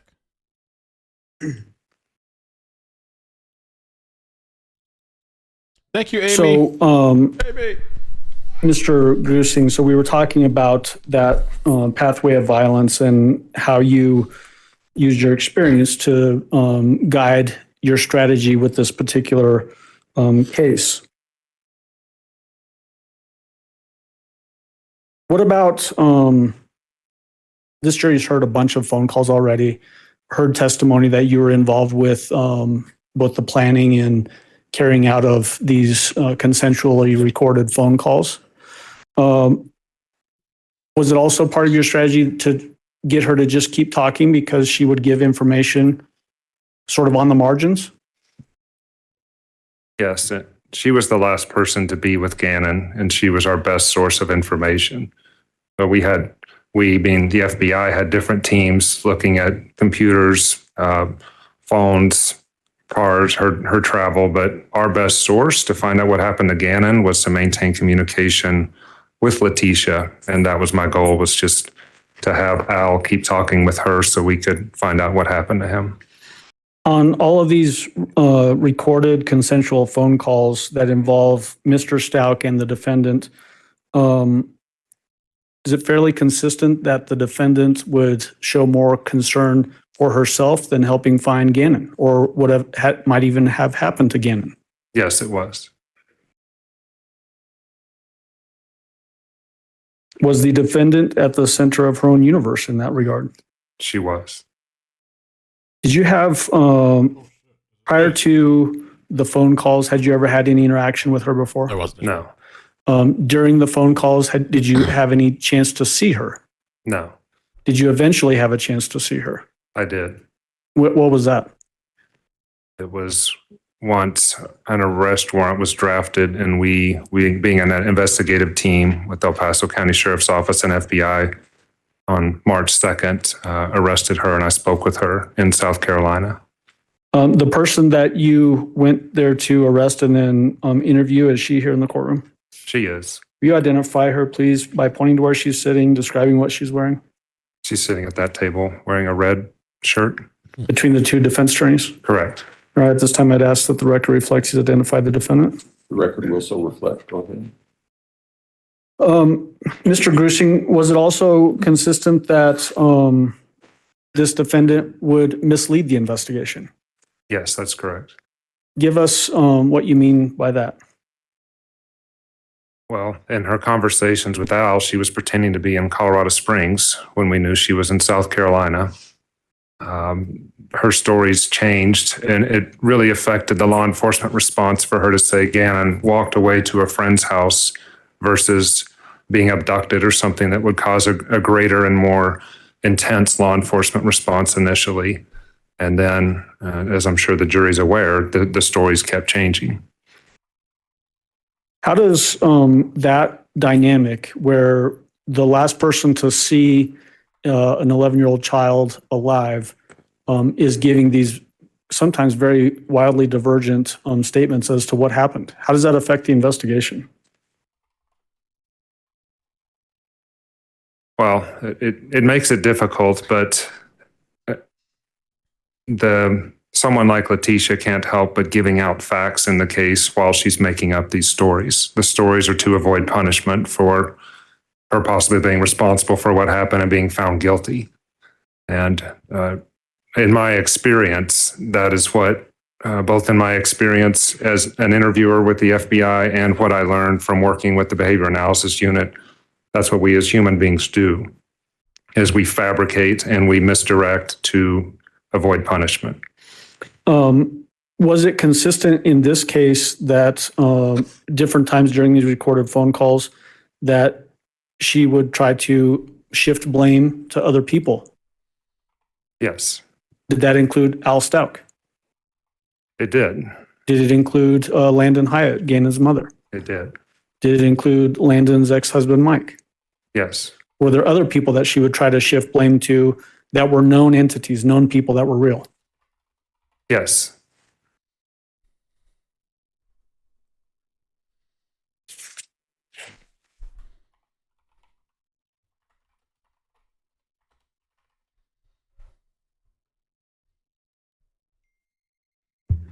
I want to jump into now, I'm sure everybody's very excited about this, but some more of these recorded phone calls. We've previously had admitted and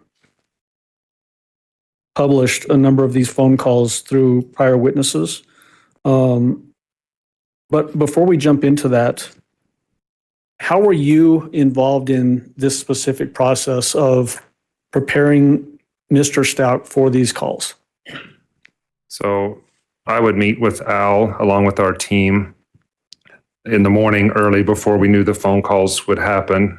First of all, to check on how he's doing, see if he got any texts through the night, and then to prepare him mentally for what would be a very difficult day of getting news stories of what happened to Gannon. And to watch him was difficult on us as investigators because Letecia was describing a lot of trauma happening to Gannon through this. It's forms of blood gushing and injuries to face and knees, and it just would keep coming, and it was difficult for him to take that in as Gannon's father, but he maintained a very even keel, and I think we were able to help him do that. It was very difficult for him not to accuse Letecia, but Al was also able to refrain from doing that as well. Would you see physical reactions in Mr. Stauch as these descriptions are coming out? Yes. Was it important while you're doing this with Mr. Stauch to protect the viability of the investigation, meaning instructing him that he couldn't talk to people outside the investigation about these calls? Yes, he knew that, and as far as I know, he adhered to that. Okay. So I want to jump into People's Exhibit. Hold on just a second.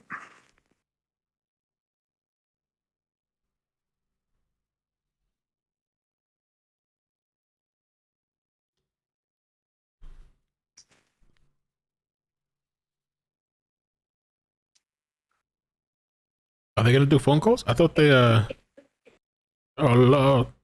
People's Exhibit number 54, which was previously admitted through Mr. Stauch's testimony. It's a pre-tell or these consensual calls that was recorded on February 16th, 2020. This one is 4 minutes and 23 seconds. Oh, okay, that's not bad. Right. I think the witness can stay in the stand for that one. Yep. And from the podium? Yes, sir. Thank you.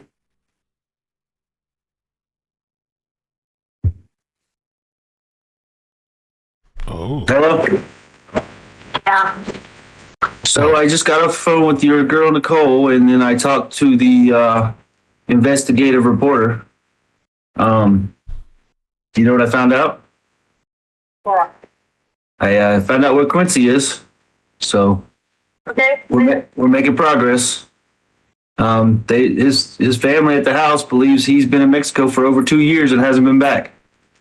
Yeah, no, that's not true. How do you know? Oh, okay, whatever. If you're not going to listen to me. I did. I listened to you. And make up these stories. Really? No, I listened to you. I listened to your contact of Nicole. I listened to her, the person she sent, okay, who was the investigative reporter that you were referencing. So all that was true. So thank you for telling the truth on that, okay? The part that's not true is Quincy Brown. He's been in Mexico for 2 years. Quincy Brown is not involved in this. God. Mexico? I knew that dog. Mexico. That's what his family said, not... Yeah, that's what his family said. Oh, yeah. Okay, so the family said Mexico? Yeah, because they've been looking for him too, believe it or not. Go figure. Uh-huh. Yeah, sure. So why the misinformation? Why are you telling me not true? Okay, the news people said this was misinformation. That's why they're not running your story. Ooh. Okay? I didn't give him. Yeah, you did. You gave him Quincy Brown. You gave him misinformation. You gave him a story. Okay? I didn't give it any news story. Yeah, Nicole's a news person. You know that. You called her and did an interview with her or statement or whatever. So yeah, you did give her misinformation. That's what they called it. That's what they called it, Tisha. Call them back and cuss them out. Don't talk to me like this. You gave them misinformation. Okay. But that's who the ID said. That's what it is. Okay, that's who the ID said, and somebody's took his ID from 2 years ago and is now... Maybe you need to figure that out because it's not Mexico. So that's what I'm doing, trying to figure it out, okay? And you're not working with me here. You said you want to be an involved parent. Check in Mexico. I'm just blown away because you say you want to be an involved parent. You sent me a picture of this dude. Okay, where'd you get the picture from? Nicole, send this in. I said yes. Okay, so Nicole sent you the picture. You've also got messages from this dude. Okay? And he never says who he is. Yeah. I got it. But it never said, hey, this is Quincy. Send me my money. You know, I'm the guy. That's what his ID says. That's what he looks like. Okay. And he has been in Mexico. For 2 He's a stupid Mexico. That's perfect. That's just what people do. Okay, but you said that he wasn't in Mexico. Now you're saying he's in Mexico. They said he was there for 2 years. People can, I said, people can go back and forth to Mexico. Well, that should be an indicator to you right there. Yeah, but you know what? But check it out though. There. Check it out though. He's been wanted for over 2 years. If he came back and forth across the border in the past month, they would have stopped him because he's a wanted man. Okay. No, they would. And you just said it's perfect that Gannon's in Mexico? That's one of the worst places on the world right now. Oh, shit. The area for his. For who? You. What's wrong is my son's missing and you keep lying to me, okay? That's what's wrong, Tisha. That's what's wrong. Okay, fine. Give me my son back. Tell the truth. Give me my son back. Where's he at then? Who has him? You haven't answered not one of my questions. To do that. Well, guess what? I don't want you to call me back because you're not doing nothing but lying to me and sending me in a different direction than what you know is the truth. Okay, whatever. Good for you. Thank you. Yep. All right. The judge. It's just for wise life. So, Mr. Grusing, just a couple of preliminary things. There was a word of Nicole in this particular call. Were you aware of who Nicole was? Yes. Who is that? She was a local news reporter. Okay. And then Quincy, we've had some prior testimony on this from other folks as well. But this is that Quincy Brown? Correct. Any indication that he was involved in this case? No. What is important from your perspective as an investigator with your years of experience regarding this particular phone call? Again, Letecia is not taking any responsibility for Gannon being missing. She actually, as Al was able to catch, was almost relieved or pleased that he might be in Mexico, that might even be a possibility. And we had already found out by this point that Quincy Brown was a fugitive on a wanted page. And like I think you'd said prior testimony, it had already been vetted that he was in Mexico. Okay. When we talk about misdirection, is this an example of that misdirection as applied to the investigation by the defendant herself? Yes. Next, want to jump into People's Exhibit number 55, another one of these recorded phone calls admitted previously under Mr. Stauch's testimony. This is 18 minutes and 42 seconds long, and it's occurred on February 16th, 2020 at 2:34 p.m. And you said 18 minutes? Yes, sir. A little over 18 minutes. Mr. Grusing, you can 18 minutes. Step down and sit in the background. This is played. Are you still playing it from there? Oh, man, we got another call. February 16th. Oh, Lord. Are you still playing it from there, Mr. Allen? Yes, sir. Okay. Got another call. This is about that other. Been wrong. Yeah.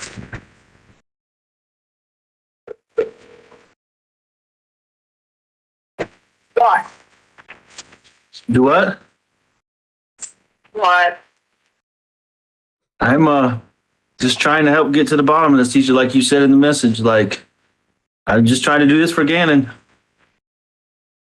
Yeah, but this whole time, for 3 weeks, you've been just like all these people. So you know what? I'm gonna be just like you too.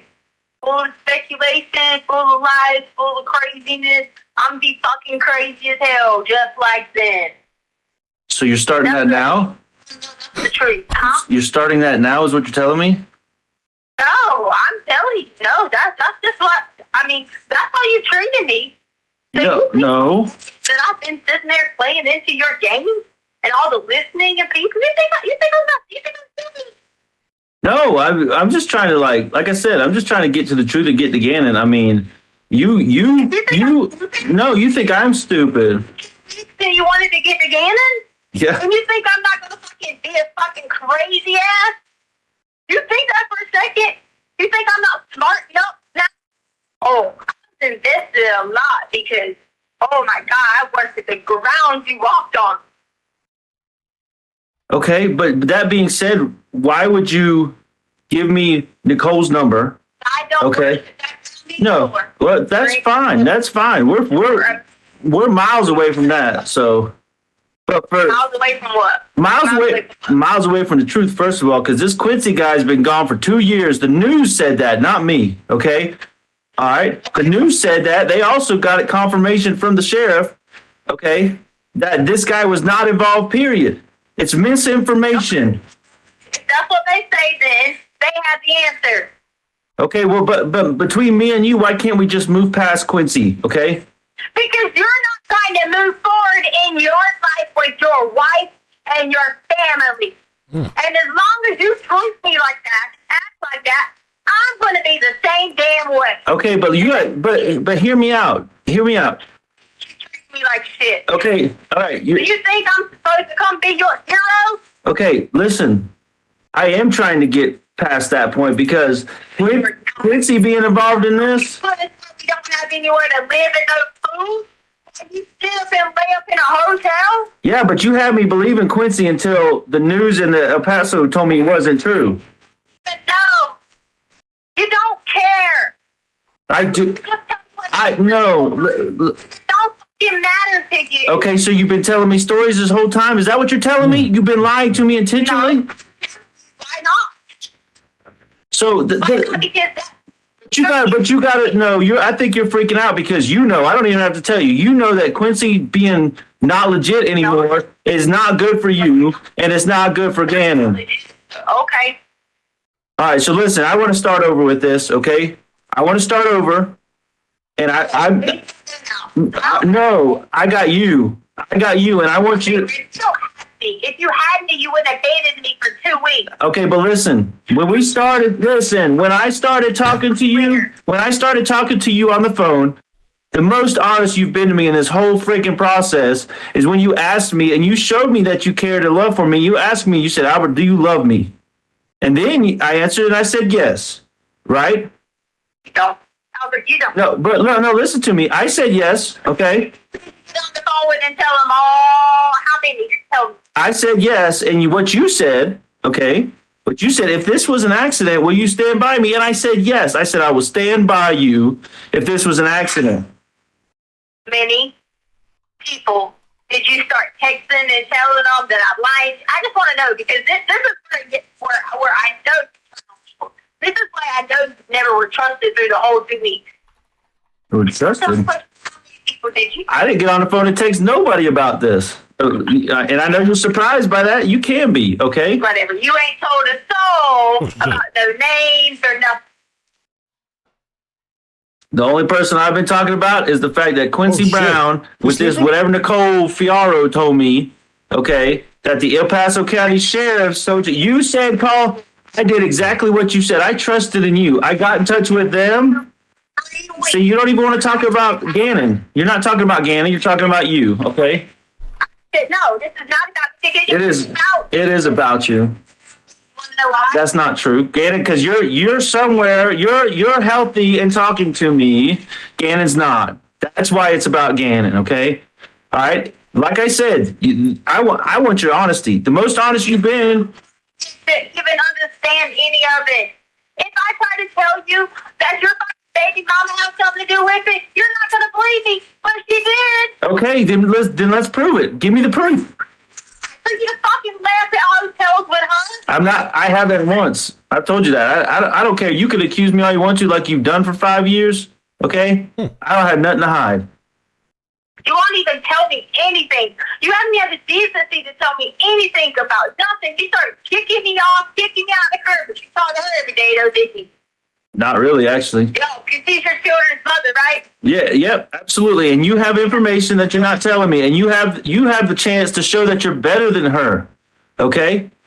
If she's involved in this, if she's involved in it, let's take her down. If you go make a statement that you were standing by your watches and then see what you did. Okay, if you sit right here, do that. Okay? If you sit right here. No, absolutely not. I'm not putting you down at all. You told me the closest we've been to the truth, I'm gonna keep saying this, is when you asked me if I loved you, and I said yes, okay? And then you said, if this was an accident, and then you said, stand by me. Okay, so that I think that's the closest to the truth we've been. That something happened, it was an accident, and that's the most. Something happened, it was an accident. Where the hell did I put Gannon? What you think? What the rest of the people think?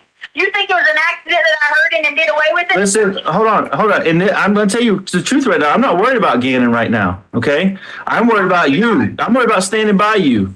The only way you're going to don't tell me what I want. I'm not telling you what you want to hear. The only way to move forward with this is that it was an accident, which I think is the truth, and that you freaked out. And I told you that over and over and over again. Accidents happen. People freak out with accidents. They will understand that. Okay, but the fact that you sent me on a 3-day chase of Quincy Brown, which is misinformation and not true, okay, that's not good for you. What is good for you is that we can make it through this going down the road of an accident. No, I'm telling you the truth. 10% of people don't make it through. If I had to save Gannon's life in a fire, you'd still be treating me the same way. You saved his life from a fire? If I didn't. Oh, God. God knows, because I couldn't figure out where the hell the fire was coming from. If I went downstairs, you haven't dumped on you for a second. If that couch was on fire, Gannon would not be alive. Oh, but No, I said you that from day one, that you did what you had to do there. But how did you save his life? Okay, what was it from? The accident of the candle that Gannon did, or what? That's what I. Out, had I just laid back down, because I'd already cut the darn alarm off. Yeah, but you're a good person. You're a good mom. That's what good people do. Okay, so that's never been in question.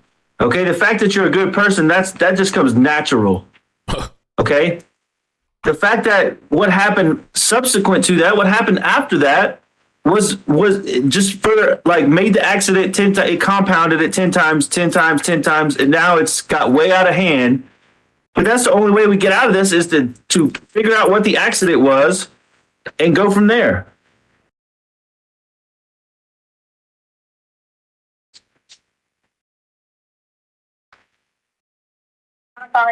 I can't hear you. I'm asking somebody because we don't have any food. Okay, all right. Bruh. Yeah, I see. All right, thanks. That's really great, right?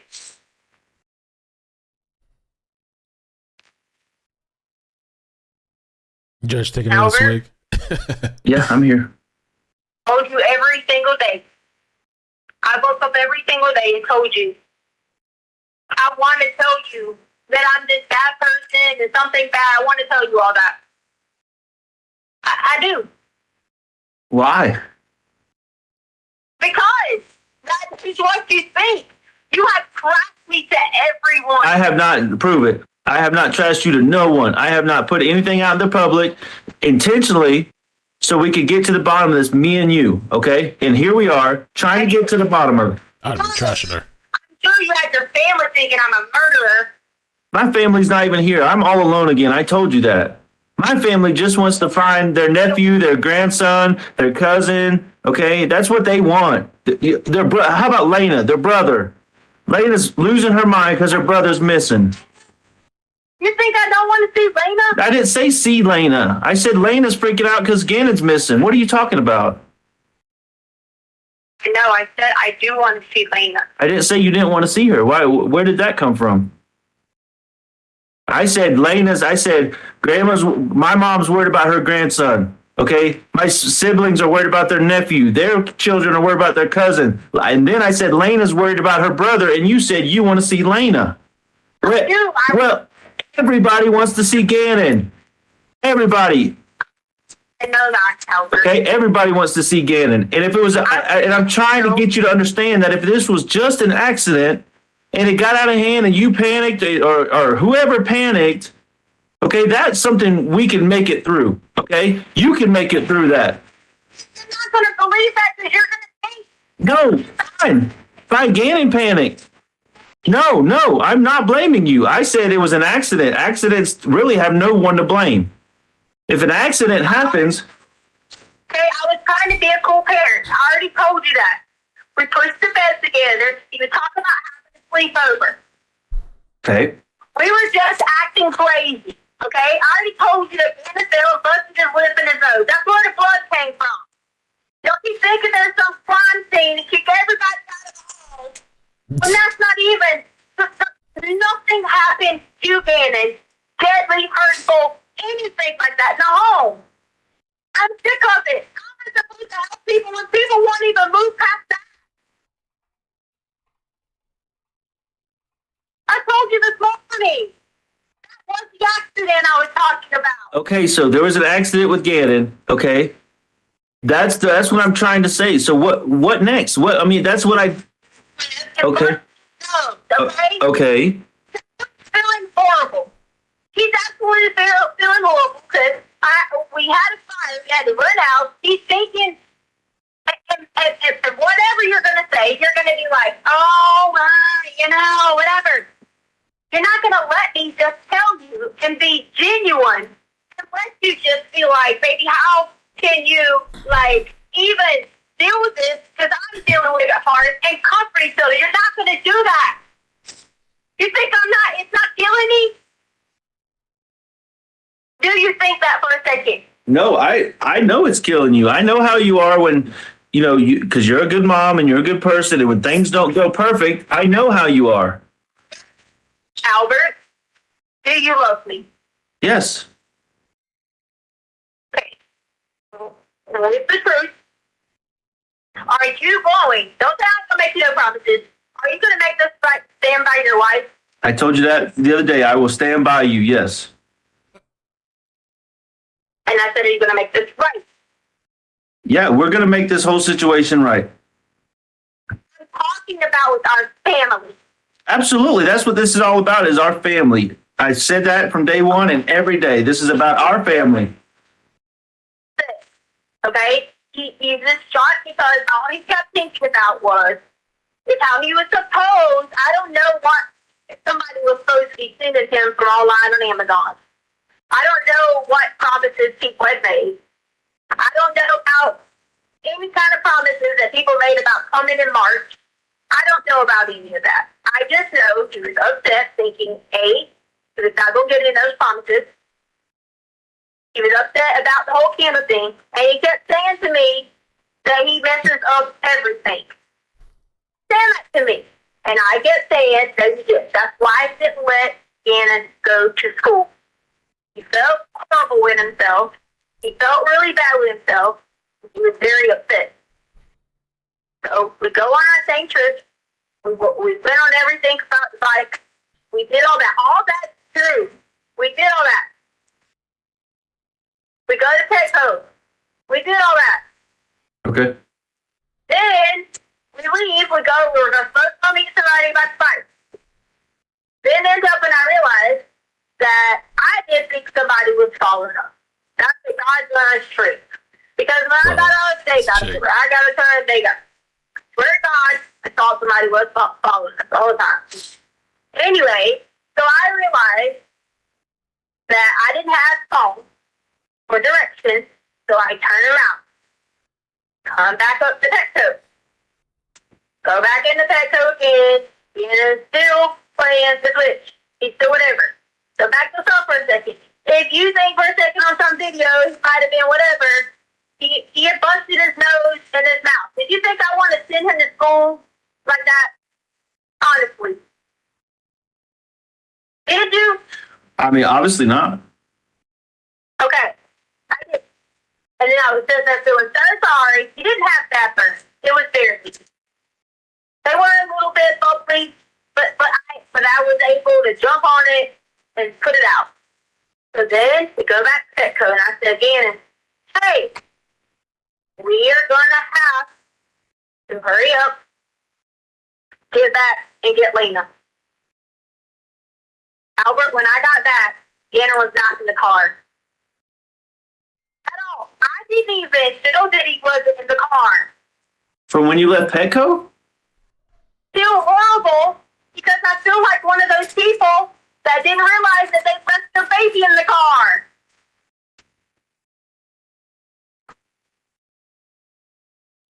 Do you realize how freaked out? People want to know why I drove outside looking. Now I have to sit back and have people fuss at me and say, first of all, where's Gannon? I don't know. I told you this from the beginning. I don't know. I don't. You think it's not driving me insane? I don't know.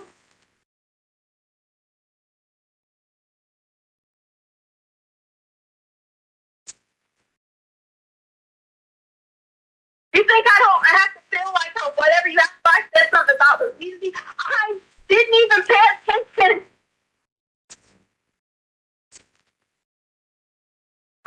He's always just so quiet. I wasn't even thinking. And then I go into panic mode. Thinking surely he's going to be home. Surely, because he was talking about a friend with a car. They had a car. I said, surely, maybe he thinks he feels horrible. Yeah. He's going to call this person or do whatever, and he'll be back home. That's it. And you think I don't have to live with this every single day?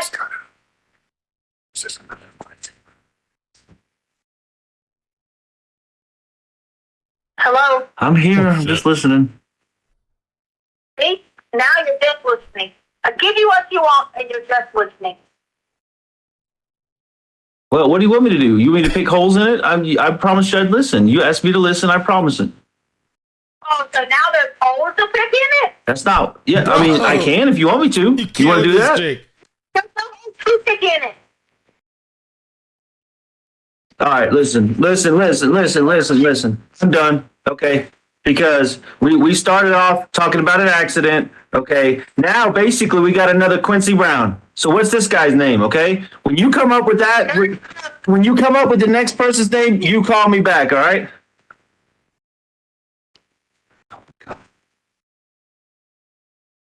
Mr. Grusing, if you would resume your seat in the witness stand, I remind you, sir, that you're still under oath. Oh, so now you're listening. Ah, what the hell is that? One of the benefits of doing it this way is you get your steps in while you're still testifying. Appreciate that.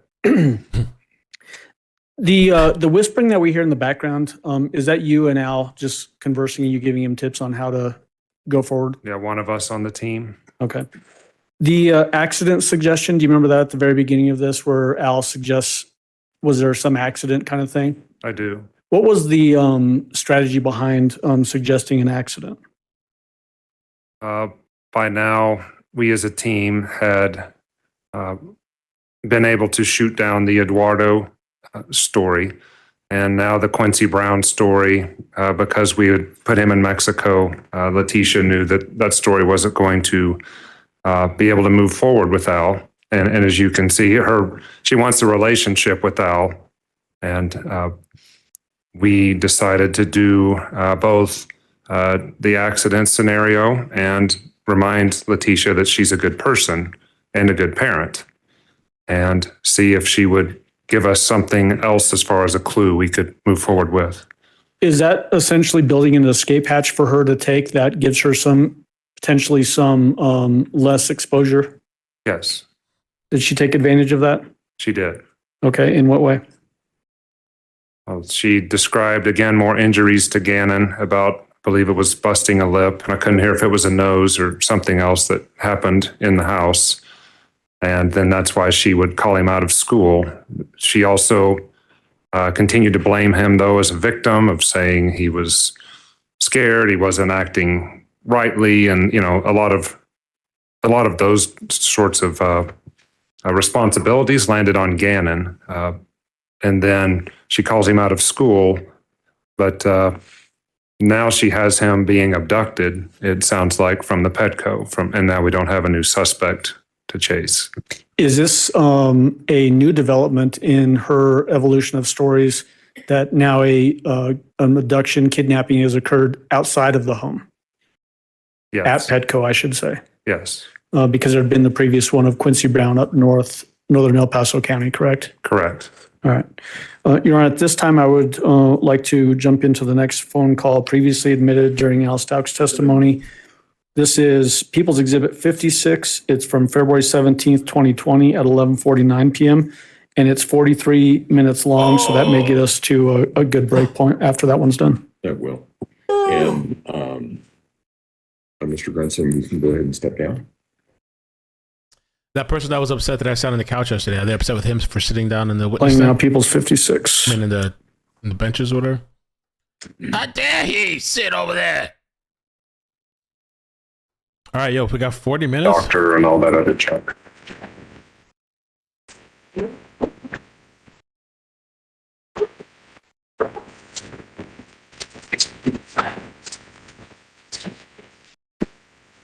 Damn, bro, more calls. Y'all say y'all wanted the volume up? You couldn't hear it?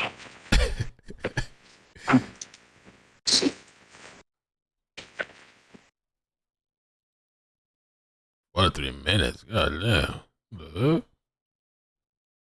What are you? Order to sit up. That's gonna be tough. 40-something minutes? Damn. Hello?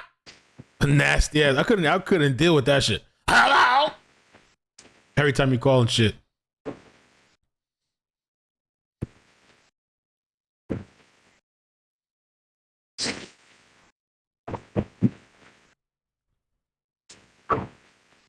I just put the phone down on speaker and walk away. Go clean, go take a nap, whatever. Should we call her? Yeah. Oh shit, the feds. I'm just kidding. Oh.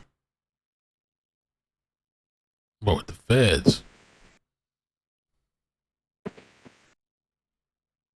It's a little draining, man. Yeah, we gotta drink a coffee. I might get a little more pre-workout just to get through this shit.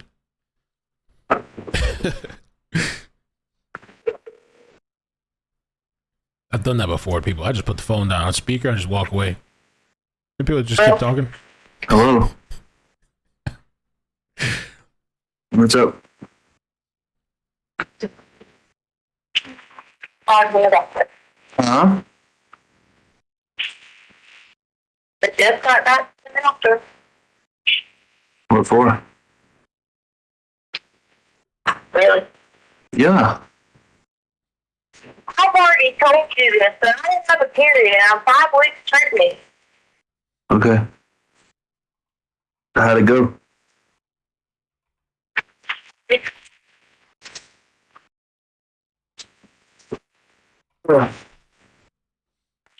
Was that you messaging me this morning from another number? I don't know, just blame me for whatever.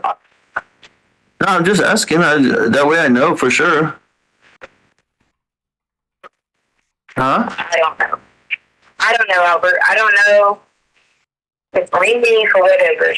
Oh, it's not. No, we're not playing the blame game. I just wanted to know because there may have been some details that I wanted to talk about because it was obviously relevant to what the things we've been talking about over the past couple of days. So. Yeah, you would have thought that you would have just called me and said anything nice. Is it pregnant? Keisha, you know what my mind's on. My mind's on Gannon, okay? And I told you I'd stand by you if we got to the truth. So, I mean, that's what my mind's on. My mind's on the truth about Gannon. I've given you the truth. I've given it to you, and then I've given you 15 different things that were not true, just to prove a point. Call it what you want. Call it crazy or making up stories or lying or whatever you want to call it, and go text people and tell them how horrible person I am, and I'm just lying, and you're backing me in a corner. So that when you say something to people, I hope you know they're posting your stuff online. When I say something to who? Anybody. Unless it's probably like legitimately people that you are blood related to. If they send it to anybody or anyone says they send it to their best friends in kindergarten, they're posting it online. Well, I mean, I haven't said nothing to nobody, so I don't even know what you're talking about. Well, I'm just telling you, that's probably you would send some people calling you or something. That's probably how they got your number. But your number's online everywhere. I know it is, and I mean... people posting messages that she supposedly sent people. Just so, I mean, so, you know, whoever you be talking junk to or whatever to, people are putting it out there. Well, good for them. I mean, I'm just telling you that to let you know that, not to talk bad to you or talk about you or nothing. I'm just telling you that. Trust me, Brian and I was getting accused of being with Mike, messages made up on me as being with Mike, all kinds of stuff, like anything you could name it. I'm just telling you that these people are nut jobs. yeah. So back to what you said a second ago, you told me that you made up all these stories to prove a point. Why would you tell me all these different stories? That doesn't make any sense. Well, I mean, what point is there to prove other than the point of finding Gannon? Because I cannot give you, no matter what I give you of how Gannon is missing, I can't give you the answer of how to get him. Why? But you told me. If you guys are there to question me, I call Jose Baez Law Firm. I just want to know why you told me all these different stories, but you're telling me that you've given me the truth so many times, but then you say it's a bunch of different stories, so I don't understand what you're trying to say. I mean, the only thing okay, go ahead. I'm not walking you through any more stories or truths. I'm not doing that. Because it does nothing for me but it makes me unhealthy, make me stressed, and I'm not in the position because I'm not eating to be like this. I'm just not healthy. And as many of you guys think that you're going to get me to kill myself or admit to something I didn't do, you guys are all wrong. So the point behind that is, if you're going to call me, only not to stand by my side, not to make any kind of statement to say that these people need to stop threatening your life. If you're not going to call me to do any of that in your family, then of course I'm just going to sit there and play into your game. If you're treating me like crap, which you've done, why would I treat you with any... I didn't hear what you said. You broke up. Why would you treat me with what? I said, if you're not treating me with compassion, kindness, with any kind of support, with any kind of help, you're not treating me with any of that. Why do I have to owe you any kind of the same respect back? But I've offered that. I've offered that to you. Okay, I've offered that to you. I said I'll stand by you once we get the truth. Okay, that's what I've said the whole time, and I've told you that you can survive and you can get through this. Okay, it all comes down to the truth. That's the important point. To get through something, for y'all to think that I'm going to make up something and get charged with something that I didn't even do. Not doing that. If you just think that. I mean, you call me with things like, "Oh, you're a teacher." You never even said a kind word to me about anything like that. Do you think that I didn't think that was all a played up thing? You can listen. You're welcome to think whatever you want. I mean, you said you've loved me numerous times over the past couple of days, and I've replied with the same thing. Yes. If you called me to say that to me, if you called me, I woke up in the morning and said, "Be kind to me. I love you. I miss nothing." Have you said anything to me?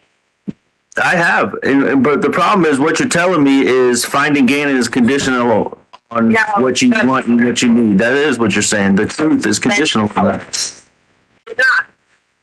Do you not think if I knew for a second how to get Gannon, you would not be sitting there waiting on you like weeks ago? Well, I don't know.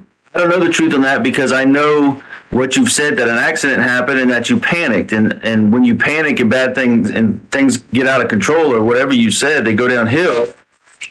told you and you didn't accept the accident about jumping on the bed. You didn't accept it. I accepted that there was an accident that happened. You're absolutely right. I accepted that an accident happened, and you panicked. That's not what you see. That's not what you accepted. I told you the truth. You asked me about the bedroom, and I've already told you this. But okay. Let's accept that accident happened, okay, for a moment.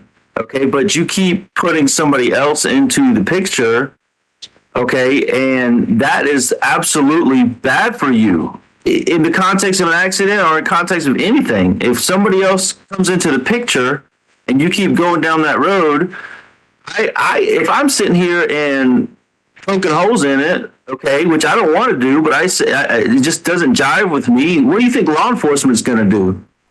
Okay, because I'm not worried about what law enforcement is going to do. Because Jose Baez is going to whistle this good. I'm not worried about that. But I'm not worried about law enforcement because I didn't do anything wrong. right, because it was an accident. We've established that. So why would Jose Baez have to rip anybody apart if you were involved in an accident? That is, I never told you that anything was an accident other than what you asked me about the word.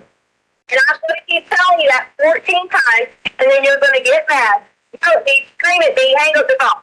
No, it's not a good enough answer. But you did tell me there was an accident. You told me there was a fire, there was burns, there was a candle spill. You told me he accidentally stepped on a piece of wood. You already knew all this. Right, but those are the accidents that you said happened, that he got injured somehow from these accidents. That's what you said. I'm not putting words in your mouth. I asked you about him.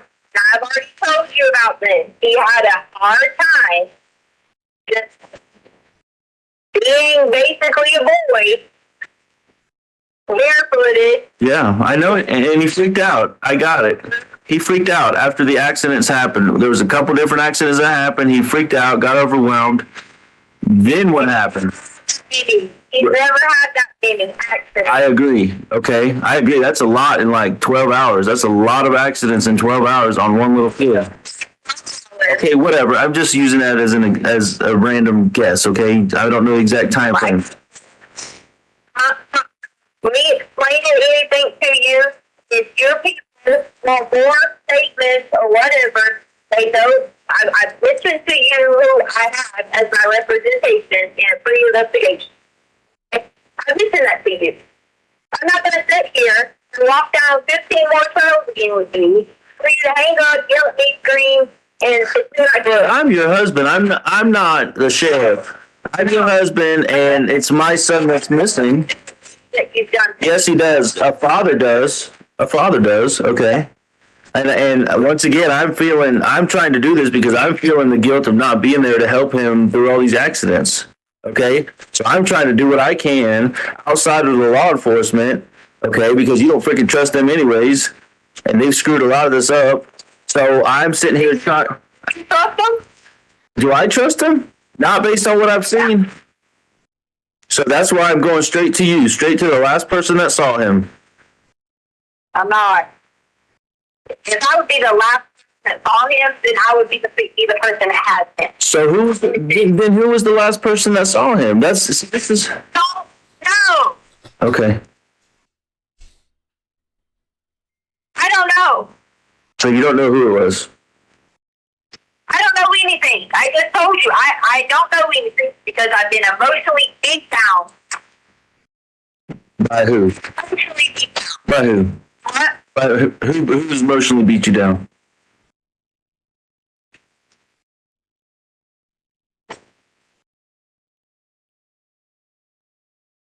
Hello? Albert, I understand that as a parent, you know that 100% of your mind is focused on someone that God gave you the ability to bring into this world. Okay? If anybody knows that I understand that. Well, you're contradicting yourself because you told me. Okay. No. I'm not even going to. Okay. Yeah, I'm sorry to interrupt. Go ahead. I'm sorry. I don't have anything to say because as soon as I couldn't even finish the second part. I sent it without you attacking me. Okay. And I also know that you should be, under no circumstances, be warned with me. Because that's what God intended you to be. Be warned. And that's what? That's what you're supposed to be doing. And that doesn't include, I haven't even spoke to my husband in weeks. Been there to comfort him, even there to comfort me in this situation. So, no. I know that God doesn't put him first. He doesn't put everything in the order that it's supposed to be. That happened, and I'm not going to apologize for that. When I've given you information, I've given you a set of information that actual truth, and it's still not good enough. Tell me what that is, because I'm not doing it. You don't care. You're not going to be as a parent and accept. Hey, no, sometimes our kids are going to make choices that we don't like. They're not going to accept that. But who am I going to be a parent? I'm going to try to tell you to accept them. How?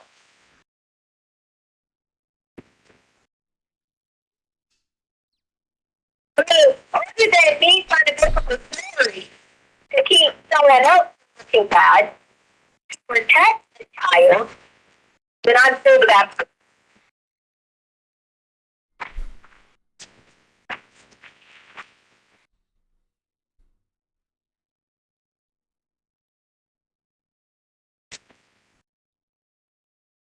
You should have my back no matter what.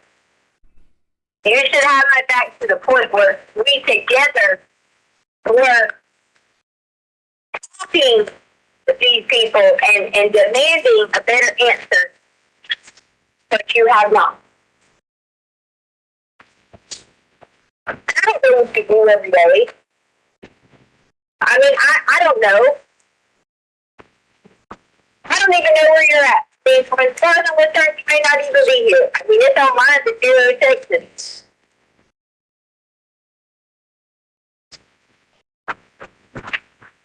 I don't know anything. I don't even. I almost have laid his head. You are my teammate.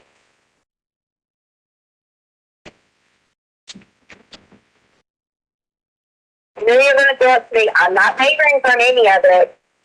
I'm not additional, but you tell me exactly where it is right now. I'm just going to vote for my family again. That's the position that you basically put on me. I don't know where he's at. This ain't out of the body. No, it's not.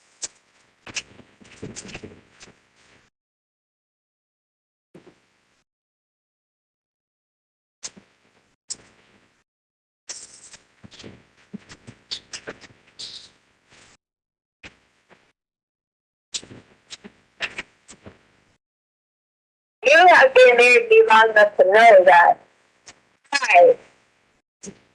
in any situation, whether it's out or not, whatever it may be, that I have fought truth and nail, maybe not the best parent at being like, oh, what are you going to say? You got to cut, or whatever. Maybe not the best in that aspect.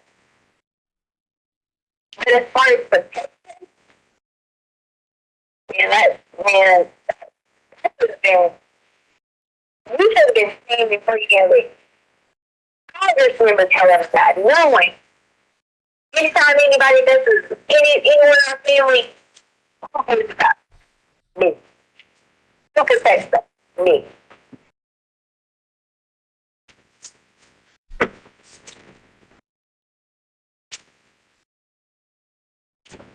I could give you, out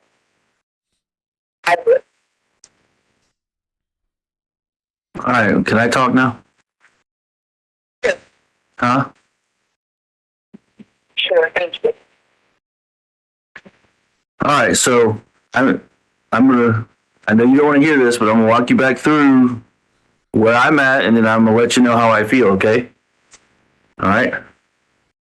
I fully believe that something happened. It was an accident, and that you panicked. Okay?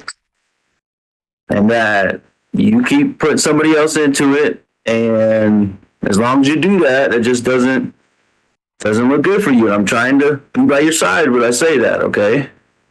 And I've said this over and over again that you can get through this, and if you give me the truth, okay, I'll stand by you.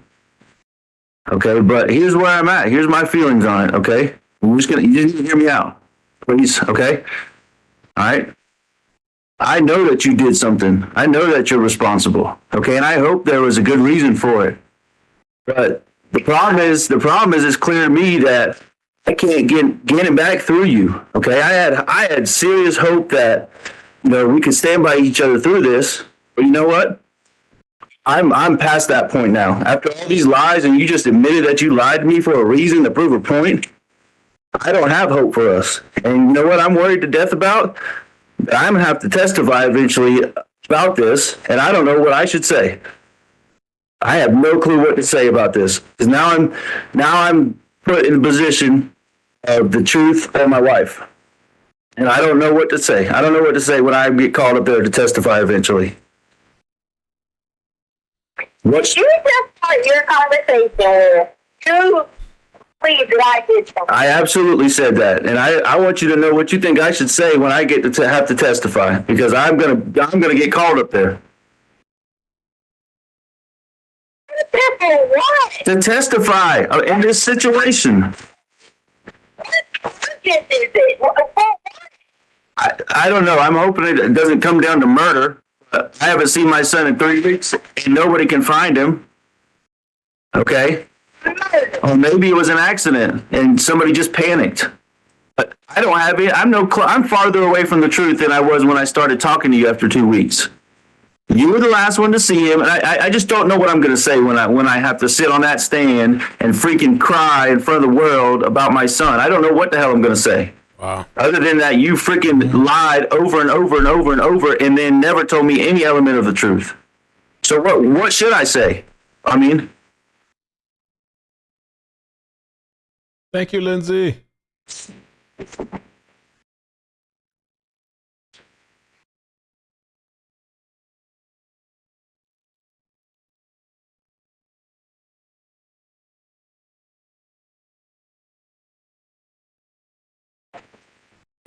Lord Almighty. Hello? I guess I lost you.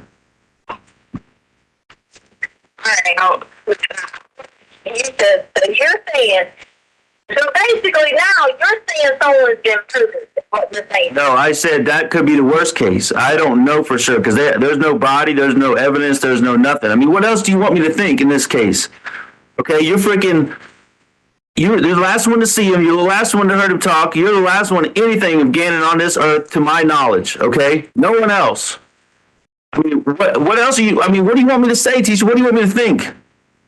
And I'm as freaking serious and freaked out as I've been this whole time. All these freaking injuries in that short time period, accident or not, you had something to do with it, okay?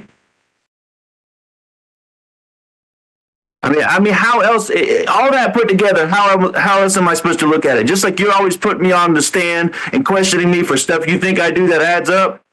Okay, well, that's what I'm doing here. There's no other way for me to look at this other than you're involved to some level, if not ultimately responsible. So you tell me what I'm supposed to say, what I'm supposed to think. You can say no all you want to, but all you've done is lie to me and make up fake people that are in Mexico right now. Tell me the truth, Keisha. Tell me what I'm supposed to say. Tell me how to stand by you. You've already said what you think is in your mind and what people have put in their mind. Yeah, it's not about what I think, though. Okay, I'm asking you how I can stand by you, what the truth is, so I can stand by you through this.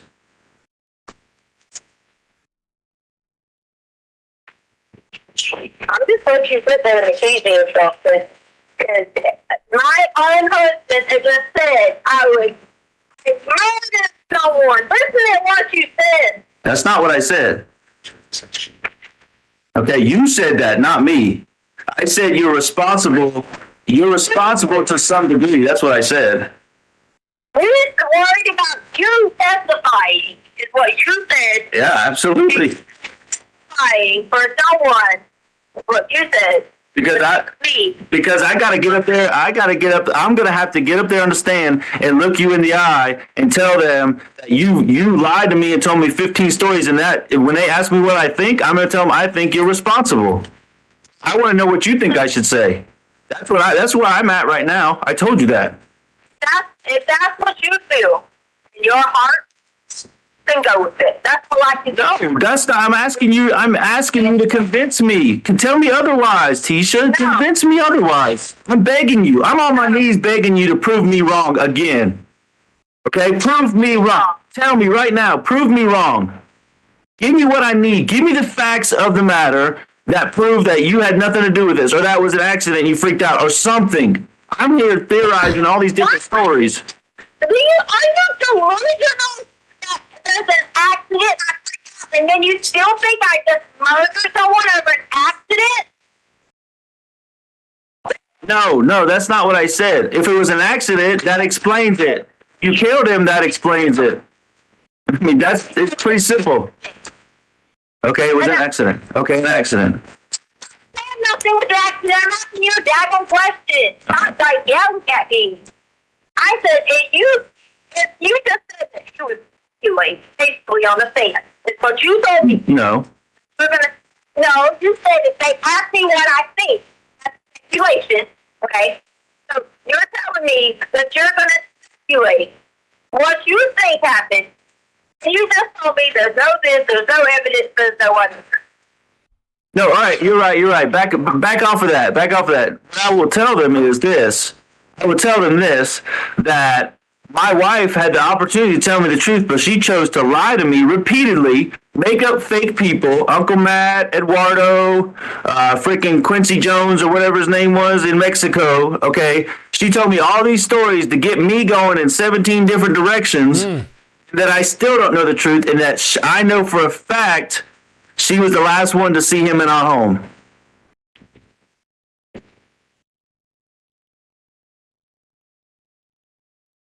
I'm going to let you just be like, I'm going to let you just have that opinion because that's... No, stop. No, that's not an opinion, okay?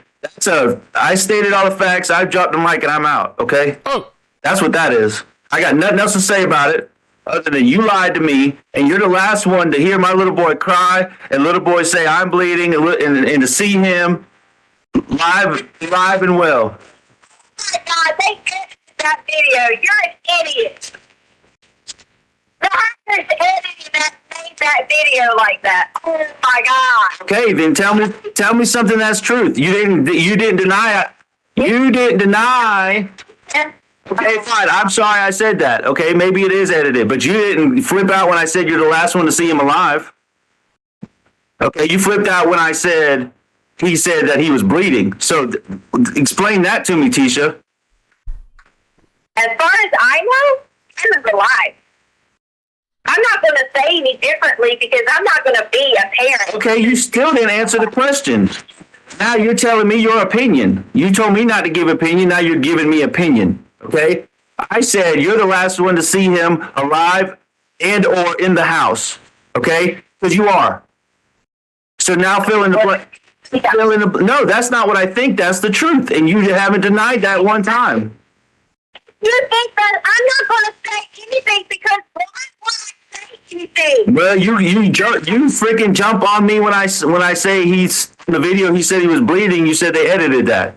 So you can't have it both ways. Are you going to deny it? You're not going to deny it because you're denying stuff you think is not true. I've already denied to you what you just said. That you're the last one to see him? That I am not the last one to see it. Then who is? Yeah, you told me Quincy Brown. We proved him false. Okay, that was easy. All I had to do was call a reporter. Okay, I didn't have to have any evidence. I just called a reporter, and she said, "Yep, he ain't been around for a while. He's been gone a minute." Okay. Okay, so who was it? You've already said that it was no one else, so why does it matter? But you just said it was, so I'm asking who it was. I am not listening. See, here you go again. You can't spin me, teacher. You can spin Facebook, you can spin the media, but you can't spin me, all right? Facebook. If you want. So many times, I ain't been on there. Yeah, I mean, fine. But you can't spin me, I'm telling you. You should know that by now. I'm not trying to spin you. Hey, you know what? What about the blood in the corner? Okay? What about that? That came from Gannon knocking his nose. Yeah, the corner of his bedroom where you push the beds together. What about the blood? Oh God, you're grasping. I'm not. I saw blood. Okay, that's not grasping. I saw it. Oh, hold on a minute. Tell me again. You saw it. Saw what? Tell me what you saw. Oh, you recording me now? Go ahead, just tell me. I'll say it. Say this. I saw it. Blood in the corner of his room. Record me. I don't give a fuck, Tisha. Oh. That's my son's blood, and I saw it. Okay, you proved it, A, that you saw it. B, you proved it identical blood. So how to get there, Tisha? You prove that. You just said you're going on facts, so I'm trying to get this straight. You're going on facts. Yep, You're telling me you walk in and they showed you this. So what you saw something, you were. Is that a fact? I saw it. You tell me whose blood it was. You were there. Okay. So there we go. You were there. What? You were part of the crime, so you tell me. No, I was not. There was 18 people in that house. Oh, there was 18 people when Gannon got hurt and all these accidents happened, and then he. Okay. All right. Now, see, I told you you can't spin me, Tisha. But go ahead. I'll listen to you spin. Go ahead, spin it around. I'm not trying to spin you. I'm not trying to spin you at all. I'm saying what you. I'm just trying to get the facts from you. What you're saying.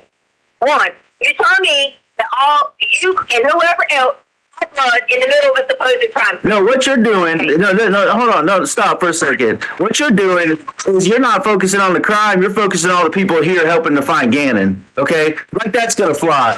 You're gonna go up there and say, no, it's bullshit, Tisha.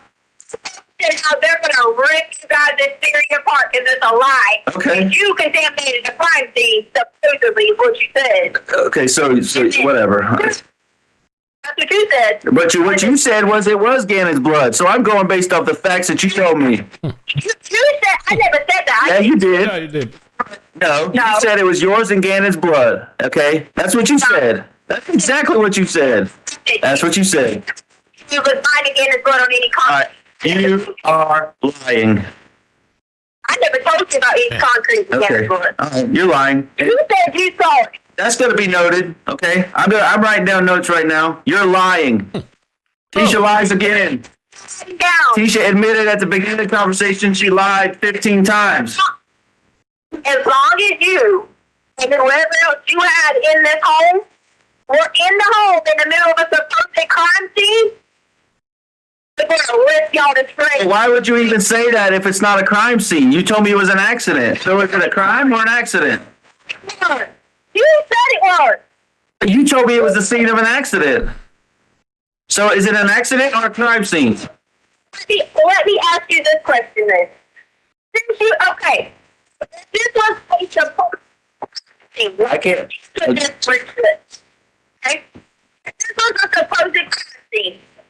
And then you saw, but you have not came out and said differently. You've done up a y'all fucking shit about, okay? So then your friendly neighbor that fucking got paid money who released a video that says Gannon didn't come back is the house of crime scene. You're the one telling me it's a crime scene. You told me it was. You told me it was an accident, and now you're telling me it's a crime scene. Answer that question. What question? How in the hell our home, a supposed crime scene, will put clothes when you guys have done nothing but portray the world? Hey, do you want me to tell you what I think or what I know? You want me to tell you what I think or what I know? I am. Do you want the what I think or what I feel or what I know for sure? Whatever you want to give me. Okay, what I think is that you did it. What I feel is that you're involved. Excuse me. I think and feel is that you did it. What I know is that you're involved somehow. Okay, that's the bare bones where I'm at right now. I have nothing else. You're involved to some extent with Gannon getting hurt, whether there's an accident or not. There's blood all over the place down in his room. However, I saw it. Who gives a crap at this point? Because the boy's out there hurt. Okay, what I feel like and what I think is that you did it and you're trying to hide it. And you dumped his body somewhere. That's what I think. Dumped his body. Yep. In your theory that you are saying, your theory, okay? You were telling me that supposedly you think that there was some accident that someone got hurt really bad. Yep. Inside of Gannon's room.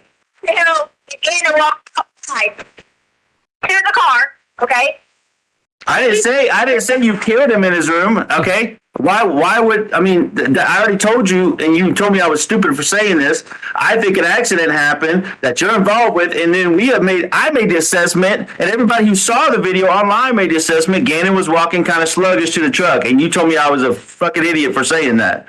Okay, but it makes sense if he had got hurt, okay, lightheaded, queasy, I don't know, whatever, and now he's having to walk to the truck so you can take him somewhere. Okay? Okay, this we're taking someone to do what? You tell me. No, you said you were going on your theory, so I want to hear your theory. Okay, you want to hear my theory? Okay, you took him somewhere. Okay, yeah, I'm gonna tell you what I think. You went around town acting all normal, left your phone at the fucking Petco on purpose, okay, and took him out somewhere, God knows where, and left him there. And maybe whacked him over the head with a 2x4 or something. I don't know. Took him out by somewhere you said whack somebody in the head. So I committed a murder. Is what you're saying? No, because he could have just been knocked out. Okay.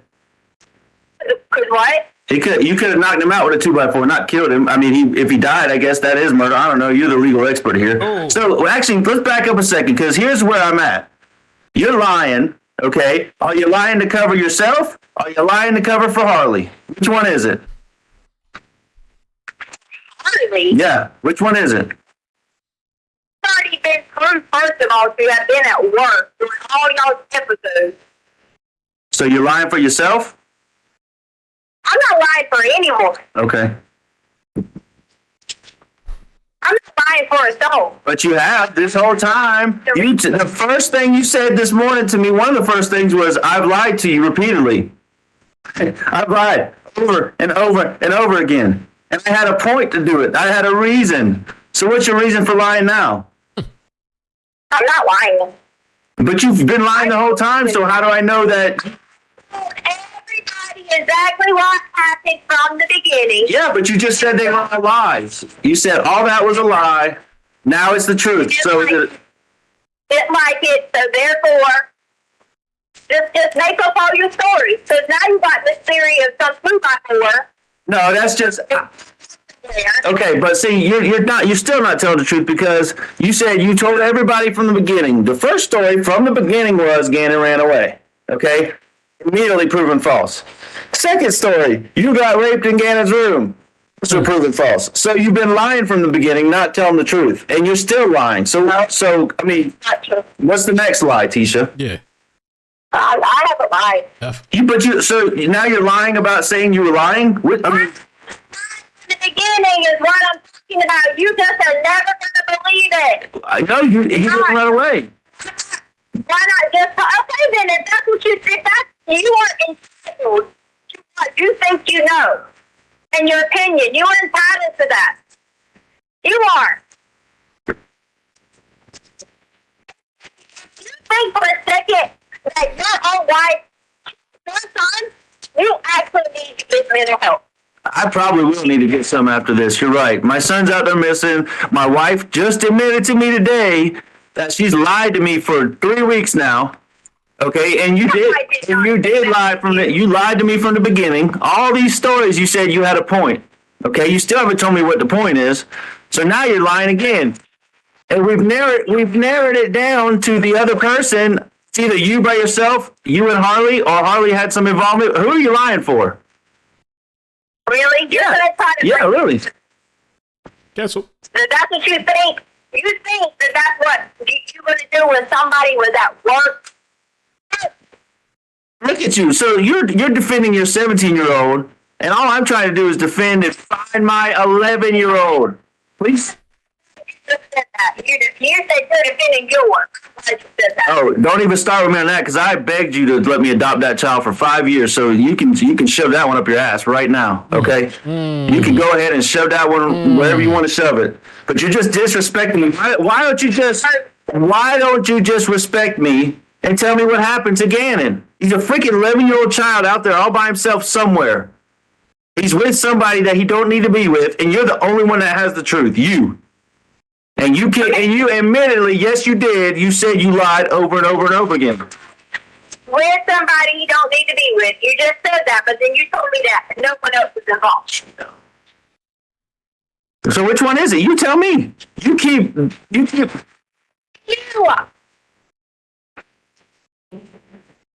think that I had an involvement in killing a child? That's what you think? Yeah, absolutely. Because you were there. Gannon's missing. We can't find him. Okay. Nobody would stick to the plan this long after the whole world's looking for him. Okay. So it's you. You're the only one sticking to the plan. You're the only one in the spin machine. You're the only one lying. Everybody else is trying to find the truth. Everybody, Tisha. Even Landon, the one that you think I'm hooking up with. She's just trying to find the truth about her baby boy. Okay? I'm glad you get to spend the rest of your life with Landon. Yeah, I mean, whatever. If you think that's fine. Like you tell me, you're entitled to your opinion, but there's a fact here that you were the last one to see him. I wasn't there, so I don't know anything. You know everything, and you're lying repeatedly over and over again. You didn't get raped. Gannon didn't run away. There's no Quincy Brown, Eduardo, Uncle Matt. There's no high fives. There's no Gannon jumping on his back. Okay, no. What there is there is blood in his room. Okay, and he's gone, and we can't find him. That's what. And you were left with him and didn't come home with him, okay? And you still haven't filled any of the blanks. I mean, there's facts out there, okay? There's facts out there. And you won't even tell me the truth. You keep lying to me. Making up some bike bullshit, okay? Gannon fell off his bike and busted his head and needed 911. Are you serious? And then as soon as I say that, we go back to the house. I mean, I don't even want to do this, okay? You're just going to continue to lie to me. Why am I even wasting my time? So when I testify on the stand, that's what I'm going to say. My wife had all the information. She chose to lie about it. I have nothing else to say. Let's go. Okay? That's where I'm at. Hey. All right. Have a good day. And here we are. Wow.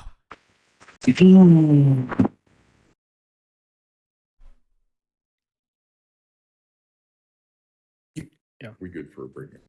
All right, ladies and gentlemen, we will take our afternoon break. If I can have everyone back in the jury room at, say, 3:25, we should be able to start on time at that point. And don't discuss the case among yourselves. Don't discuss the case with anyone else.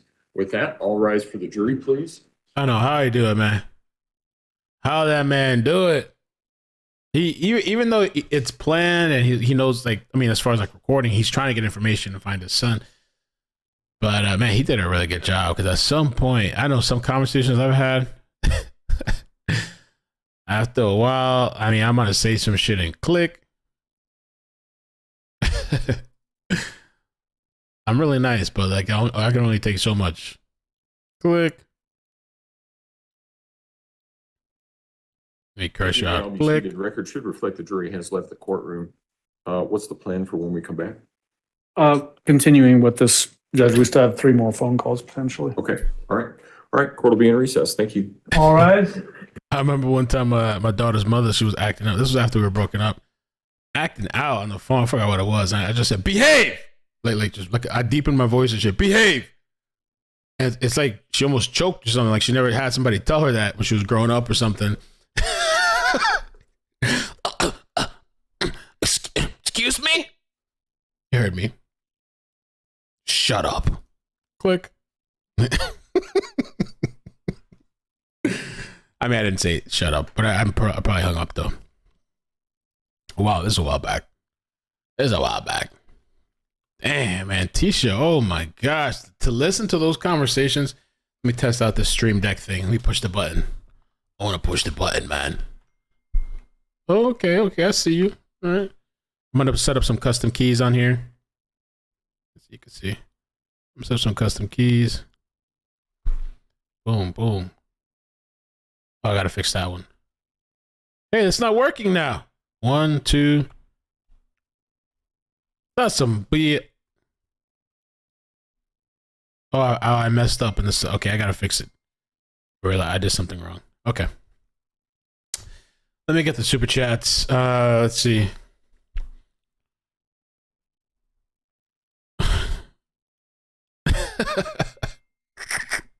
Yo, she did not like that shit. Oh, you know what it was? And I did it in person one time too. I actually did it to her in person. At the phone, it was like whatever. I actually did it in person. I'm not going to go to the whole story, but it was for Maddie's graduation. She was acting out. And so I told her like in her face, like behave, like calm down and behave. And she got like really, oh my God. And then I had to take her back. That's a whole freaking mess though. All right, let me get the super chats. Let's see. Okay. Felt good, dude. I liked it. I liked saying that. Crime Solver, thank you for the super chat. Says the hairdo is a crime in itself, within itself. Yeah, Tisha had this whole thing where she has like the space. What do they call it? Space buns. She came back from the lunch break and she has space buns. I guess she was doing her hair. Snow Bunny, thank you for the super chat. Says, what happens if they do find her insane? I pray they don't, because she's just pure evil.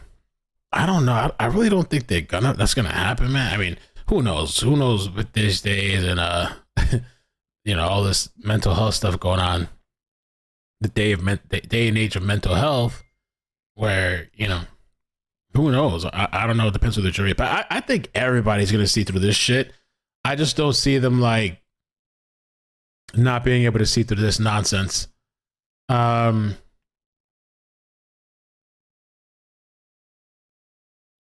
Jackie, thank you for the super chat earlier. Says being a piece of S. Bish is not insanity. Sorry, Mel, just venting. Joy, thank you for the super chat. Says, hey, Mel, putting up her hair doesn't help her look any. And Joy, you sent that twice. Thank you for the super chat. Appreciate that. And let me catch up a little bit. Jackie, thank you for the super chat. Says, any new merch coming? I need a new hoodie. I don't know. I'm kind of particular. I don't know why it looks blurry on the TV. It shouldn't look blurry like that. I don't know why it's doing that. I'm gonna have to fix that. I don't know. I feel like I got to be careful with what I do, if anything, to decide to do anything kind of merch on this trial, or, you know, I don't know. We'll see. I still need to order the iCkEdMeL trial merch. I really like those coffee cups. They're pretty dope. I actually want to order some of them. I just haven't done so. But when I do order them, I'm going to order like probably 3 of them just to have them so I can show them off when I'm doing the trial. Crime Solver, thank you for the super chat. Says, when this dude is done, he better dance off to Men in Black theme and say bye bish as he passes Tish. Konus mom says, go lay down. I almost thought about doing that. Kimmy, thank you for the super chat. Says, Quincy told me to send this. Elsa, thanks for the super chat. Says, imagine naming that fake baby Sled. Sam Panther, thank you for the super chat. Lindsay, thank you for becoming a member. I appreciate that. Toby, thank you for the super chat. Gracias. Appreciate that. Bella Explores Life, thank you for the membership. 3 months. Amazing. Thank you for renewing. Great coverage, Mel. Gypsy has been a member 5 months. Letecia needs an exorcism in court today. Cutie Pie 102, Lord of mercy. Eliza, thank you so much for the super chat. Dr. Edward Moskowitz, thanks for the super chat. Oh, Lord, can't read. Thank you. Thank you to go through this trial with us. Awesome, amazing, love the people in your chat. Thank you. Yeah, we have a great chat. It's really funny. I sometimes bust out laughing. A Hope, thank you for the super chat. Says, I feel so bad for Al. I can't imagine how awful this has been for him. She is definitely a monster. Victoria, thank you for the super chat. Appreciate. Oh, thank you. That was nice. Thank you, Victoria. You've been around for a while too. Crime Solver, thank you for the super chat. Says she have a side gig as a Muppet with that voice. Craft Florida Lady, thank you so much for the super chat. Thank you, Mel, for your time and streaming this. Much appreciated. Wow, I have 1, 2, 3, 4, 5, 6, 7 things to check. I just wanted to get this PayPal thing real quick. Margaret, thank you so much for the PayPal. Says, great job, Mel. Thank you. Gracias. And then this is from Cynthia. This was 2 days ago. Sorry, I'm just seeing this now. Says, thank you for your coverage on the lying, horrible human who killed Gannon. I know the other videos you post. Thank you. Amber, thanks for the super chat. I have a little bit of a headache. I feel like I need to take something. Amber, thank you for the super chat. Says, appreciate all your coverage. Love your channel. Thank you. Beckfist, thank you for the super chat. Says, your partner is even speaking to you like that in the first place, and she's the one you know did something to your son. Her persistence is admirable. Wow. Shirley, thank you for the super chat. Jojo, loving life. What will we do tomorrow? Thank you for the super chat. I know what I'm doing. But I won't be on live tomorrow. I will be back Friday. Damn, this chick is wow, nuts.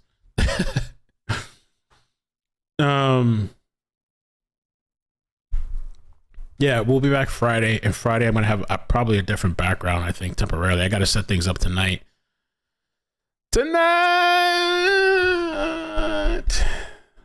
Oh, you got BC Powder. That's the classic shit. I like Excedrin, but BC Powder is really good.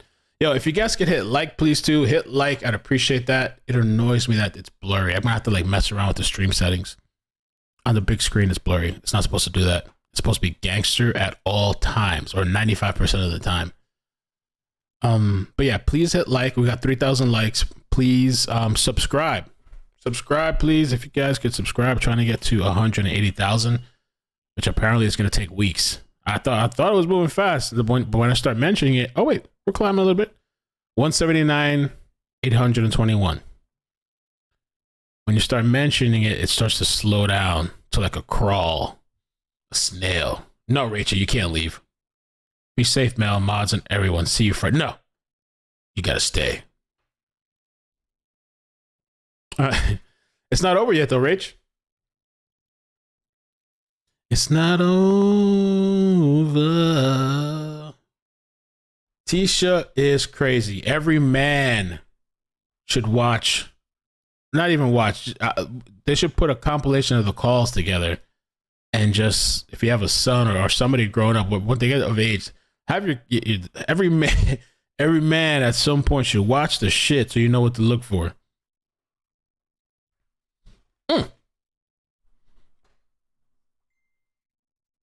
Yeah, we got another 2 hours. Where y'all going? It's only 5 o'clock. They got till 7 p.m. Eastern. We got 2 hours of audio. Let me get some pre-workout.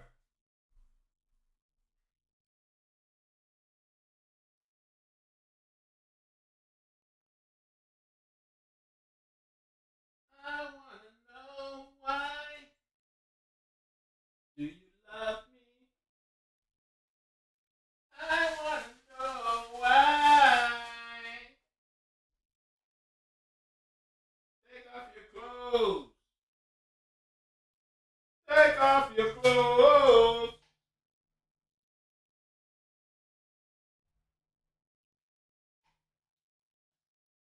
I love you forever.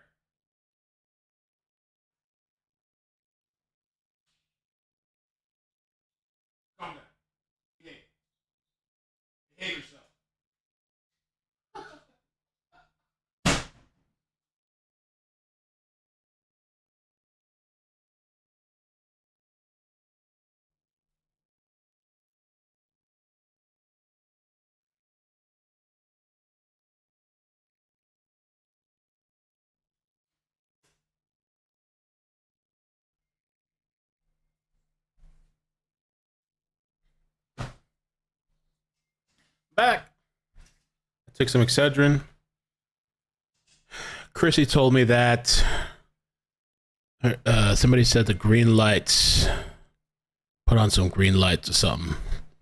They said that green is aesthetic for the headache in the mind, and it eases the neuron pathways. I don't know, so we'll change it. I don't think the amount of screens I have in front of me, I don't think the green behind me is going to help, but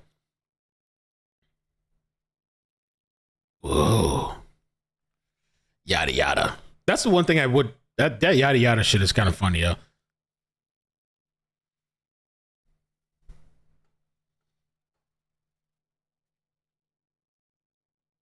Yes, Excedrin has acetaminophen, aspirin, I think, caffeine.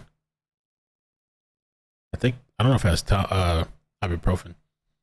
BC powder and Coke. That'll take right care of it. Take care of the pain. Just you mix it up together too, the BC powder and the Coke. Coattails would have been more believable that she had a breakdown if she would have done the right thing instead of all this. I think it would have been. Had she had some sort of freak out, I mean, had she done what she'd done and then have a freak out screaming, oh my God, I can't believe I did this, or like just like whatever. But like all this concocting of lies and planning and all this, you know what I'm saying? It's just tiring.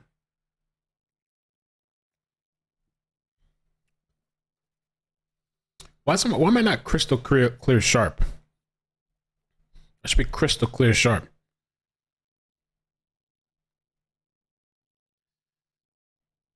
Let me see what I look like. On the phone, it looks good. On the big screen, it doesn't. It looks kind of all right. Oh, that's true, Teabag. I didn't think about that. I should change the keyboard colors. I could do that. And the monitor background. I like this LED in the background. I can change that too.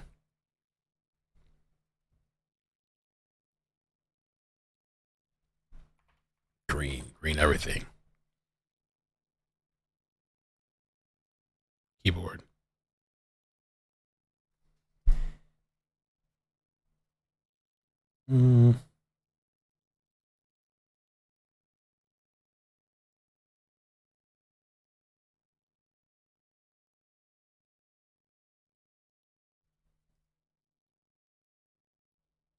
Okay, there. I think I did it. What's still changing colors?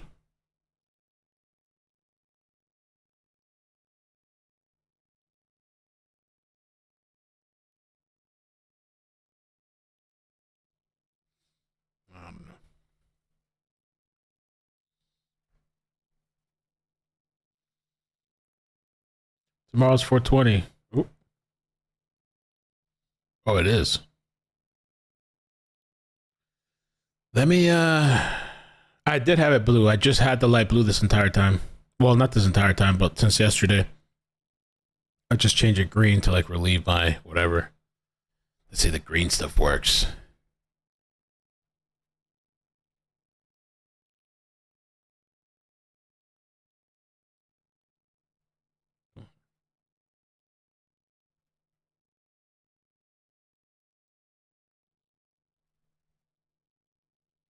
I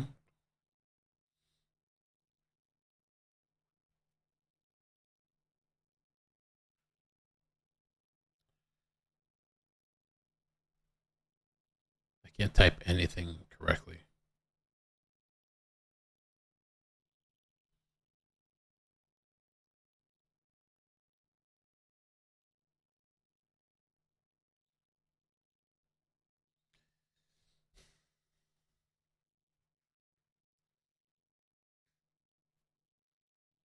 Or 20. I don't even have anything to say. Oh man.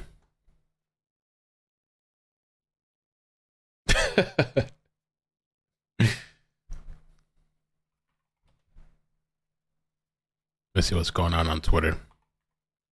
The world of Twitter.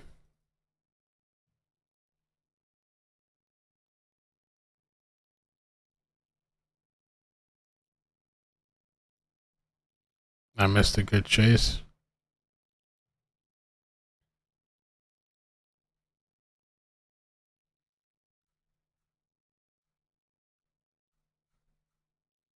Let's see, Florida chase. Was it Florida?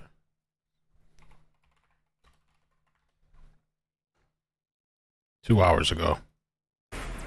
We're taking now this breaking news, a police chase that has seemingly come to an end, but it looks like one of the suspects in the vehicle is now running from police. Let me bring you up to speed what we are looking at, what we have watched unfolding here in our newsroom. So this all is ending, or trying to end at least, at West Commercial Boulevard. What we understand is that this started in Miami-Dade County. Oh, what's he doing? He took off his shoes? Armed robbery that took place. We saw several people in a white Lexus, an LC500, a high-performing Lexus, take police on a chase county by county on the turnpike, going northbound and then at one point going southbound, getting off on West Commercial Boulevard. But look at what you're seeing right now.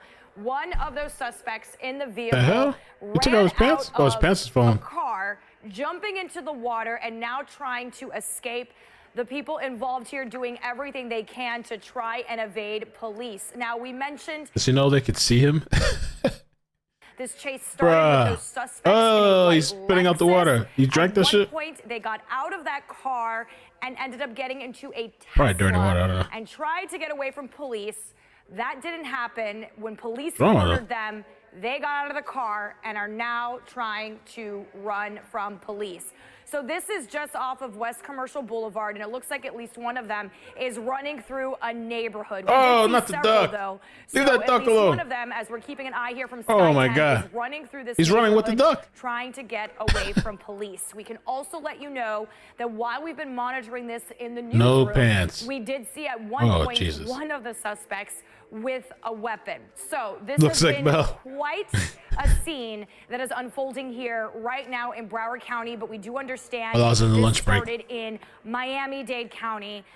These suspects leading police on a chase on the turnpike into Palm Beach County at one point and then heading back down to Broward. But we're monitoring this right now because we see this person is trying to get away from police. We've got eyes on them, and we have no doubt that police has eyes on them as well, but really trying to do everything he can to get away from police, running out of that car, jumping into a canal, and then walking through a neighborhood. So again, we are working to get details on exactly where this started and why this all ended up unfolding. But we do understand from what we're hearing from police that this may have been some sort of robbery that took place, and then this high-speed chase unfolded. But we can tell you that from what we've been able to see, the people involved in this doing everything they can to get away from police. We saw them weaving in and out of traffic, driving at a very high rate of speed, at one point getting out of the Lexus, and then He's not out for the crime life. What's wrong with this guy? carjacking a Tesla. When that didn't work, we saw them all try to get out of that car and make a run for it. We at least have been watching at least one person who was involved, who was running from police and is in this neighborhood. This is just off of West Commercial Boulevard, trying to pinpoint an exact location of this neighborhood. But if this is an area you're familiar with, you're looking at this neighborhood, just best that you stay indoors right now, because we can tell you that there is an active pursuit. Who that? Going on. Right there. We did have eyes on that suspect. We are trying to see if The we can cops. locate. The but cops. We've got, Oh, she's police, snitching. Okay, police arriving. She's Looks like they snitching. may see where this person is. So we're watching this unfold for you to see exactly what is happening here. Court will recall 20 CR 1358, People versus Letecia Stauch. Record should reflect the jury has returned to the court, or is not present in the courtroom. Do we need Mr. Grunsing? He's here, Judge. He's in the back. One thing I would just wanted to give the court an update on. We've got 3 of these phone calls left. I'd like to get these done before the end of today. Okay. And so I'm not going to necessarily call Mr. Grusing back up to the stand between each phone call. The next one is 22 minutes. Then we've got a 58 minutes, and then we got a 29 minutes, which should be about right. Going to be pretty close. It'll be really close. But then that will allow us to jump into his interview of the defendant on Friday morning. And again, about 5 hours, that one. that one is, yeah. Okay. Yep. Is this, 58, 59? So 57, 58, and 59 are the last 3. Okay, and they've already been admitted, so you can go ahead and play them. They have been, After the other if you want. Yep. And then do all your questioning in one chunk. Exactly. Yep, exactly. Yep. All right, all right. Send the cannons. Go ahead and bring the jury in then. And I'll just make a brief record of the dates and how long each call is. Oh, he got his ass. I think he got his ass. No.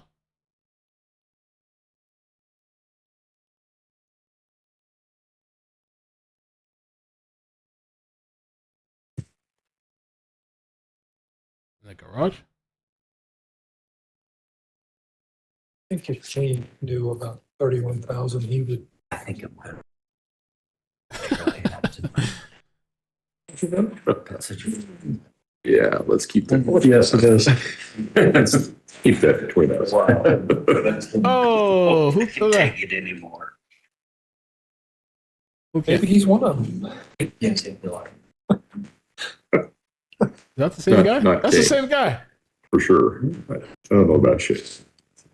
Oh, Is WebEx on, Your Honor? Yes. Okay.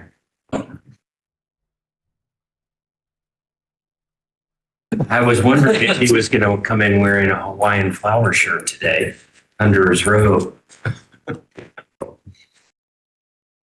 Yeah. All right, for the jury, please. With TC. Yeah. I know. I might actually have to sit down for this shit. I'm sorry. You know. This is torture, bro.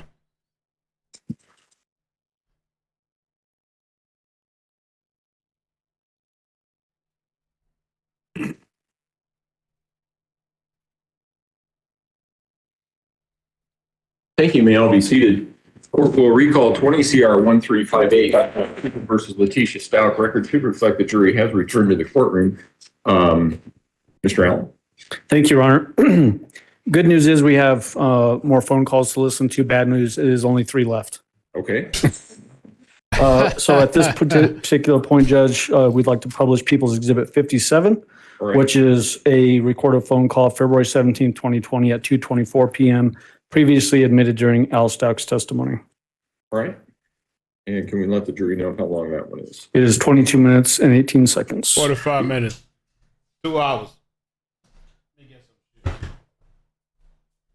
Podium again. Yes.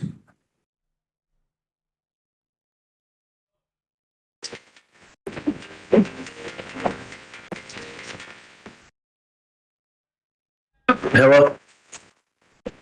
I didn't get anything question mark.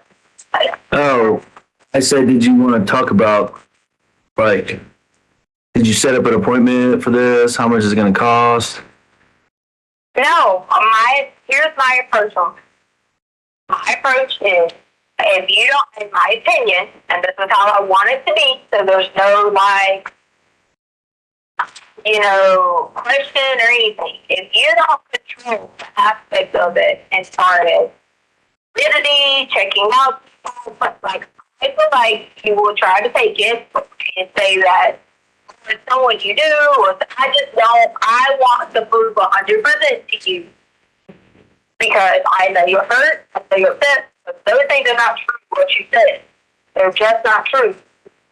And I don't care about a court of law because you know why? My attorney was shredded apart. I'm worried about my husband knowing that I did not do such a thing. All right, well. Because I care about you, and I feel like if you know that that's the truth, that I did not, then everything could be okay. Yeah, right? If you know for 100% that I did not hurt a child, kill our child, kill a 2x4, whatever you may say, would it not make you feel a lot different right now? Yeah, I told you I'd stand by you with the truth, And I pulled up that link, and they got 5 stars, so that it looks legit on the surface. And yeah, you hit a great point there about I am about validating things and looking into things. Part of that process would be getting some questions answered that I want answered, right? I think you can assume that, right? Okay. All right. So that being said, as I was waiting on you to get back, I wrote down basically 3 or 4 questions, and I want to pose them to you now, so that way I'm not surprised when I go in there. Okay? Are you willing to do that with me? And then we'll. You're not surprised, or Neither one of us, so you know the questions and I know the questions. oh, okay, I get what you said. Yep. Yeah, so I'll ask them and you just give me yes or it's just simple yes or no questions, okay? And then, so you're not, once again, trying to be fair to you and fair to myself, that these are some of the questions that I want to answer. Number 1, do you know where Gannon is? Yes or no? No. I mean, but this is the questions I'm going to prove to you too, right? Yeah. You understand? Right. You can answer them now, but then you can answer them then as well. Okay. No. Okay. Who was Gannon last with? They don't ask you questions like that. Oh, you're right. I'm sorry. It's yes or no. Do you know who Gannon was with last? Okay, so here's what I want you to be careful with on. Do you know who Gannon was with last?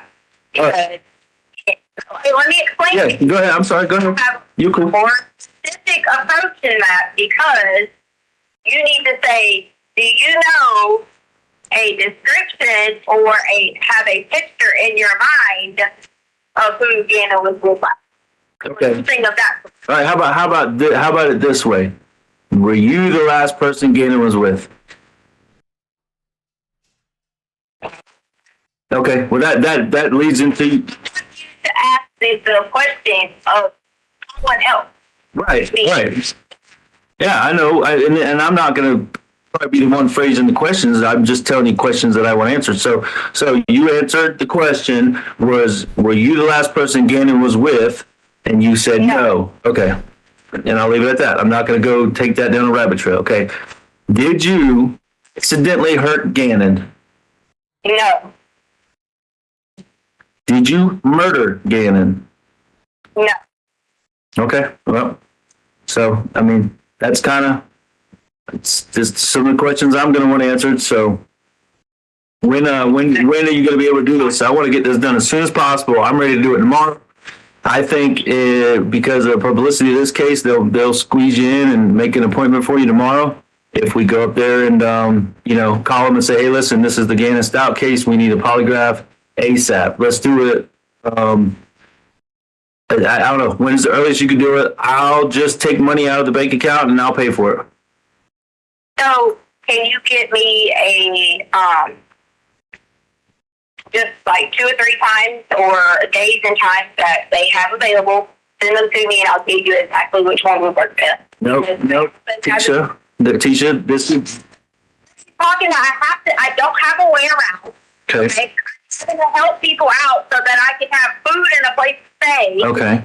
And I the one said to do this. But I'll even come and get you tomorrow morning. I want to do it like 8 or 9 o'clock in the morning. I'll come and get you at Michelle's house, okay? And I'll bring you to this place. It's Michelle, right? I'm not at Michelle's house. Okay, where you at now?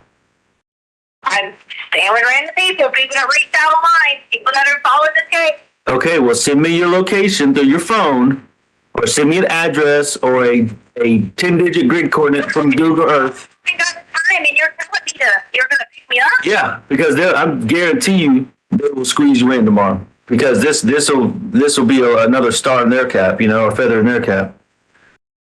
Right, because it's about some publicity for you. No, not for me. I want the truth, and you know what? Every every second we sit here and talk about this is another minute that Gannon is danger.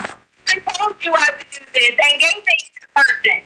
All right, well, tomorrow's the day, okay? If not, then you're not serious about it. That's just, and I'm... About it. I've already told you yes. I've already said yes. All right, then I'll set the appointment. If it needs to be the afternoon, fine, whatever. But we'll do it, okay? Tomorrow. I've already, I don't know why you keep saying that. You think I'm changing it. I've already said yes. I also want to know what I need to do, because I saw somewhere online it says something about eating and drinking and stuff like that. So. All right, I'll answer that for you, but I mean, why don't you plan on like a 6-hour window or something, okay? And then Well, just tell I'm just going based off generalizations, Tisha. Come on now. I don't know the answer to that. You can Google it just like I can. I'll call them and I'll find out. And I'm just saying, plan on if you think you're not supposed to eat for a while, then don't eat for a while. I mean, it's not a big deal. But I'll call them and I'll set it up for tomorrow, afternoon, whatever. You just let me know where to come get you, or let me know, just be there if you don't want me to come get you. Okay, and so now you had your questions that you wanted, and so now I have questions. So now I'm taking a polygraph? No, you're not taking a polygraph. No, okay. I'm asking you 4 questions. All right, go ahead with them. When you get the results that say I have passed this polygraph test, Okay. what is your course of action? These are yes or no questions, please. Okay? Is your course of action to be with your wife in marriage and your daughter and the rest of our family back to normal and figuring out who has Gannon? No. But that's not your approach.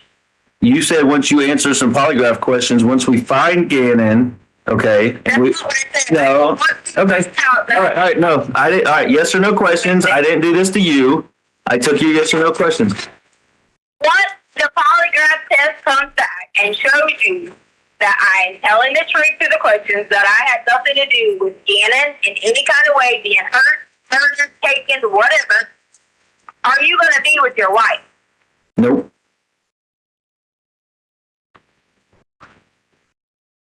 Really? So why? Yes or no questions, please. Still going to do it. I just want you to tell me why. Because the key to standing by you is the truth and Gannon. So, I just told you if I pass a polygraph test and you know I didn't have anything to do with it. I'm trying to understand here. Why would you say no to being with your wife if it's proven on the test that I didn't have anything to do with it? I just want to know the truth on that. I'm still going to do it so it can clear my name. I just want to know the truth from you. I'm waiting for the next yes or no questions. Come on, man. Just be real with me. This is not a time to play. I'm not, Tisha. You got to understand. Listen, there's a lot of repair. I'm trying to. I'm going to bend here again. G's the most important thing, but there's a lot of emotions. There's a lot of damage, okay, from this situation. And I'm not here to argue with you, okay? But there's a lot of damage from all the lies that have been told that it's going to take some time to work through, okay? I said I'll stand by the truth, and I'll stand by you with the truth. Gannon's the priority. All right, what's your next yes or no question?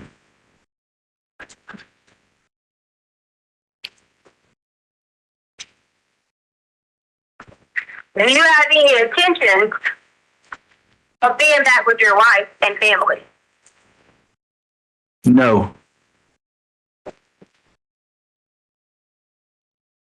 And it's the same answer, same response as I gave you last time. Gannon's the priority right now.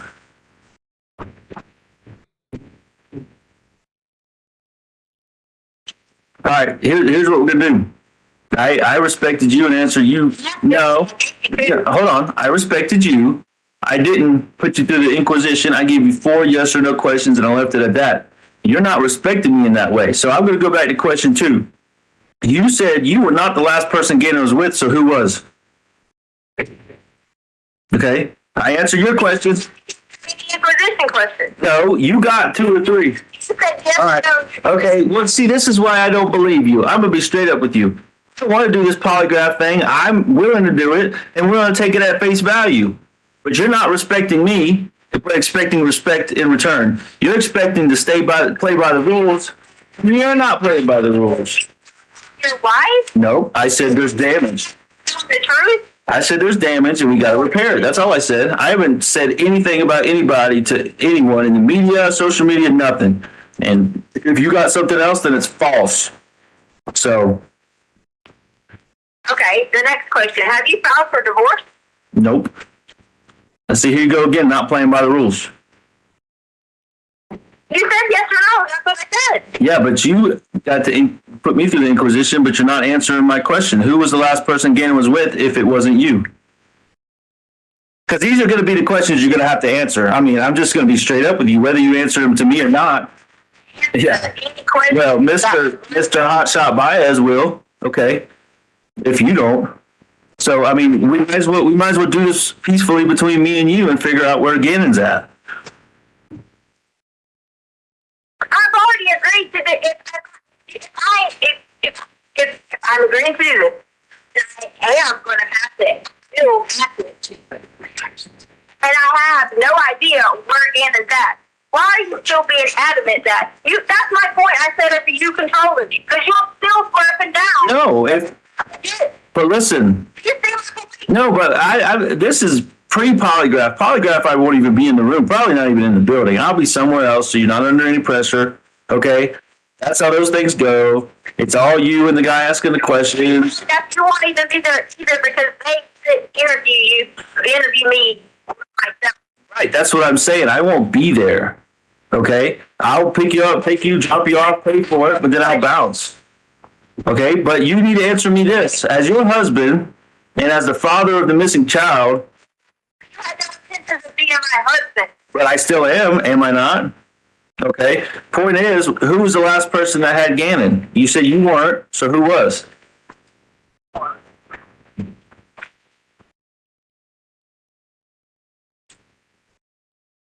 Hello? I'm going to tell that to the person. There you go. Let them rephrase that in a yes or no question. Because that's what I'm going to do, because no matter what I say to you, you're going to yell and scream at me, hang up, act crazy. He legit told me all in one day, I'm a murderer, killer, told me Harley had involvement, then told me this, told me that, then told me you don't have intentions. When you find out the truth that your wife is not involved to be with her. Okay. She bought this in one day. Okay, but did you murder Gannon? Like, that is what your mind is saying. Hey, did you murder Gannon? What? Did you kill Gannon? No. Okay, then it went back to what we said. It had to be an accident. So you accidentally hurt him. It's either or. You said that already. What did you ask? That's one of your questions, ain't it? Right. One of your questions? Well, no, that's two questions, but it. Here's where I have the problem. Okay.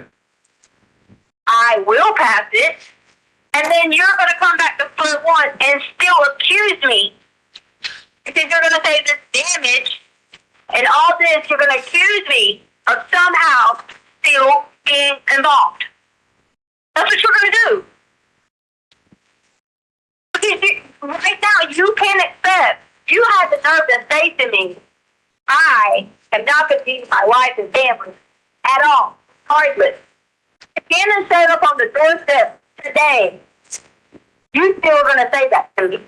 Yeah, fair enough. But you know what? Because you're so fucking pissed. No, I'm not pissed. I'm hurt. My son's missing. I'm hurt because my son's missing, and he's hurt. Okay, because I saw his blood, and I know that if you thought I knew who took Harley, and she was missing and hurt and raped and all these things that have been alleged, okay, if you thought I knew that, you'd want me to tell you too. Okay, you admitted you were not the last person that Gannon was with, so that means you know at least a description, at least a name or something, and you're not telling me. And you need to put yourself. Description. Okay, but that description was Quincy Brown and 15 different stories, and you already told me. You already told me. Yeah, it was Eduardo, the Mexican guy, right? Our Uncle Matt. Here we go again. Why don't you ask about legit answers? Right. Legit answers Right. for yourself. Did you kill Gannon? That's a legit question. No. Okay. Did you accidentally hurt Gannon? You want to keep asking me like 15 times. Like, so you can go ahead and get this out of your system because I'm a. Well, okay, fine. In your mind, you're going to be like, wow, pass this test. Yeah. Okay. But the bottom line is. The bottom line is. It's great for girl come online to do it. Yeah, let's call her. Let's call Maury Povich too. He'll help. But you already said tomorrow or whenever you're calling this thing, you've already said that. You said you wanted to do it between me and you because this is for you. No, you said that. But the truth is you won't tell me who because there is no who, and the who is you. Okay, so here you go again. You are not even trusted in, that's why I said you control who it was, because you're not even trusted in a lie detector test. No, you sent me a link and you said no to the FBI, which if I had a choice, it'd be the FBI. Join the police department. Okay, then I don't have control. I don't have a say so. This is where we always get to in a relationship. Somebody in Colorado Springs. I did. There's FBI in Colorado Springs, and you got her number. You just told me you were going to call the other people. I'm not doing the FBI because they're police.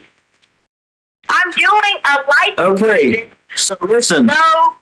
Listen, if the who Gannon was last with, if the who is not you, then who is it? Asking the same damn question. Because you never answer it. You never answer it. You already made it clear that I'm not your wife. You already made that clear. No, actually, I actually, and I quote, I said, "You are still my wife." I just said, "We don't have a relationship right now because of all this." That's what I said. To be clear. But you're telling me, I mean absolutely nothing to you. I'm a piece of crap. That's what you're telling me. Hey, guess what? So this whole, back to this whole lie detector test bullshit. If you're going to pass it, who gives a fuck who gives you the lie detector test? I don't want the police involved because... The police are already involved. What are you talking about? But go ahead. I'm sorry. I'm trying to prevent it from just picking anybody else besides a police. Because I want someone who has no reason at all to be involved or anything so that the validity of the test is complete. Yeah, okay. You think the police care about you or me or anything? All they care about, whether they're doing right or wrong, all they care about is Gannon. I'm agreeing. Like, I will do it and say, yes, okay, when. Yeah, fine. Let's do it. And I told you to let me pick you up. You won't tell me where you are. I told you all these different things. I tried to do one tomorrow. You said 3 days from now. 9 a.m. 30 different times is what I said. 9, 9:30, and 10. 9, 9:30, and 10. They had available. That's what I'm going to tell them, okay? You call me back and tell me what at times they have available. Hey, all right. So listen, when I call you back, while you're waiting on me to call you back, I want you to think about this, all right? Are you ready? Are you ready for this? What happens if you fail this polygraph test? Then what? Okay, but you need to think about what if you fail? I need to think about that. There's no doubt in my mind. Trust me. Okay. I wouldn't be adamant to you, telling you, calling you back after you said those things to me. Do you think I'd be wasting my time to try to prove to a man who is fucking just treating me like this? Hey, you were also adamant about Quincy Brown, remember? Until the news reporter, not the polygraph, the news reporter shot that full of shit. To the person that I care about, the person that I love with everything in me. You care about Gannon? He knows that. You care about Gannon, or am I the only one you care about? Of course, I have to care about you first in order to care about our children. Okay, so if you truly care about me, okay, if you truly care about me and all this stuff, listen to me. If you truly care about me and want all this stuff that you tell me every day that you want and send me all these pictures, if all that really means anything to you, first of all, you sent me a picture without your ring on the other day, so that's bullshit. I'm calling bullshit on that. Second of all, yeah, then you told me you were wearing them, and then you sent me a picture without them. So, anyways, so I said I missed wearing my ring. Oh, okay. I said, but the police have confiscated them, and you won't help me get any of them back because they're in the car that's in your name that you probably already have back. I wish. I'm still paying on it, by the way. I don't have it, so just so you know.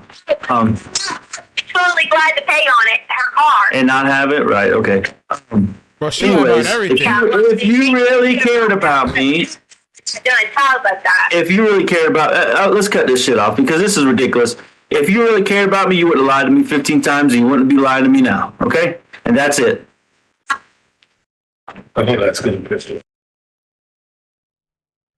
Lord Almighty, Lord!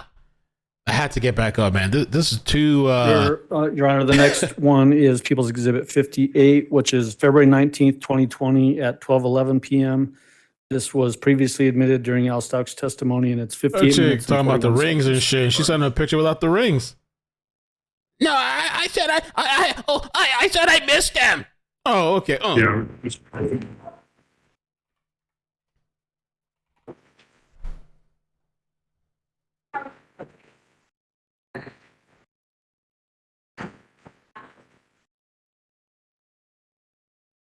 And Your Honor, I wanted to just give the jury just a brief snippet of that. The first 6 minutes is that same sort of, you can't really tell what's happening. So I'm just going to move it forward to the point where you can hear it. Touche. Thank Any you. objection from the defense? Okay.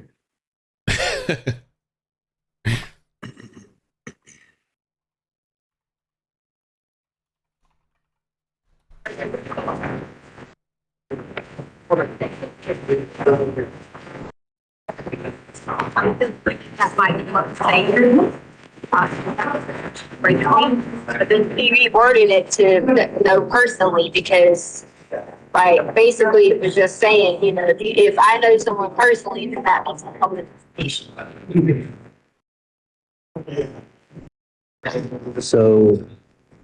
So I don't understand what you mean by that. You had it reworded or he reworded it? No, when you're in there talking to someone, that was the question I said. Like, one of the questions that you wanted. Yeah. I said to you that I would have to say, you know, certain things. So then he worded it as, you know, personally, he's involved with your stepson's disappearance. Right. And I said no. And I was telling the truth. So what do you mean by that? But, Albert, there's nothing I mean by that. What I mean by that is, I can come to y'all, which I'm totally fine with, you know, having an attorney, you know, showing this to law enforcement, whatever. But at this point, I'm just going to show it and get it verified. The public not see it, but hear it. And that's that's all I can do for now, because anything else I've done, I've been turned into being a sober person. So nothing else I can do can help, because I'm just not a valid source or person that anyone wants to care about, help, information, nothing. And that's been proven.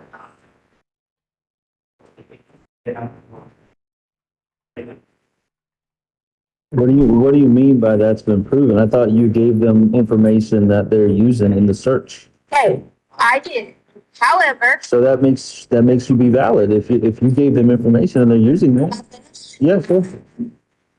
no matter what information that I give them, they would not be searching places they are based on that information. You keep the normal law enforcement agencies, like the little girl in South Carolina. They took those steps immediately. They shut off the neighborhood. They shut off any crossing intersections. They even went as far as, because it was an easy section of crossing over, they shut off the state line. Okay, but where did you say for them to look if they're not looking where you said? They don't care what I say, Albert. I care. They want to hate me. I care what you say because I don't. I don't want to hang anybody. I just want Gannon back, so I absolutely care what you said. It's been a hard month for everybody, right? Right. Right. I mean, this time last month, we were getting ready to get off a cruise boat. Having the time of our lives, right?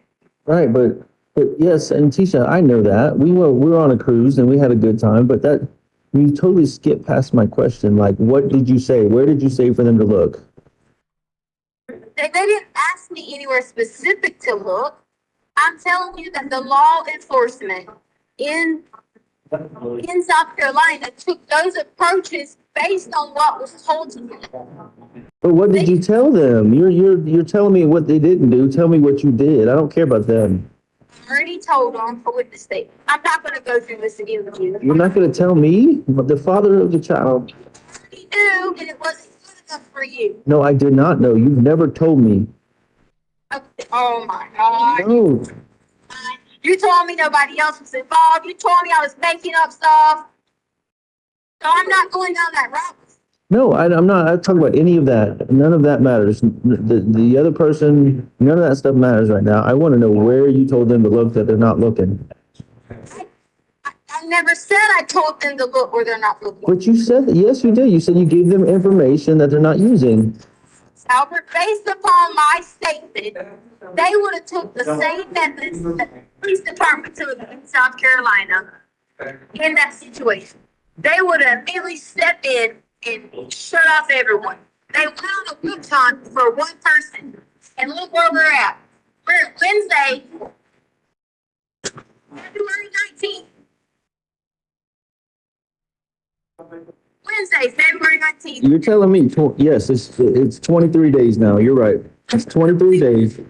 Where did you tell them? What information did you give them that they're not paying attention to, like in South Carolina? That's not what I said. There you go again. But that is exactly what you said. You said you gave them information that they're barking up the wrong tree and they're not doing like they did in South Carolina. That's exactly what you said. They're not doing like they did in South Carolina. But what does that mean? They won. They should have shut the neighborhood down. Why? They won. Why? Okay, see, never mind. No, but that's what you're telling me what should have happened, but not the information. I've already given it to you, and you haven't supported me. You've told everybody the complete opposite. All I have to, I like how you're sticking by me. I can't hear you. What? Why should they have shut the neighborhood down? What's in the neighborhood that matters? Nothing. Then why should they have shut it down? That's just the process that they should have done. She's still trying to come up with shit.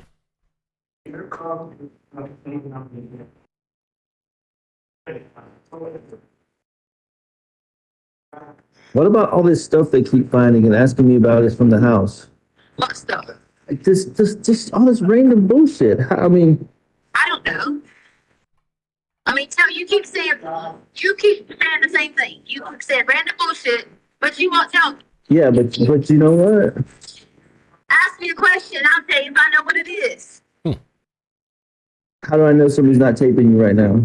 Because I've seen all these pictures and all these things that they're asking me, is this Gannon's? Is this from the house? And that, if that gets out, then I mean, we might never find Gannon. Albert, I've never put people. Alright. I can't hear you. People called my Facebook. This guy, they even found one of them. The FBI found one person who did it already. And they're probably going to get in trouble for obstruction. Oh, boy. But the lady that Amy Bowman has been talking to has already been on this and got one person doing it. Oh, and they're going to come after a lot more. So I haven't went and posted any of this stuff. Well, listen, I'll tell you one thing that I've seen that is almost absolutely from my house. Remember that board that I was making those those shoe compartments out of? Board? Yeah, that particle board, that big sheets of it that I was gonna make that thing for Harley for her shoes. Remember that I made the one and painted gray? You know what board I'm talking about? You know that big sheet of board? Like, yeah. So they got a piece of that from the house they found somewhere. Piece of particle board? I mean, what does that mean? That's what I'm asking you. What that means? Why a piece of wood from my house is found out in the middle of nowhere? And I see a picture. And I see a picture of it. Okay. I mean, they didn't tell me where they found it. They just said, does this look like it's from your house? Does this look like it might be Gannon's? And I'm like, yeah, it looks like it's from my house. I got all kinds of stuff like that at my house. How would I haven't even been there? So I don't know anything about any wood. Tisha, you know all the wood at the house, all that stuff. I understand. I know the wood. But you guys watched me leave. I didn't leave with any wood. Well, there was wood in the back of the truck. A whole pile of wood in the back of the truck. But was there big particles that you were talking about in the back? No, it wasn't a sheet. It was a piece of it that they showed me a picture of. Just a piece. Then I mean, I don't know. I didn't get rid of any of your board or anything like that. Well, what, did you get rid of anything? No, I didn't get rid of anything. Nothing. If someone has took something from your house that you've been there, then someone took it when all those people were there.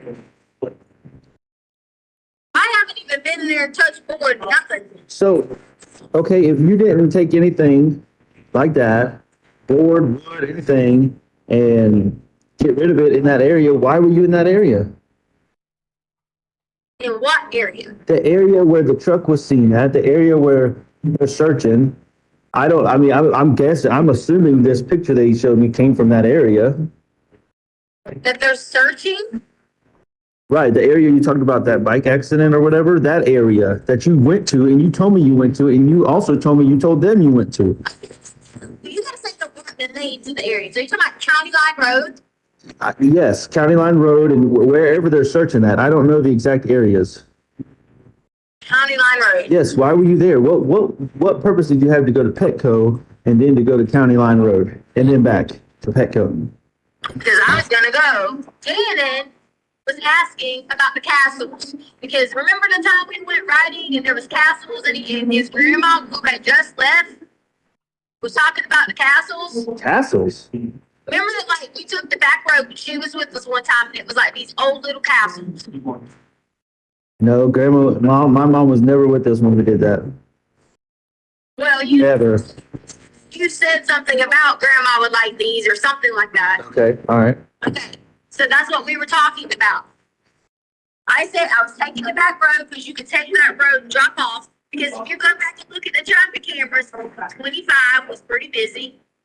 So I took that road. On that back road, I said something. I was like, hey, I was like, remember three or one day? He's like, oh yeah, about the castles. And I couldn't find the road for the flipping castles.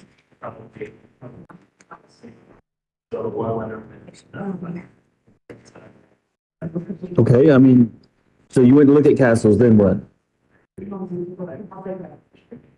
I drove up towards going to Castle Rock.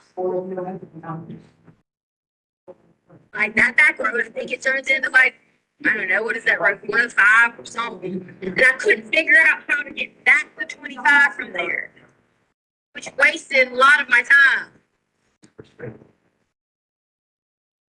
Why couldn't you figure out to get back to 25? I didn't know how to do that. I didn't know how to get back to 25. You didn't have GPS? I didn't have my phone. Right. I forgot. I'm sorry. I had my watch. Okay. But the problem with getting it on my watch is that you can't hit the start. You can't hardly cut the words in where you're going. It don't work if you do it on your phone. Right. I should know this because my watch was with me. People are making this big deal about freaking phone or not. The watch is gonna beep the same way a phone does. So I want to tell them, get the fuck out of here, dumb. Yeah. Right. You're right. I mean, I'm not stupid. Like, I'm not trying to be like, oh, I gotta hide one phone, but I got a fucking watch with me. I'm not stupid. I didn't have anything to hide. So you just went out there to ride randomly to look at castles? That is not what I did. I was going to go to Castle Rock real quick. Okay. I've already said that.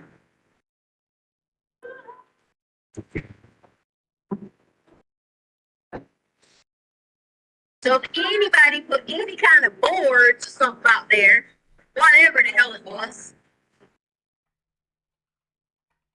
maybe it was somebody who was in the house and everything. So somebody was in the house and they took the board and took it out there where you were at? Because Unless someone did to that, I didn't take any boards unless something fell off the truck. Okay. Why would something fall off the truck if it was all down in the truck? I'm just saying to you. I'm just saying to you. I mean, I don't know. So did y'all make it to Castle Rock? I just told you that I didn't know how to get back to 25. Okay, but you had to at some point, right?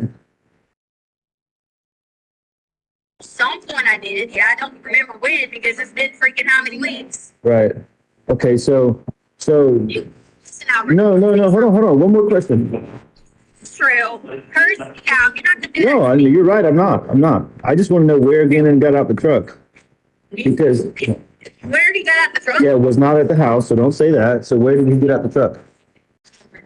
Then can I tell you something? Yeah, tell me. If you think Gannon got out of the truck, wherever you think over there, and y'all are over there doing all of your searches. Keep searching, keep searching, keep searching. Okay? Keep searching. Because once again, you've done nothing but making a witch hunt. You've been in all these areas. Okay. All right, you're right. So you're saying he never got out the truck. So I need to call them back and tell them to look for him in the truck. That Gannon, what do you mean look for him in the truck? Well, you said he never got out the truck. Gannon was laying down playing the Switch in the truck. So, I mean, I don't know what the question is. I haven't done anything to Gannon. Did Gannon throw out that board, or how that? You said it may have flew out. Did Gannon throw it out? You think? Albert, if there's a board or something, it could have been. I don't remember, to be honest. You don't remember how it got out of the truck? The board. I mean, I don't know. Maybe it got thrown out. I don't know. I really don't remember. Okay. Well, I don't remember. I don't understand. What does the board got to do with anything? What? I don't know. I don't think they would show me a board if it wasn't relevant. I don't know. Then you just said they showed you a board that just come from your house. So this is what I don't. You talk about you don't know if I'm recording you or something you said or listening, whatever. But then supposedly this is what blows my mind. This is like what blows my mind. Okay? Police in this country, in departments, do not call people and give them videos and give them evidence. They don't. Because if they do, they know the stuff can be thrown out for that. So I don't believe for a second that police are calling people, telling them. I don't believe that. Unless they're just ignorant. But how would police know if it's relevant, or if it's my wood, or if it's my Gannon's sock, or whatever? They got to ask questions. Okay. So they have to, with the socks. Now there's a sock been thrown out. I mean, yeah. So, how did the sock get thrown out? That's another question. Okay. Well, I mean, how do you know it's in a sock? I mean, socks are socks. I mean, I don't know. Unless they got DNA off of it. Okay. Then if they got, then they should say to you that this is in a sock unless they knew for 100% it's his sock. What about maybe or maybe not, I saw a picture of carpet from the house. Carpet. Yeah. You saw carpet. Yeah, the same. So carpet. Maybe. Yeah. I saw a picture of it. Yeah, I mean, I didn't say it's in the woods. I'm just saying maybe I saw a picture of the same carpet that's from the house. So. Same carpet that's from the house in the woods. I didn't say in the woods. I said I saw a picture that looked maybe not is the carpet from our house. Okay, so what was it? Was it like a big piece of carpet? What? I mean, I don't know. I mean, come on. I mean, I saw a picture. I mean, there wasn't a ruler next to it or anything. Okay. I mean, I've seen 20 to 30 pictures. I mean,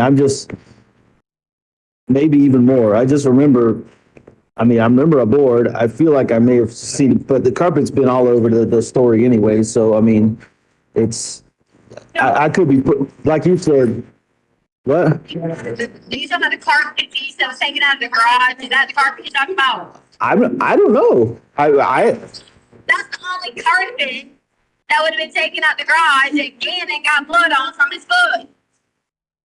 And I already told you this. Oh, and you said he cut his foot on the wood, or your Facebook also said he cut his foot on a tool. I don't know.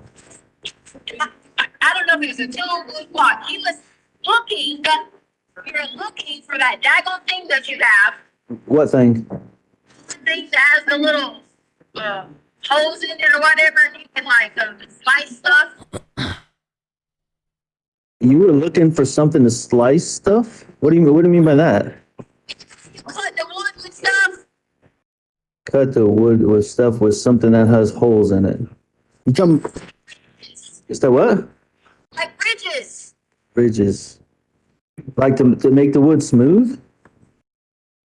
It has a handle on it. We were looking for that because we thought that has a little handle on it or whatever. You know what I'm talking about? I think so. That, because you know the dogs eat the piece of carpet, the piece of wood on the side of the thing. Yeah. I'm just trying to like shake that down, so we were looking for that thing. Oh, yeah, the little, like hand plane or whatever that I make the wood smooth with. The dogs are beating the side in the kitchen, so I was trying to get the two. I asked him, do you know where these tools are at? We're both trying to figure them out, and we were trying to get the Yeti down. Did you ever find it? The piece? The wood. I mean, not the wood. The plane. The thing with the handle on it.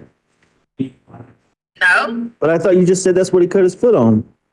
I did not. I said he was going to get that and stepped on something in there. I don't know what he stepped on while he was helping me because I was trying to get a Yeti. We were unloading stuff out of the car. I was going to go sell stuff online. I already said this. I was going to sell the Yeti online because we never use it. I was going to finish selling her clothes and stuff online. I mean,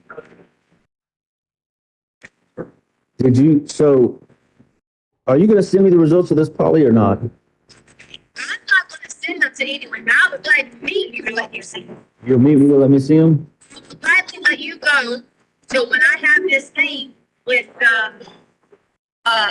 Nancy Grace people, because they're going to be verifying the validity of it. They are going to have all that ready so that the public can hear it. So I tried to talk to you first about it. You didn't want to talk to me. You didn't want to say anything. And then you whatever, I get it. You're angry, hurt, got all this going on. I get it. Okay? So then I took that approach and signed this. I'll do it this way. I will be them and go from there. But then I get on the phone with you, and now it's like there's stocks and this and that and who knows what. Right. Now you know. Now you know how I feel. There's all these things, right? All these things. And it's like, okay, well, I mean, what did I do? What did I do wrong? I didn't never say you did anything wrong. The only thing I would ever come to the conclusion was that it was an accident. But All the way blatantly the other day. no, I asked you. I asked you. Okay, no, listen. You guys are still, we're still on this witch hunt for the wrong person. Still on the witch hunt.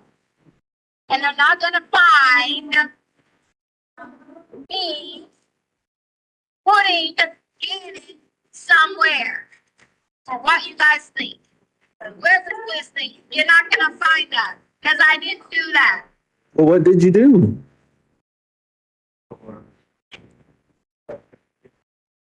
Hello? What? I mean, if you didn't do that, what did you do? Or, I mean, who is the person that did something? That's the missing link here to Gannon. Y'all didn't want to listen the first time. Yeah. So Listen, I'm all ears now. I'm sitting here in Starbucks making a fool of myself. Okay. yourself. Because I'm sitting here trying to hide in the corner so nobody's looking at me. Okay. I'm listening now. Tell me what happened. What did you do, or who has Gannon?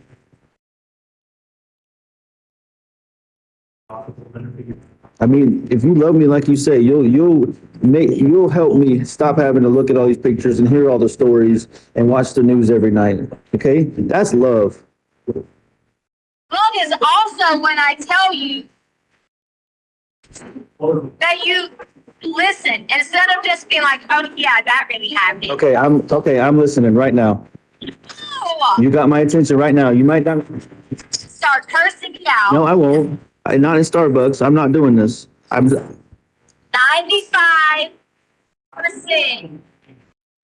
of everybody that takes a lie detector test who lies fails. Only people who are like schizophrenia and things like that have problems with it. Okay? She's been researching. I get it. I clearly answered the truth. And again, I know you said I haven't seen this, but you're about to because Nancy Grace, okay, is having someone verify so that it can be done. Okay? So it's coming. All right? You wouldn't even mess with it if it was fucking bullshit. Right? All right. So, with that being said, the questions were asked. Am I going to tell the truth? Yes. The truth. Did I accidentally hurt him in any physical way? Tell the truth. Told the truth. I mean, did you inflict any harm on him in any way? No. Told the truth. So. Did they ask you if this was an accident? What did you accidentally? That was the first thing I just said to you. Hurt him in any physical way. Did they ask you, did he accidentally hurt himself? No, because they only give you a certain control group. But then you got to go into that and being like, are you involved in your stepson's disappearance? Did they ask you, was he injured? Albert. Not if you did it, but was he injured? Did they ask you that? Okay, so this is why you're going to always have a problem with everything. No, I'm just asking you the questions because you won't show me the results. If you To you. I begged you. I begged you to meet me. I begged you to just spend one night with your wife and you could see everything. I begged you. You're darny like I'm a piece of crap.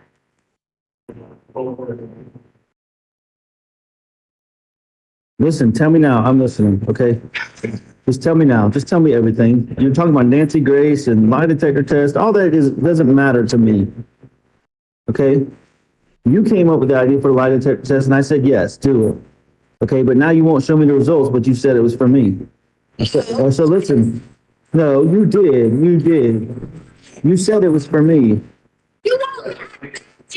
Hey, you lied to me and told me you were going to meet me, and then I get dressed and everything, and then you ignore my emails that night.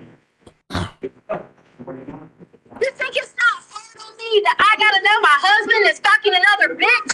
You think that's hard? You think it's not hard for a father not to know where his son is? I mean, I know it's hard, but you didn't deny that one, did you? no, there's no reason to deny it. It's just not true. I'm not playing that game. But there is a truth here that you're ignoring, that Gannon's missing, and you have information, and I'm listening. I'm listening. You said you did. To you guys. I've given it to you.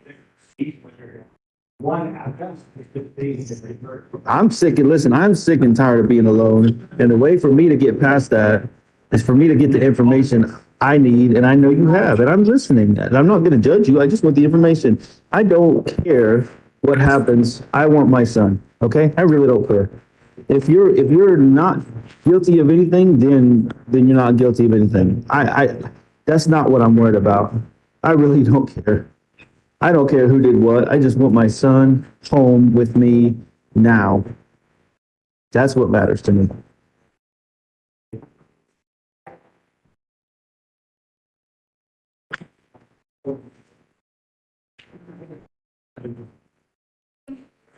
And I've even offered to help you, to stand by you, if you just tell me. I can't hear you. I didn't say you did it. I just said, tell me the information. I covered it up. It's not that. So no accident, you covered it up. So you didn't do anything. And there was no accident. So, but I can't hear you. There's no accident that happened. I can't hear you. Albert, I can't hear you. hear me. I cannot hear you. I hear you in the background. I said, can you hear me now? Yes, I can hear you now. I said, there's no accident. Do you think in your mind that I'm going to tell you an accident happened and I panicked, didn't know what to do, and just threw him side the road? Okay, if that's not the case, then so it's kind of two options here. Either something happened on accident or something happened on purpose. Okay, either he hurt himself or you hurt him. I mean, you kind of got to paint the picture for me here. Either you killed him or it was an accident how he got hurt. I mean, those are the things that you got to decide and how you approach this. Okay. Either of those. Do you see what I'm saying? But the part then fill in the blank. He obviously got hurt. You told me that. Okay. He got hurt somehow, but you won't tell me anything else. Albert, I've already told you. This is what's going to happen. I'm going to tell you again. And you know what you're going to do?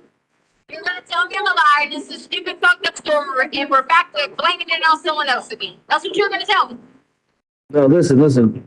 I honestly, let me back up. Let me start over. I really don't care if you tell me the truth or not. I'm past that point. I just want to know how I can get Gannon home. How do I know how you can get Gannon home if someone else is involved? How do I know that? This is where you have this disconnect with me. Tisha, you got to understand. Until you can stand there and you need to be you should be telling investigators, my wife would not do this. Listen to her. I've told them that. Okay, I've told them that. I've told them that you're a school teacher, you've been babysitter. I mean, why would all these people trust you with their kids and then you do something like this? But the disconnect is, you know something, if not who. And I don't really care who. Okay, I just want to know where Gannon's at and how we can find him. So you can tell me you can throw out any random name, Johnny Tremaine, if you want to, whatever kind of name you want to. I just wanted to point to where Gannon's at. I mean, okay. The truth is, okay, go ahead, sorry. What is the truth? Go ahead. The truth is so far beyond me right now. The only truth I care about is where Gannon is. I don't know where Gannon is. So no matter what I say to you, you're still going to get the same answer in the end. I don't know where he is. Okay, so how do we get to who took him? You know, we should have been doing this like 3 weeks ago. I've been a week now talking to you and you still won't tell me this. You say, Albert? I don't want, sorry. I told you, I went that way. I already told you, I told the people I went that way. Me. Innocent people don't tell people where they went.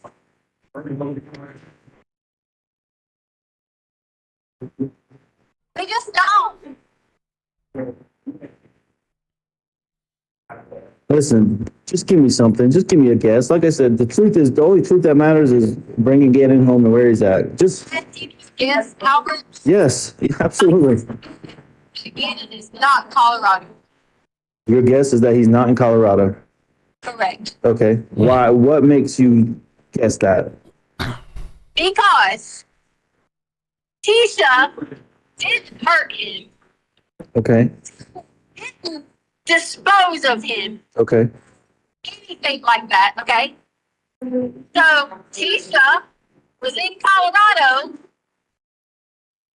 with nothing, and you guys have ran up all these places where y'all think I've been or whatever, and you haven't found Gannon.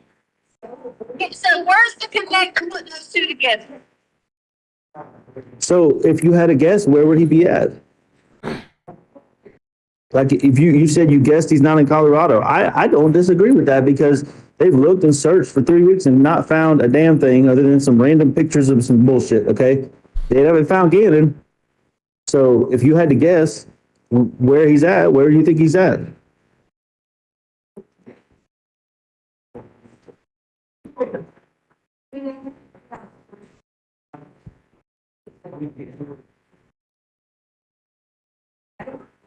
Hello?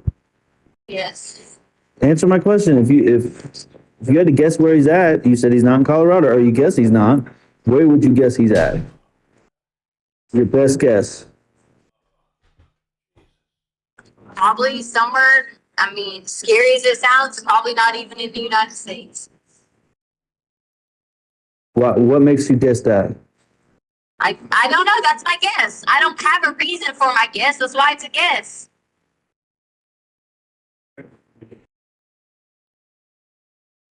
I just don't. That doesn't make any sense, especially because I'm talking to myself, really. I mean, if that's your guess, then that's your guess. I mean, do you think Landon took him to Mexico? Because you keep saying, or out of the United States? Because you keep saying she's involved. It's perfect. I'm not going to ever say you think it'll. No. Not your wife anymore. Oh, listen, she's not my wife, so you're my wife. So I hope you're not talking bad about yourself. Yeah. I mean, you can yam me all you want. That's the truth. But I mean, it just, you guessing he's not in the United States, but you keep saying she's involved. How could she get him out of the United States? Hello? I don't care what you can tell. Until I'm blue in the face. In my opinion, she's involved. In my opinion. Okay. And her deal went wrong. And now she is losing her mind and wanting to do everything she can to keep the finger pointed at me. That is what I feel. Because she wanted a plan to get the kids back, for Gannon to come back. Oh, you're not being safe by letting them stay home alone. That was probably going to be the first thing. You had him home alone or whatever.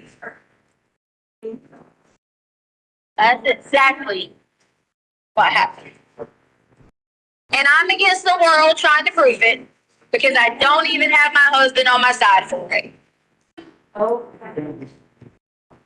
But I've told you all along, I'll work with you. I'll stand beside you. Yeah, it is. It's working together to find Gannon. That's the only thing that matters right here. Well, you've worked with her. Yeah, and I mean, Aren't you staying in the same hotel with her? nope. There are pictures to have your shoes all in them. Well, good. Because I'm there with my daughter to put my daughter to bed doesn't mean anything. I told you the whole time I was in a separate hotel room. You. Well, no, that's her daughter too, so we split time, and I don't have to justify myself to you about that. It's her daughter, it's my daughter, and we're splitting time. We're helping take care of, because guess what? Guess what's going on with Lena? Her brother's missing. Have you thought about that? Lena? Yeah, and Lena's brother's missing, and she gave her statement that said, "I love you, Bubba, and I miss you. Come home." Okay? Yeah. And and I could take that down a rabbit trail, but I don't really want to do that right now because I don't want to piss you off. Take it down a rabbit trail. Yeah, you want me to?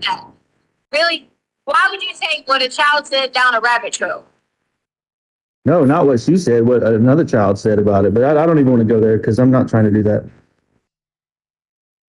And look, okay, don't do that because you know why? You picked your biological children mean the most to you. And obviously, So do yours. So do yours. that's just life. Okay?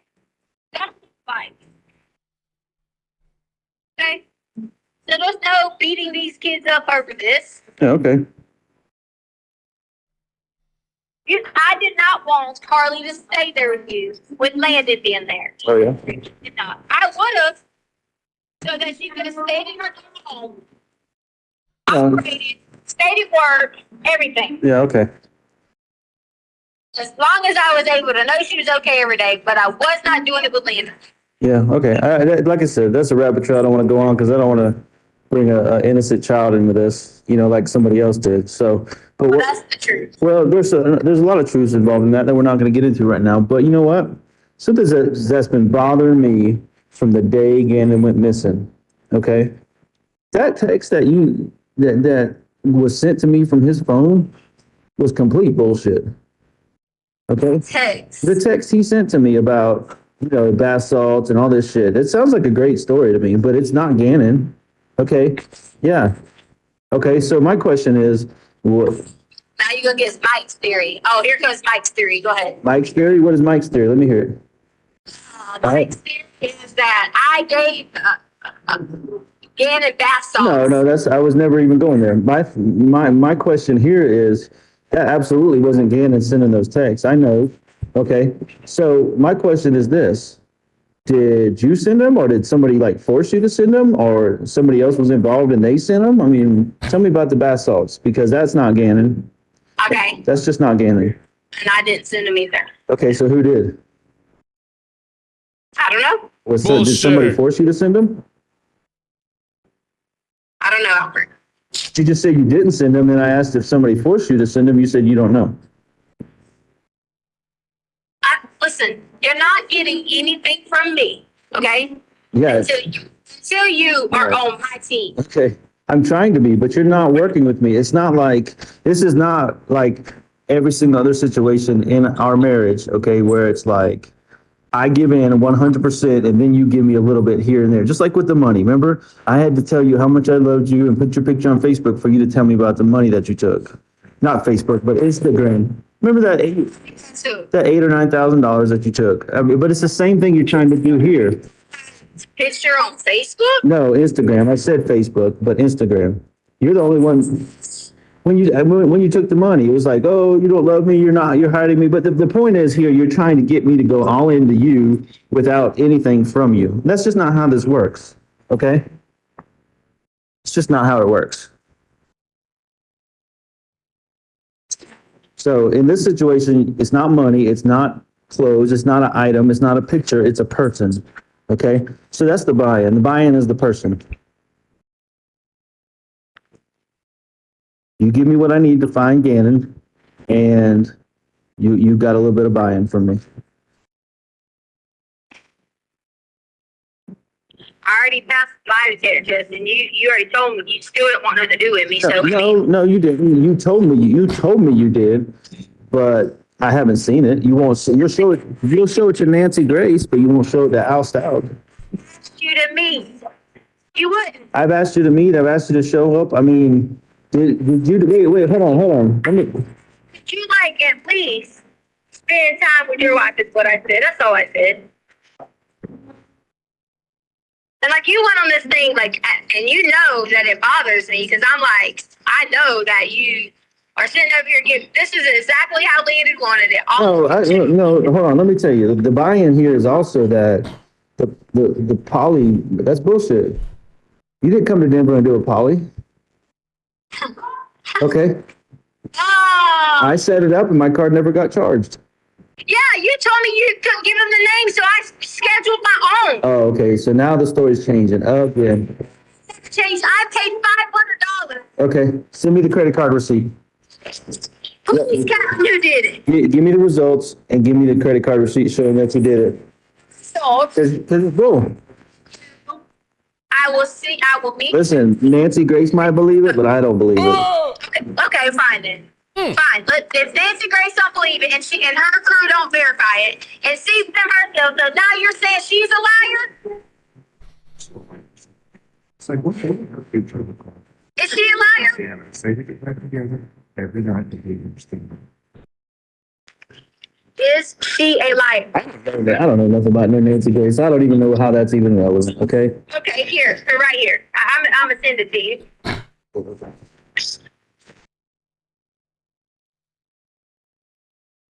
Let me ask you this.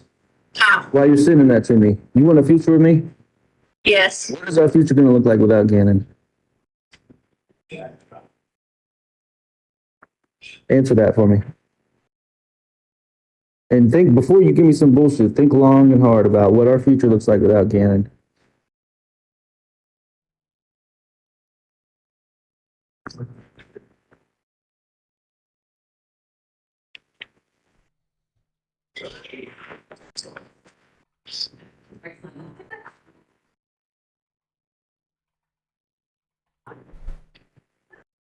Well,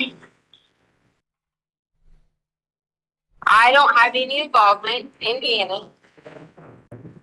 And I feel like that proving it with the polygraph, answering questions and trying to get people on the right track of looking, the future should be together.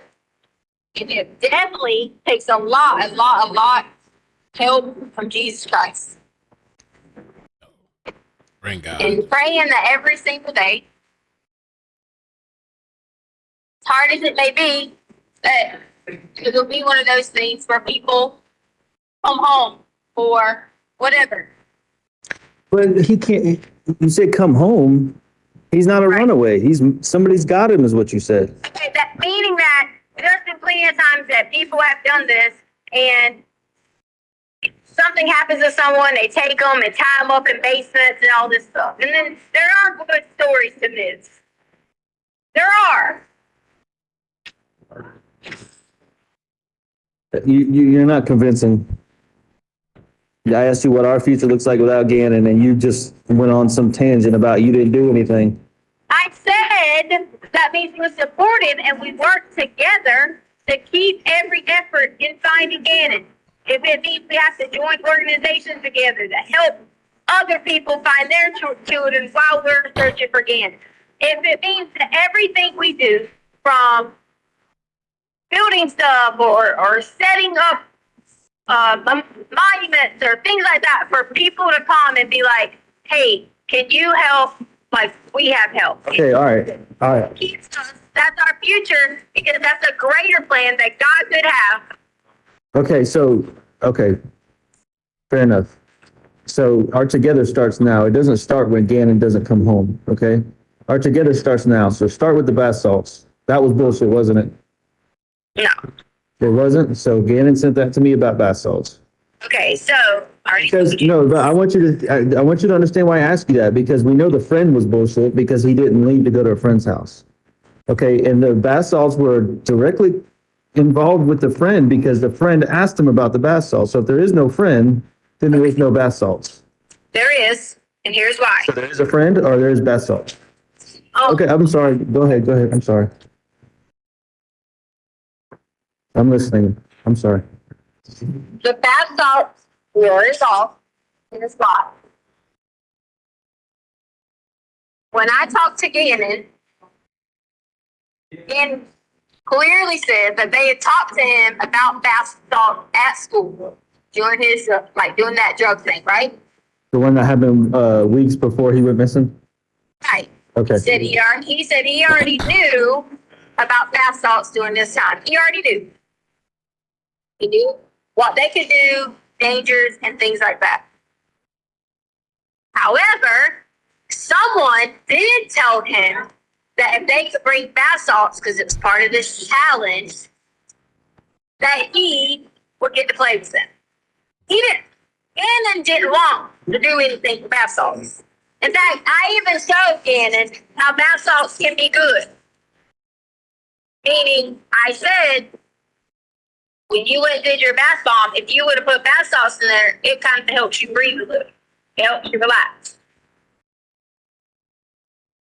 Gannon didn't have any intentions to go eat or snort or whatever bath salts. Or at least not from my opinion. I don't think he did.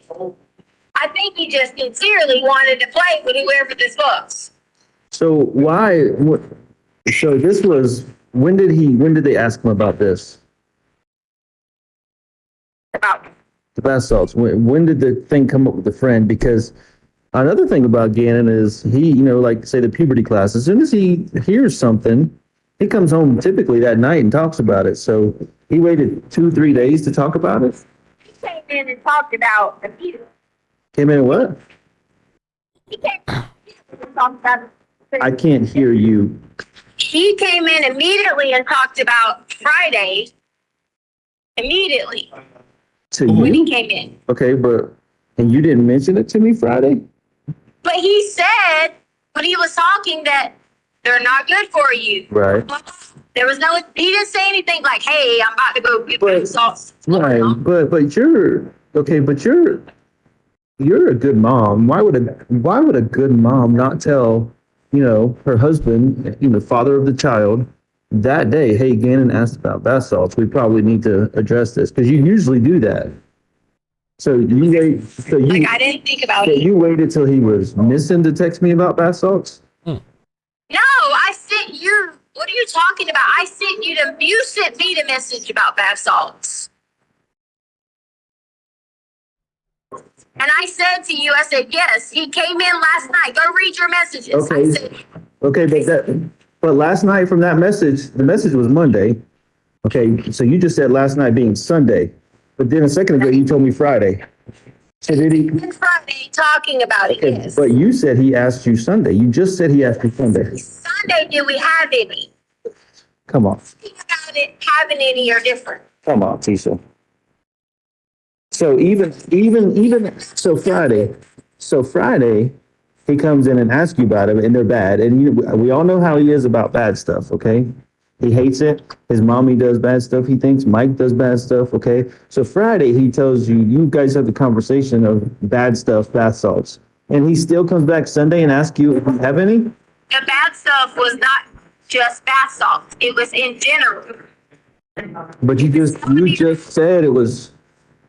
He was telling me about the things that people were talking about, because apparently his class is a halfway decent class, like good kids. Okay, but when they go outside, in which one of the moms, I know who she is, if I could show you a picture, her little boy is in the opposite class that Gannon is in, and he's just a nightmare. Okay, so I guess on recess or outside, they have conversations about this. And all he was talking about is the people that were talking about bad things. That's it. He didn't say to me, hey, I'm going to whatever. I'm telling you, someone peer pressured him that they could hang out and play. Just to see. Peer pressure.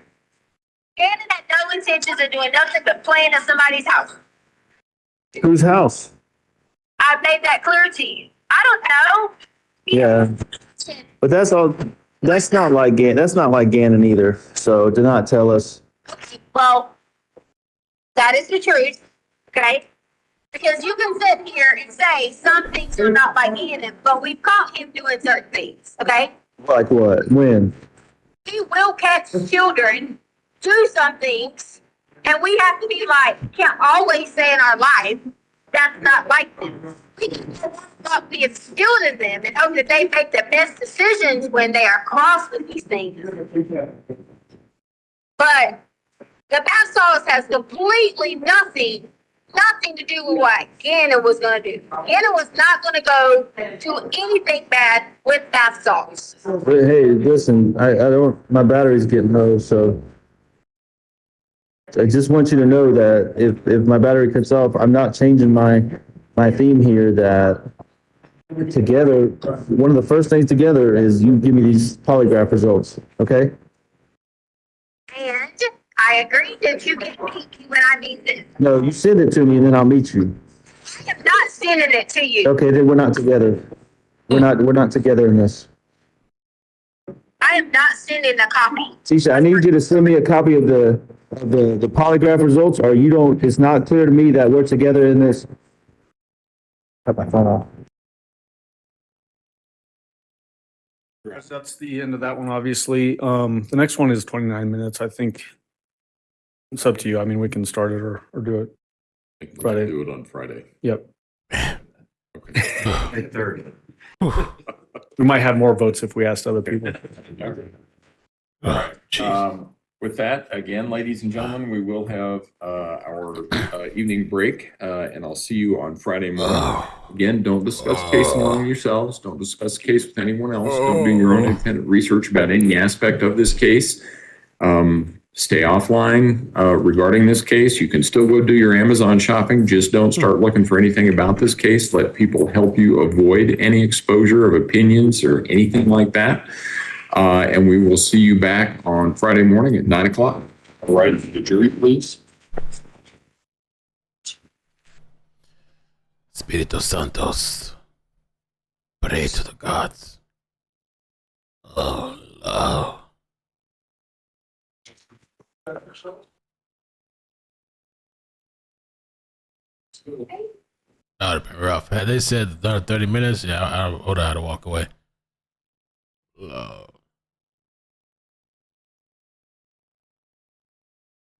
Her lawyer's getting smashed tonight.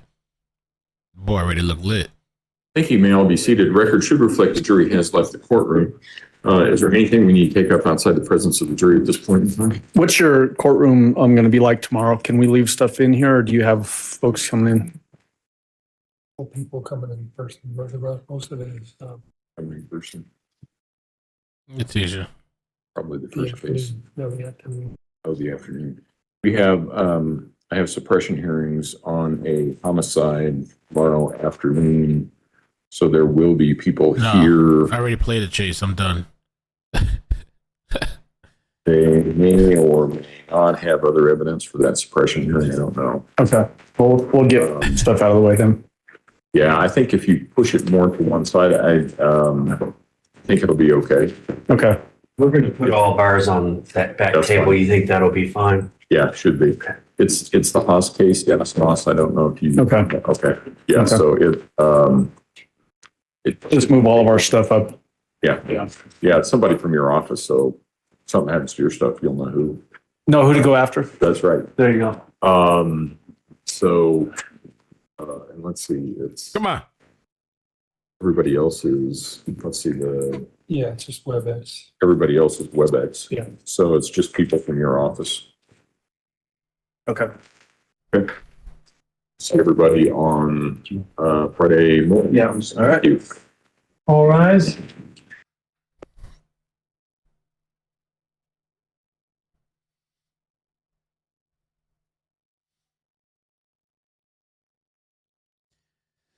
Well, guys, what an amazing day. I appreciate you joining me. It's been intriguing, enticing, riveting, explosive. Whatever. Thank you thank you so much for today. We made it somehow. We made it. Started out strong, ended out weak. With the momentum. Maria Hernandez, thank you so much for the super chat. Says love your channel. Thank you so much for taking the time to stream this trial for us. I really appreciate it. Oh, thank you so much. Mama 3, thank you for the super chat. Mama 4, 57 Rose, thank you for the super chat. Gypsy, Lord have mercy. Letecia, I need a beer or 10. Gypsy, thank you for the super chat. Says love you long time. Mel and Maz, love you too. Thank you. Egypt Mania Thompson, thank you for the 11-month membership. I'm a Matrix Decker for the lies. Love you, Mel. Love you too. Thank you. Wendy P, thank you for the super chat. Says Mel, call Nancy Grace, please. I can hear her now. Nancy. Chihuahua. Dawson, thank you for the super chat. Says this one crazy trial. Rest in peace, G-Man. Thank you. Nubian Max UK. Hope Nancy talk about this. I know. We made it. We made it today. What a crazy day today. Oh.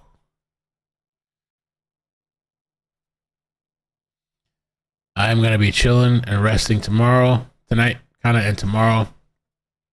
I got to do a little prep too. Friday, we'll be back Friday, 10:45 Eastern. I am going to be somewhere else on Friday, so the backdrop is going to be different. I'm going to be on the Mac, and I'm going to have to set up one of the screens. And I might have to stream in 1080. I have to see what we're working with for Friday, just for Friday. Sam Panther, thank you for the super chat. Says we can do this. Love you all. Da-da-da. Ashley. Letecia really did put a bit of fentanyl on Harley's dad drugs. That's why she told Harley another story. She told her he was killed in a robbery. I bet she staged it. Bro, man, Tisha cold, conniving. Ooh. Oh, I set up more keys on the thing. I think I did it properly this time. So it's kind of cool because I get to just like short hotkeys. I'm gonna set up some more stuff, but I can easily just press a button and like change things or access the inboxes real quick. So I just boom, boom, boom, whatever. I just switch it real quick, instant. Then I can open up Discord real quick, which is it's not working now. Amazing. Discord. The other apps aren't working. So much for that.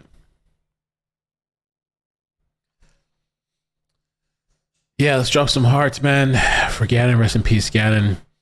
I don't see this woman pulling off no, I don't know. Not guilty by insanity. I just can't, man. I can't.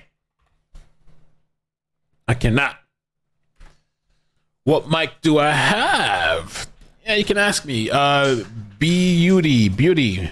What mic do you have? I have the, what they call this? I have the Shure SMB7, which is a nice microphone. I'm missing one of the things on this side. I lost it, the little knob, but it's the SMB7. It's a really popular microphone, stereotypical microphone that everybody gets, but there's a lot of other microphones too that are cheaper. You don't have to get like this. I've had quite a few microphones and they all sounded pretty good or decent. I forgot what else you said.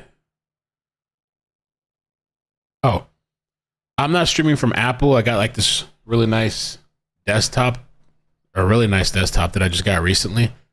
I would show you, but it's kind of, I gotta clean up like the desk. I gotta clean up the desk. I gotta clean up the little bit of the side. I'll post it on the story though. I don't use Apple though. I have an iMac for like backup, like if I need to do like my emails, my media stuff. I do have it set up so I can connect Google Chrome to the Windows, so I can connect my Apple and Windows. I can do a desktop share through Google Chrome, and I haven't done it in a while, but I can do that.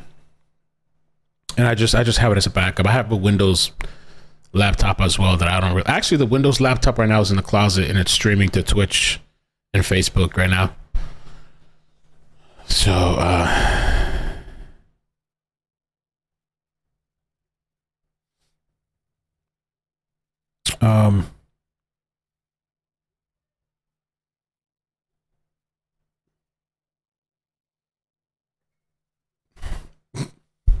boom, boom, Taylor.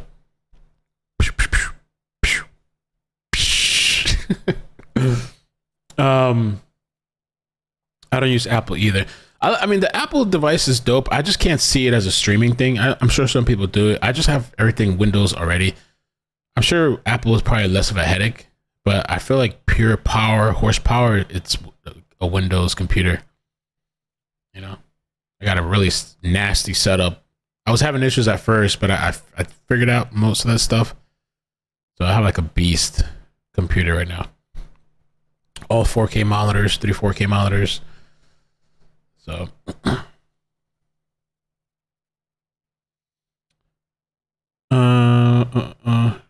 and I have all-in-one HP. That might be your problem right there, and it's not picking up the mic. Well, that really depends, because you might just have to change some setting, or like change the cord, or unplug, replug, or it could be so many things. 420 tomorrow. 420. 420. Oh, 420. I'm gonna act like I'm gonna smoke or something. 420.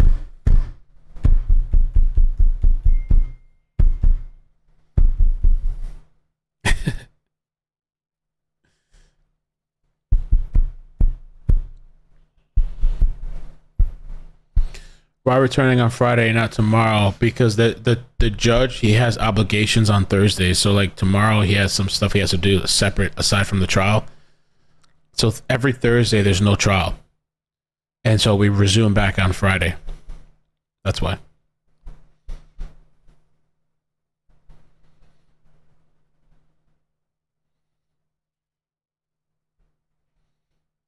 So, and so I sometimes jump on Thursdays for little short stuff or little short whatever, but tomorrow I don't anticipate even being home. So I'm going to take time off, relax. I ain't even going to be here if everything goes according to plan.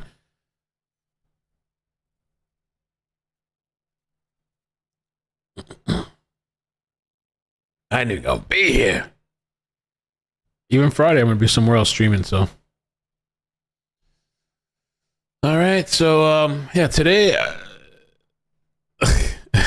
today was just kind of dry. The audios are interesting, but it's kind of it's somewhat redundant. We're hearing things we haven't heard, but also it's just kind of redundant because and it's sad too. He's trying to get information for his son Gannon, and this woman's playing games the entire time. No kind of remorse, doesn't feel bad at all. A really nasty, vile woman, you know. I don't know if there's anybody that can like or believe this woman, except maybe that support group if they still exist on Facebook. So, all right, guys, I will catch you, man. If there's a chase tonight or something, I'll jump on. If there's a chase, but if not, I'm just gonna chill, and I'll move you over to the stream for. Thank you so much for all the super chats. Thank you for the love today. There's a lot of love, man. Thank you guys so much. Please subscribe, man. Can you subscribe? Really? Subscribe. Subscribe to me. 179,834. I will get there next year. Next year goals. Bye. Love you guys. Have a good night. Adios. Peace.